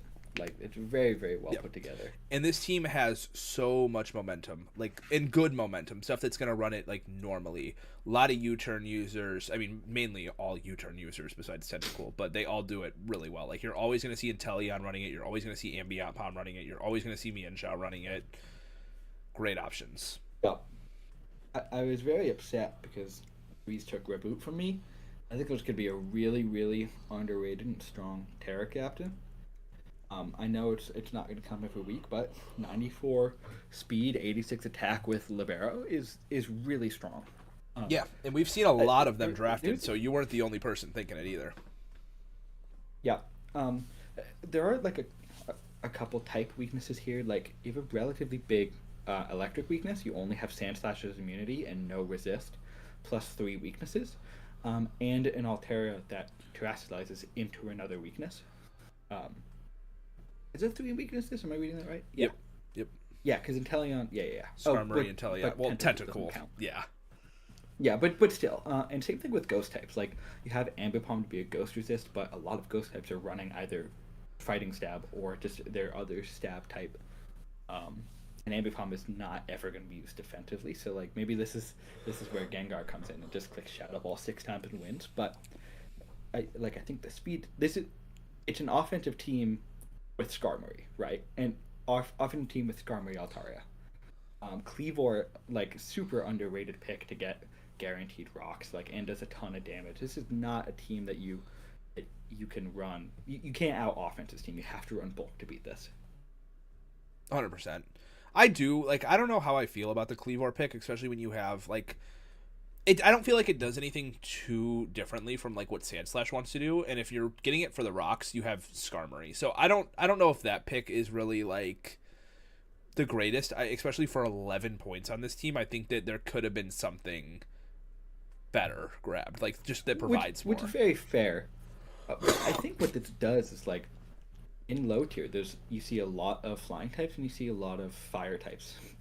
You throw a scarf on this thing and give it stone axe. You're not using that for the stealth rocks. You're using that for damage. 130 base Yeah. attack, rock type attack plus U-turn. And again, like another big like flying weakness on this team, you only have Skarmory that resists, and because you don't have Terra Steel on the Altaria, you can't Terra into a resistance. However, you have enough that can beat that, like pretty much with the Skarmory plus the Kleavor just smacking stuff. Yep. All right. Cool team. I'm kind of sad I don't play Jeez though, because Jeez is an Arsenal fan and no one likes him. Up next. Wow, we're already over halfway through. This is going so much faster. Yeah. Up next, we have Niv making their debut this season in the Jirachi division. They were in Shaman last time. Why do you say, oh, Niv? What, let's hear it. This is this is the second best team. I think. Okay. I love this team. You kidding me? I don't want to, and I have to play it. Like Sandy Shocks is I think the best round one. If Suicune wasn't there, this is what I was taking. Just because like maybe Crook's better, but the best hazard setter in the format I think right now, not in like Paldea, but in our board. Plus, Earth Power Volt Switch is great. And dual screens as well is great. Thunderwave. It has a lot of utility. So many options. Yep. The speed tiers on this team are fantastic. Mm-hmm. Pretty much all the way down. Good hazard setters, good hazard removers as well. Yeah, let me look at those real quick. You have because you have two defog users in Weezing and Northern. Yep, and then Quaxwell. We talked about Northern before. Yeah, Quaxwell is a mon, I think. Like maybe not a ton, but it's more so than the Cruels. I mean, BP talked about how much he loved Galarian Weezing, and I could not agree more. Like, that mon is very, very strong. The only real weakness it has is steel types and Psychic. Right, steel and psychic. But I mean, most fair. But you have Sandy Shocks for that. You have Bisharp. For that. Yep. You have Persian for that, and Virizion. I think people sleep on that mon, dude. I know it's not amazing. Like its offenses aren't fantastic, but it's very bulky on the special side. It does get sword stance. It's great speed, especially in this format. It's a little slower than like those 115s, but you're beating a lot of those 100s, 105s. I think its ability also pairs very well with this team because he has 3 Eviolite users, who all of which I would say, maybe not Haunter, but I think Bisharp and Quaxwell really like to run Eviolite. And so Virizion being able to swap in and get a boost off of those hits is going to be really cool. Right. AP did say there is no bulky water, which is a good point. Yeah, then look what Niv said. That's gonna, yeah, okay. What, I mean, Quackle has 65, 60, and 70 HP. Like, and Roost. That's good bulk. That's true. And it gets Moxie. It doesn't get Aqua stuff though. So what are you gonna do? And Meowstic, right? Another screens user. You have Magmortar here, that's just a super powerful fire type. Like, this team is. Maybe it's lacking a little bit in the bulk, right? Your only true bulky mon. Actually, this team is lacking a good amount in the bulk. Yeah, it's really just Weezing. Yeah, I didn't notice that. But at the very least, he has Meowstic with dual screens, which is going to be really good. Right. And you do have Fur Coat Persian, so that does go up to 120 defense. And like we even mentioned earlier, Sandy Shocks gets dual screens as well, so... Yep. And you have some... Like, with some of the best hazard setters, I think, in Sandy Shocks and Galarian Weezing for Toxic Spikes, you have Bisharp that can, like, prevent defog, and you have Haunter, which I feel like could come a good amount, and Terraghost Haunter is real and can block that rapid spin. So I think there's a lot going for this team. Maybe it's a little too frail. And maybe, priority could beat it. Like, bullet. This team doesn't like to take bullet punches. Mach punches as well. Depending on where you're at. But... I mean, this team's just gonna hit like a truck and it's gonna roll to the next game, you know. 100%. All right, up next we have a familiar team. I'm gonna let you do this one. You're gonna let me do this one. And I'll come in if you have questions. So, I love the Fairy Dragon Steel Core. I think Magneton is really underrated in this, especially with Magnet Pull. I think it's going to be really strong. Love the Terra Trevenant option. I don't like that your only hazard setter is Dugtrio. Oh, I completely agree. It is it's your only rocker. You have no spikes, and you do have Dragalge for toxic spikes, so I will give you that. Chat, help me shit on Matt's team. Come on, guys. Yeah, it's the 4th season in a row you've drafted Florges, which is just bogus as hell. And that's only a good thing. It's fantastic. It's such a good mod. Outside of, I think I would have preferred Sylveon. Best fairy type in the format, though, in my mind. Sorry about that. Let's see. What did I write down earlier when I went through these? I do like your speed tiers, even though I like just... I said this earlier. I'm trying to erase Dugtrio from memory because it's just so useless without Arena Trap. I get it.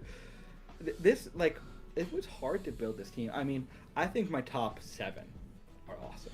I think Suicune, Florges, Dragalge, Magneton is not easy to break. And then you got Trev there, which is the best Terra Captain and Mon in this league. 100% guaranteed. And Sergio made a good... But then it was like... A good point in the chat just now. He said at least you have Espeon for Magic Bounds, so if hazards are a thing, at least, you know, you have that opportunity to get them set up. Right. Yeah, I do agree going for better AP. It was... I really tried to build this team in, like, a playstyle I like, so I have a lot of... I have strong momentum, maybe not a lot of it, but I have Baton Pass and Florges, Flip Turn Dragalge, Braviary U-Turn, Magneton, Volt Switch, and hey, don't sleep on Dugtrio Memento here. But like, after Cryogonal, I was like, I had no clue what to do. I needed a ground type, but there wasn't anything great, and I wanted something faster than Espeon, or at that point I wanted something faster than Cryogonal. I wanted Reboot, but it was taken, so I settled with Magmar, Espeon, which I think is still really strong. But I think this team's going to be a ton of fun. I do not think it's perfect by any means.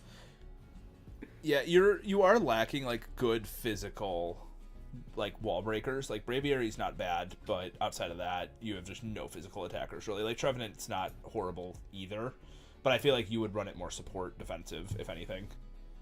Yeah. Oh, like for sure. Which is absolutely what I plan to do. This is going to be defensive 7 out of 8 weeks here. AP's asking what the Magmar's for. Honestly, it's more of a defensive fire type for me. I have a lot of fire type weaknesses. Reboot at home. I have Trevenant. I mean, Trevenant, Magneton, Cryogonal that don't want to take fire types, but Magmar, it gets like relatively good like status moves. Obviously, it gets Willow, it gets Knockoff, it does get Mach Punch.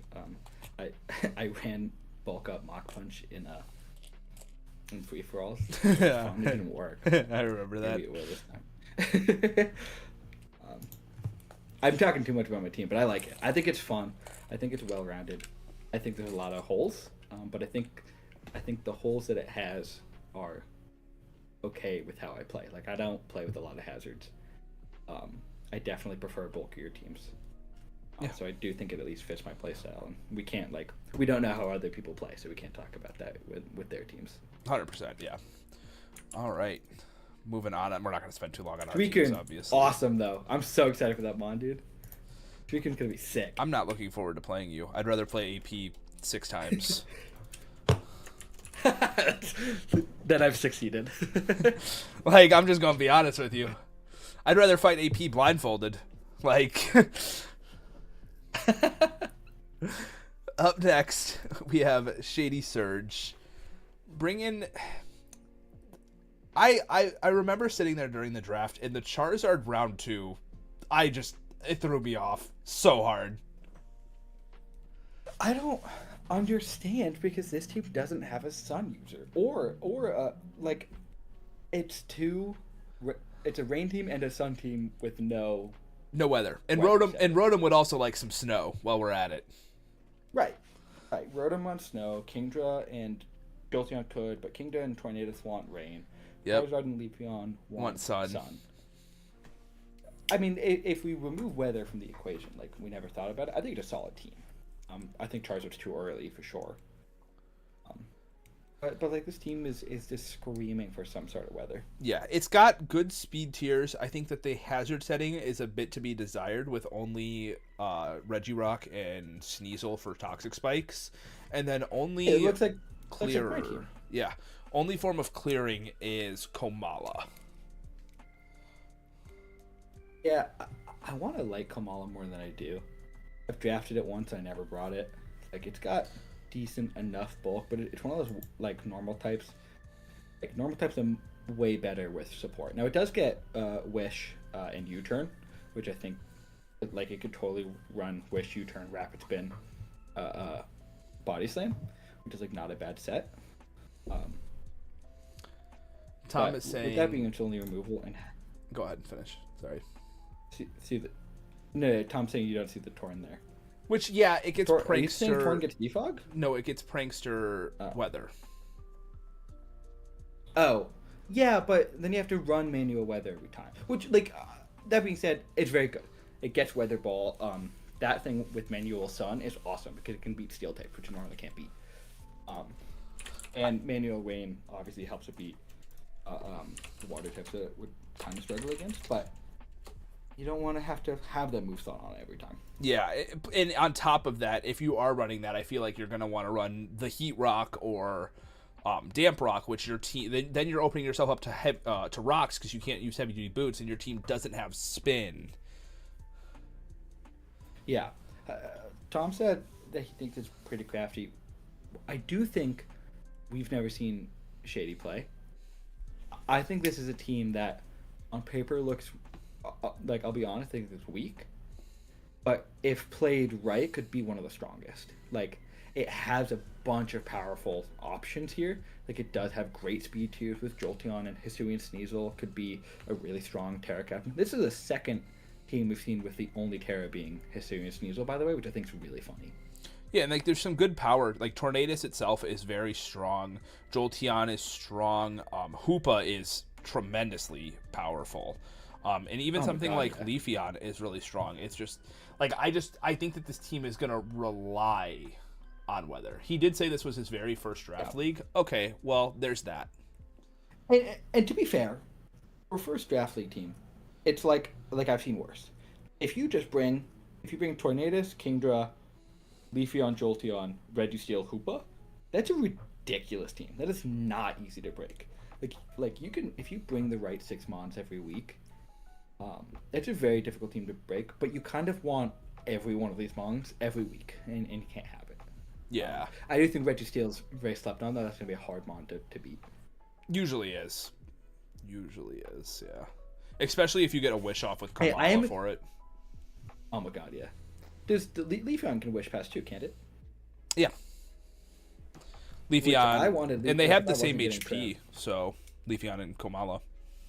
Yeah, I mean, I think like, I mean, look at the stats though. The stats are fantastic. It's got great, like maybe it needs a better physical wall breaker, but it does have Kamala, Leafeon, Hoopa, which can all boost their attack in some way, which is strong. And I do see a lot of choice band Kingdras with wave crashers, right? Special offensive, it's ridiculous. It's got Hoopa, Jolteon, Charizard in the sun. It does have Rotom Frost, which feels like a weird throw into this team. Like, I get you want an ice type, but you do also have Jolteon already. Yeah, I think Fairy type would have slotted better over Rotom, probably. Yeah, and maybe this is just going to run bulky, right? You have, like, Registeel, Leafeon. That's not an easy core to break down. Like, yeah, they're both weak to fire, but whatever. When you have Hoopa and you have Rotom with good Spadaf and you have a Registeel too, like maybe he just sits there and like kind of soaks up hits and just returns them. 100%. All right, moving on. It's my turn. It's my turn. Well, round 1 Sylveon I think is super strong. Well, first off, it was round 2, but I mean I was close enough to the wheel where. Oh, it says round 1 on mine, but I think that's just because how it's written in the doc. Oh, yeah, I had Gallade first. Okay, fair enough. I think Gallade is overrated. However, I know how strong it can be. And maybe I think it's overrated because I wouldn't know how to use it. It like obviously it's a strong mon. That attack stat is great and 80 base speed. It's like you can either, and it's pretty bulky too, right? It's got 115 SPDF.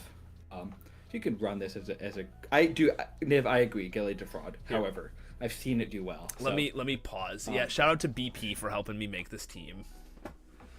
And it is not a fraud. It is so powerful. Wait till you can't switch into its moves. Both of you. I'll be able to. Both of you. I have, brother. I'll just run Fizz Florges, and you're done. All right, now wait. Now you're making me pull out a calc. You keep talking. I'm gonna calc. I mean, Sylveon, it's like, I love Florges. I think that mon's awesome. I wanted Sylveon more. For less points, doing pretty much the same thing defensively and being able to hit stronger offensively. Like, it's such a good mon. It's one of the best Wish Passers. Hyper Voice Fairy types. I mean, that, Fairy Dragon Steel core here, man, is nuts. Sylveon, Alolan, Eggy, and Orthworm, like, super bulky, but they can all dish off damage. I don't love Orthworm, but I hate playing against it, so I know how good it can be. Also, I will have to note, I don't love Gallade, but you do have Dewpider, so webs with Gallade makes it so much better. Like you got a ton of value out of your lower point mons, your Hatchrim and your Dewpider, very, very strong.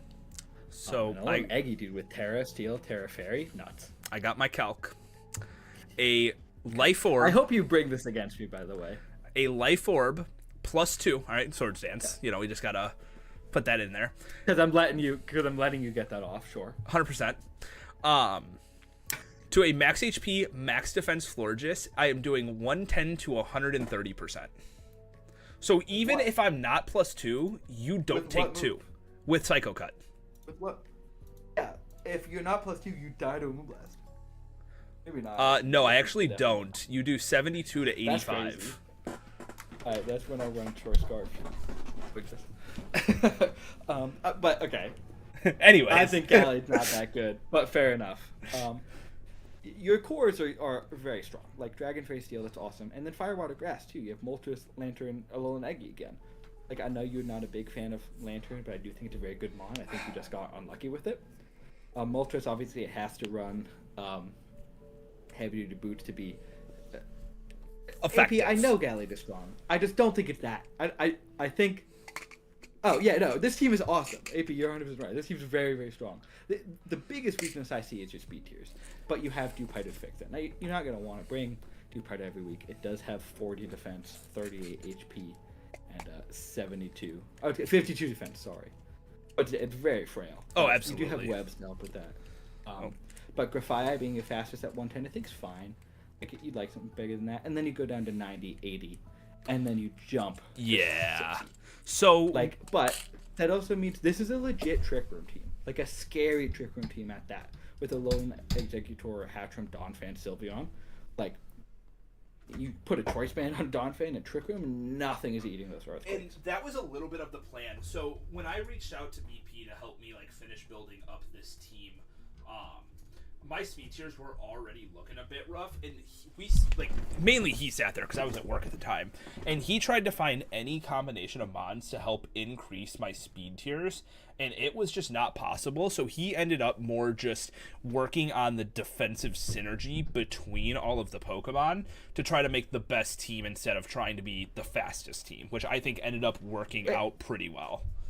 Yeah, and I think that works great. Like, you don't have any huge weaknesses. Maybe you have, like, a ghost type weakness, but Hatchrim can Terra out of that. Like, maybe you don't like playing against dark types because your fighting type is also psychic, but you still have as well. You still have Sylveon, so like that does, like, what are you gonna do? I think this team's super strong. People are gonna sleep on this Grafaiai, by the way. I absolutely love that mon. It's gonna go so hard. Dude, they've already been Grafaiai, sleeping on it. And just in the draft. Super, super strong. The only removal being Donphan is like not amazing. You do have Hatchrim, but I don't think you're gonna want to bring that all the time. But your hazard setting is as strong as it needs to be, right? You have Donphan, Orthworm, which can both come every week and rock with it. Dude, I like the Hatchrim pick. I don't like it gets really slow baton pass. It gets Healing Wish, it gets Magic Bounce, it gets Trick Room, it gets Nuzzle. Like, it's just Yeah. Hatterene Light, and like, its stats aren't great, but throw an Eevee Light on that thing, and It's taken at least one hit, you know? at least one, and that's when you get your Healing Wish off. That's when you switch in on a Hazard Setter and you click a slow Baton Pass. Like, I think it could be strong, especially with Terra. But like this team, I actually think it feels similar to mine, and like it's just there's no one Mon that I think looks better than everything else, but it synergizes really well. Thank you. It's just slow. That's it. BP said, Vortex, please just trust the hat. It's going to win you a game. Trust. I am trusting in it. It could. All right. Are you ready You to gotta take... run. Oh, go ahead. You gotta run like a Nuzzle Baton Pass Healing Wish set. I think That's that'd my go hard. favorite Hatterene Hatterene set. All right. Are you ready to take a look at the worst team in the division? Oh, 100%. This team's awful. All right. Let's take a team's look garbage. at I can point Tom's I can team. point out 100 weaknesses. Full disclosure, I forgot about this team when I said how good AP's team was. Like, totally blanked on it. I will say, like, and team's this is garbage, just but also is one of the being strongest teams in the league. being honest. I do think AP's team is better than this, but it's close. I don't even know. I think it's better, maybe. This team's really strong, though. This team's freaky as hell. I just think AP's is more well-rounded. As we're sitting here looking at a Rufflet and a Spiritomb. Oh, why are you sleeping on Spiritomb, dog? That one's awesome. Great typing, very good stats. It gets Willow, it gets Toxic, like it gets Trick. Dude, Spiritomb can come every week and actually do things. Fair. Rufflet, I understand. You say, yeah, I won't argue with that one. No, I mean, we can't go any further without looking at Haxor's Tinkaton. Disgusting. Disgusting. Disgusting. Like, how did we allow that to happen? It's crazy. It's because he was on the wheel pick. That's how. I know, but like, oh my god, it's so nuts. Tom brings up a good point. Spiritomb is only weak to fairy with the format with few fairies, and yeah, that's like 100% correct. And you have one of the stronger fairies in Tinkerton, I think. Plus, Terra Captain Pyroar, I mean, it's one of the best ones that was on the board. And he went with Terra Normal, Terra Grass, and Terra Grass is great to resist the ground types you might have started to struggle with. I do think it was a bit early, I will say. Sure, but he valued it like that highly, and I agree it was early, but I don't know anything else he picked to make this team better at this moment. Like, I don't think he missed out on anything in the end. Yeah, and he ended up getting Vaporeon last round, which kind of like, you just flip the two and you're good, essentially, you know, like it worked out. Yeah, right. And Vaporeon, I mean, super strong Mon. Yeah. Like having all that offense with one of the best bulky waters in my mind. Now it's weak physically defensive, but most of the types it's got 130 HP with Wish passing, 130 HP with, and you don't even have to run Baton Pass. You're doing Flip Turn. And I believe it gets Acid Armor. I don't know if it still gets it. Really? Yeah, it does. It does get Acid Armor. So it gets Acid Armor plus Calm Mind, which is kind of crazy. That's crazy. Why is Zard 6 points? Because we allowed Drought AP because we didn't want it to Terra. BP says Pyro relies so heavy on Terra to be useful. I disagree. Yeah, okay, no, I know what you're saying. BP's like, because of these Terra rules, it's very good, but outside of it, it wouldn't be good. I think Pyro, it has a really good speed tier and a good special offensive tier. You know what I meant to say. That dude, the Fire Blast and Hyper Force is coming out this thing. No one's gonna really want to come in and sit on those. And has a Dragon type, which is strong. I want to bring you guys. What up, Golden? We went through your like team earlier. If you want to rewind on the YouTube VOD, you can. It'll be back there. We went through it like the second group. One of the strongest low tier mods. Yeah, it's good. It's good for hazards, which I believe it's this team's only spike setter, which Mycelium Might does slow it down a little bit, but it's still good. You got Tinkaton for rocks, which I like. It's in Toadstool's a good spinner. The two as toxic well. spike setters. Like, you got Muxa in here too. Yeah, but you've got Spore with Toad School. You have T-Wave and Kilowatt with Tinkaton. You have 3 Mons that have Toxic. You have 2 Mons with Will-O-Wisp, and you have 2 Mons with Yawn. Like, if you are not running 6 Lumberries against this team, you're screwed. And then you have Axorus and Pyroar, and plus probably Tauros. I don't love Paldea and Tauros, but I mean, it fills the role for him. You're right. I think this team could, like, theoretically be lacking a little bit of offense. Their best special attacker, as far as I'm aware, is actually Vaporeon. Pyroar, probably. At 110. Well, so Pyroar is 1 point below Vaporeon at 109.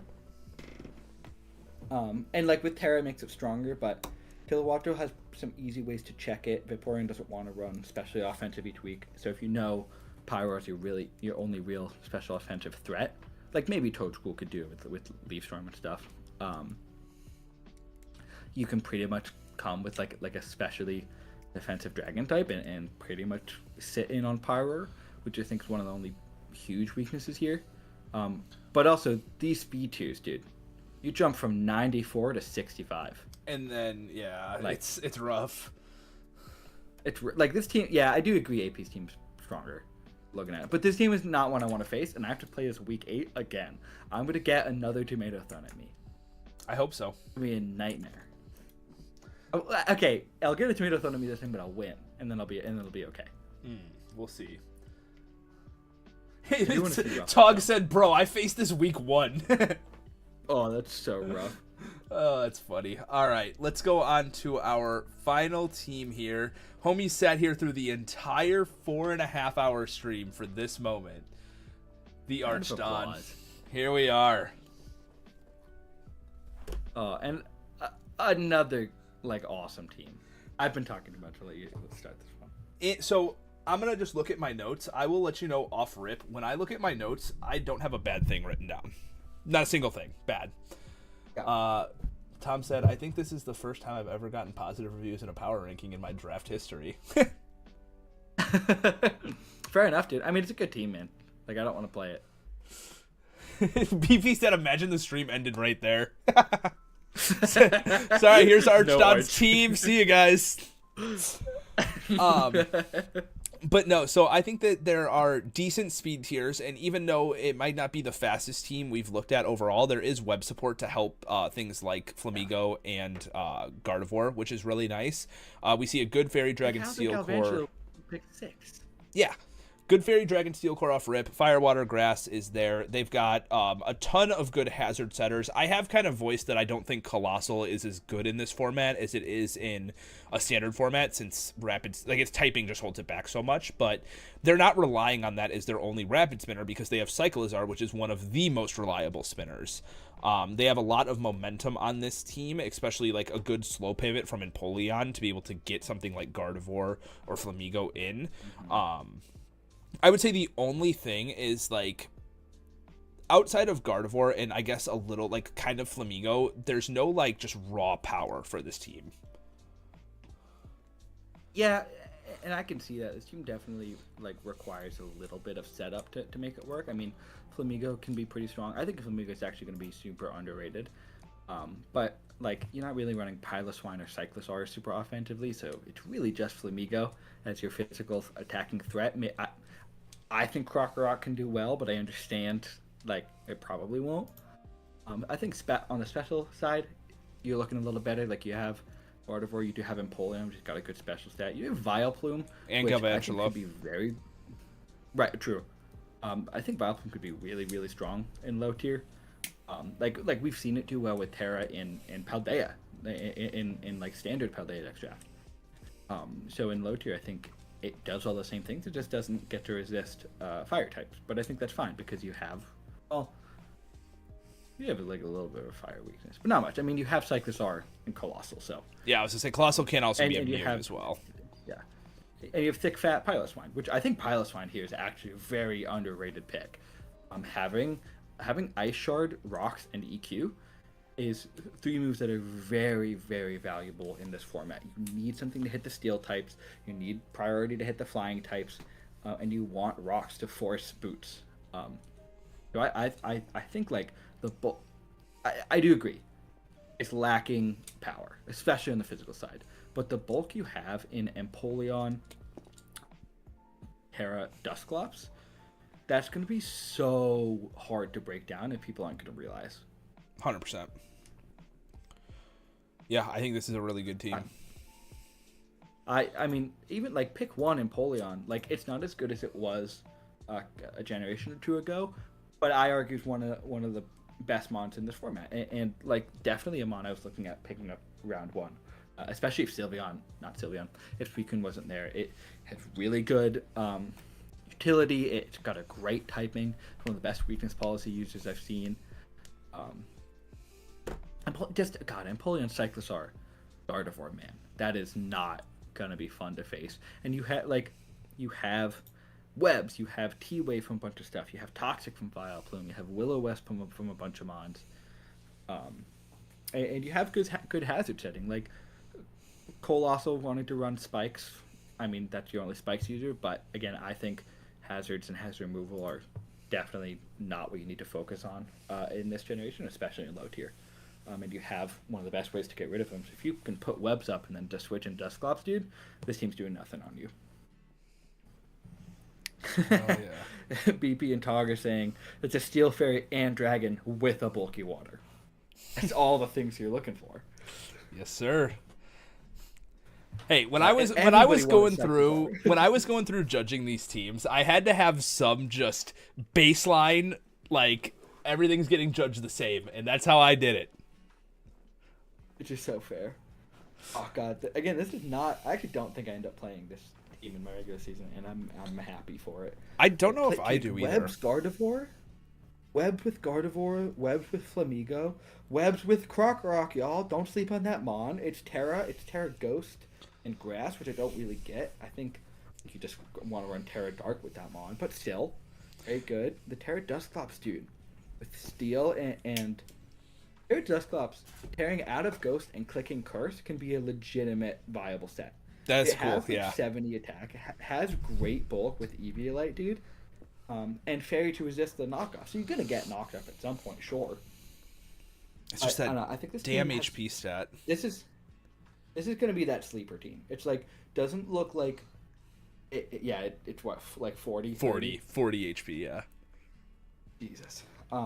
This team is not like out of the gate, like, oh my god, you've got 6 super powerful mons. This, you can bring any of these 11 mons, 10 mons. You can bring any of these 10 mons you want.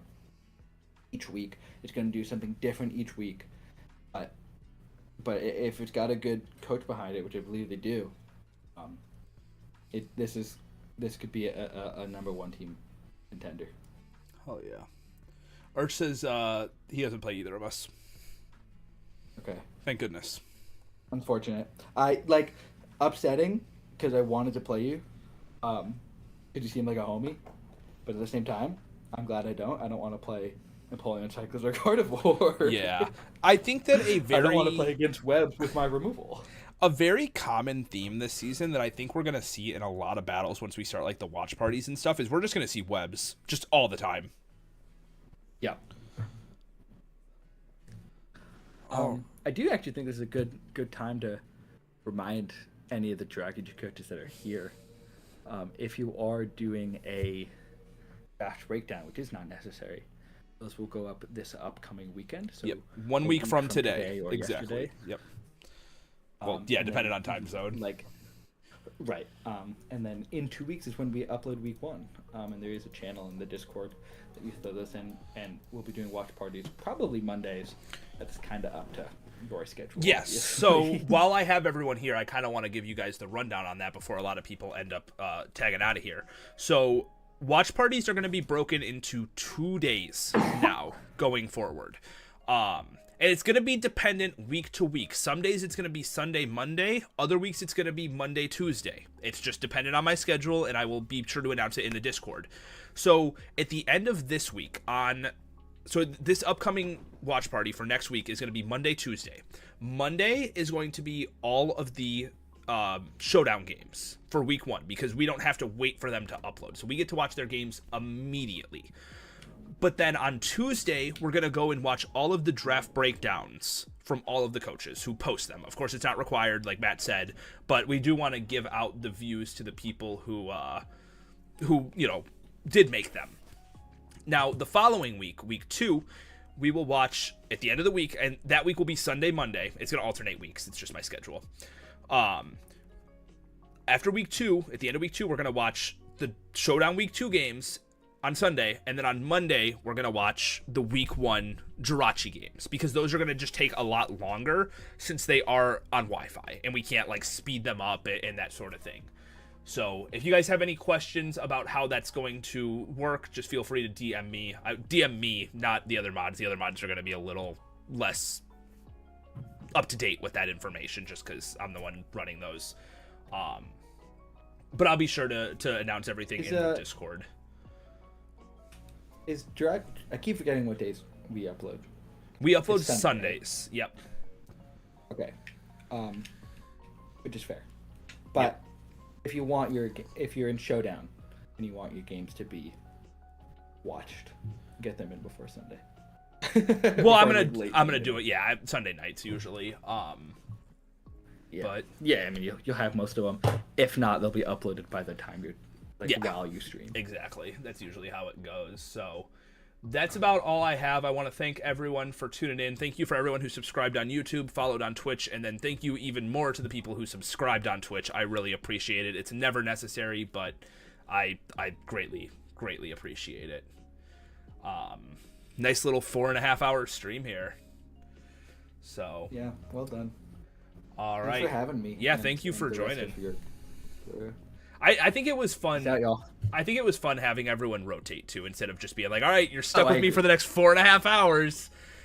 So no, that was like, we got to do this again this way next season. 100%. I think this is the best way to do it. So, all right, everyone, have a good night. Matt, you as well. I will talk to y'all later. You too, brother. Peace out. Bye, guys.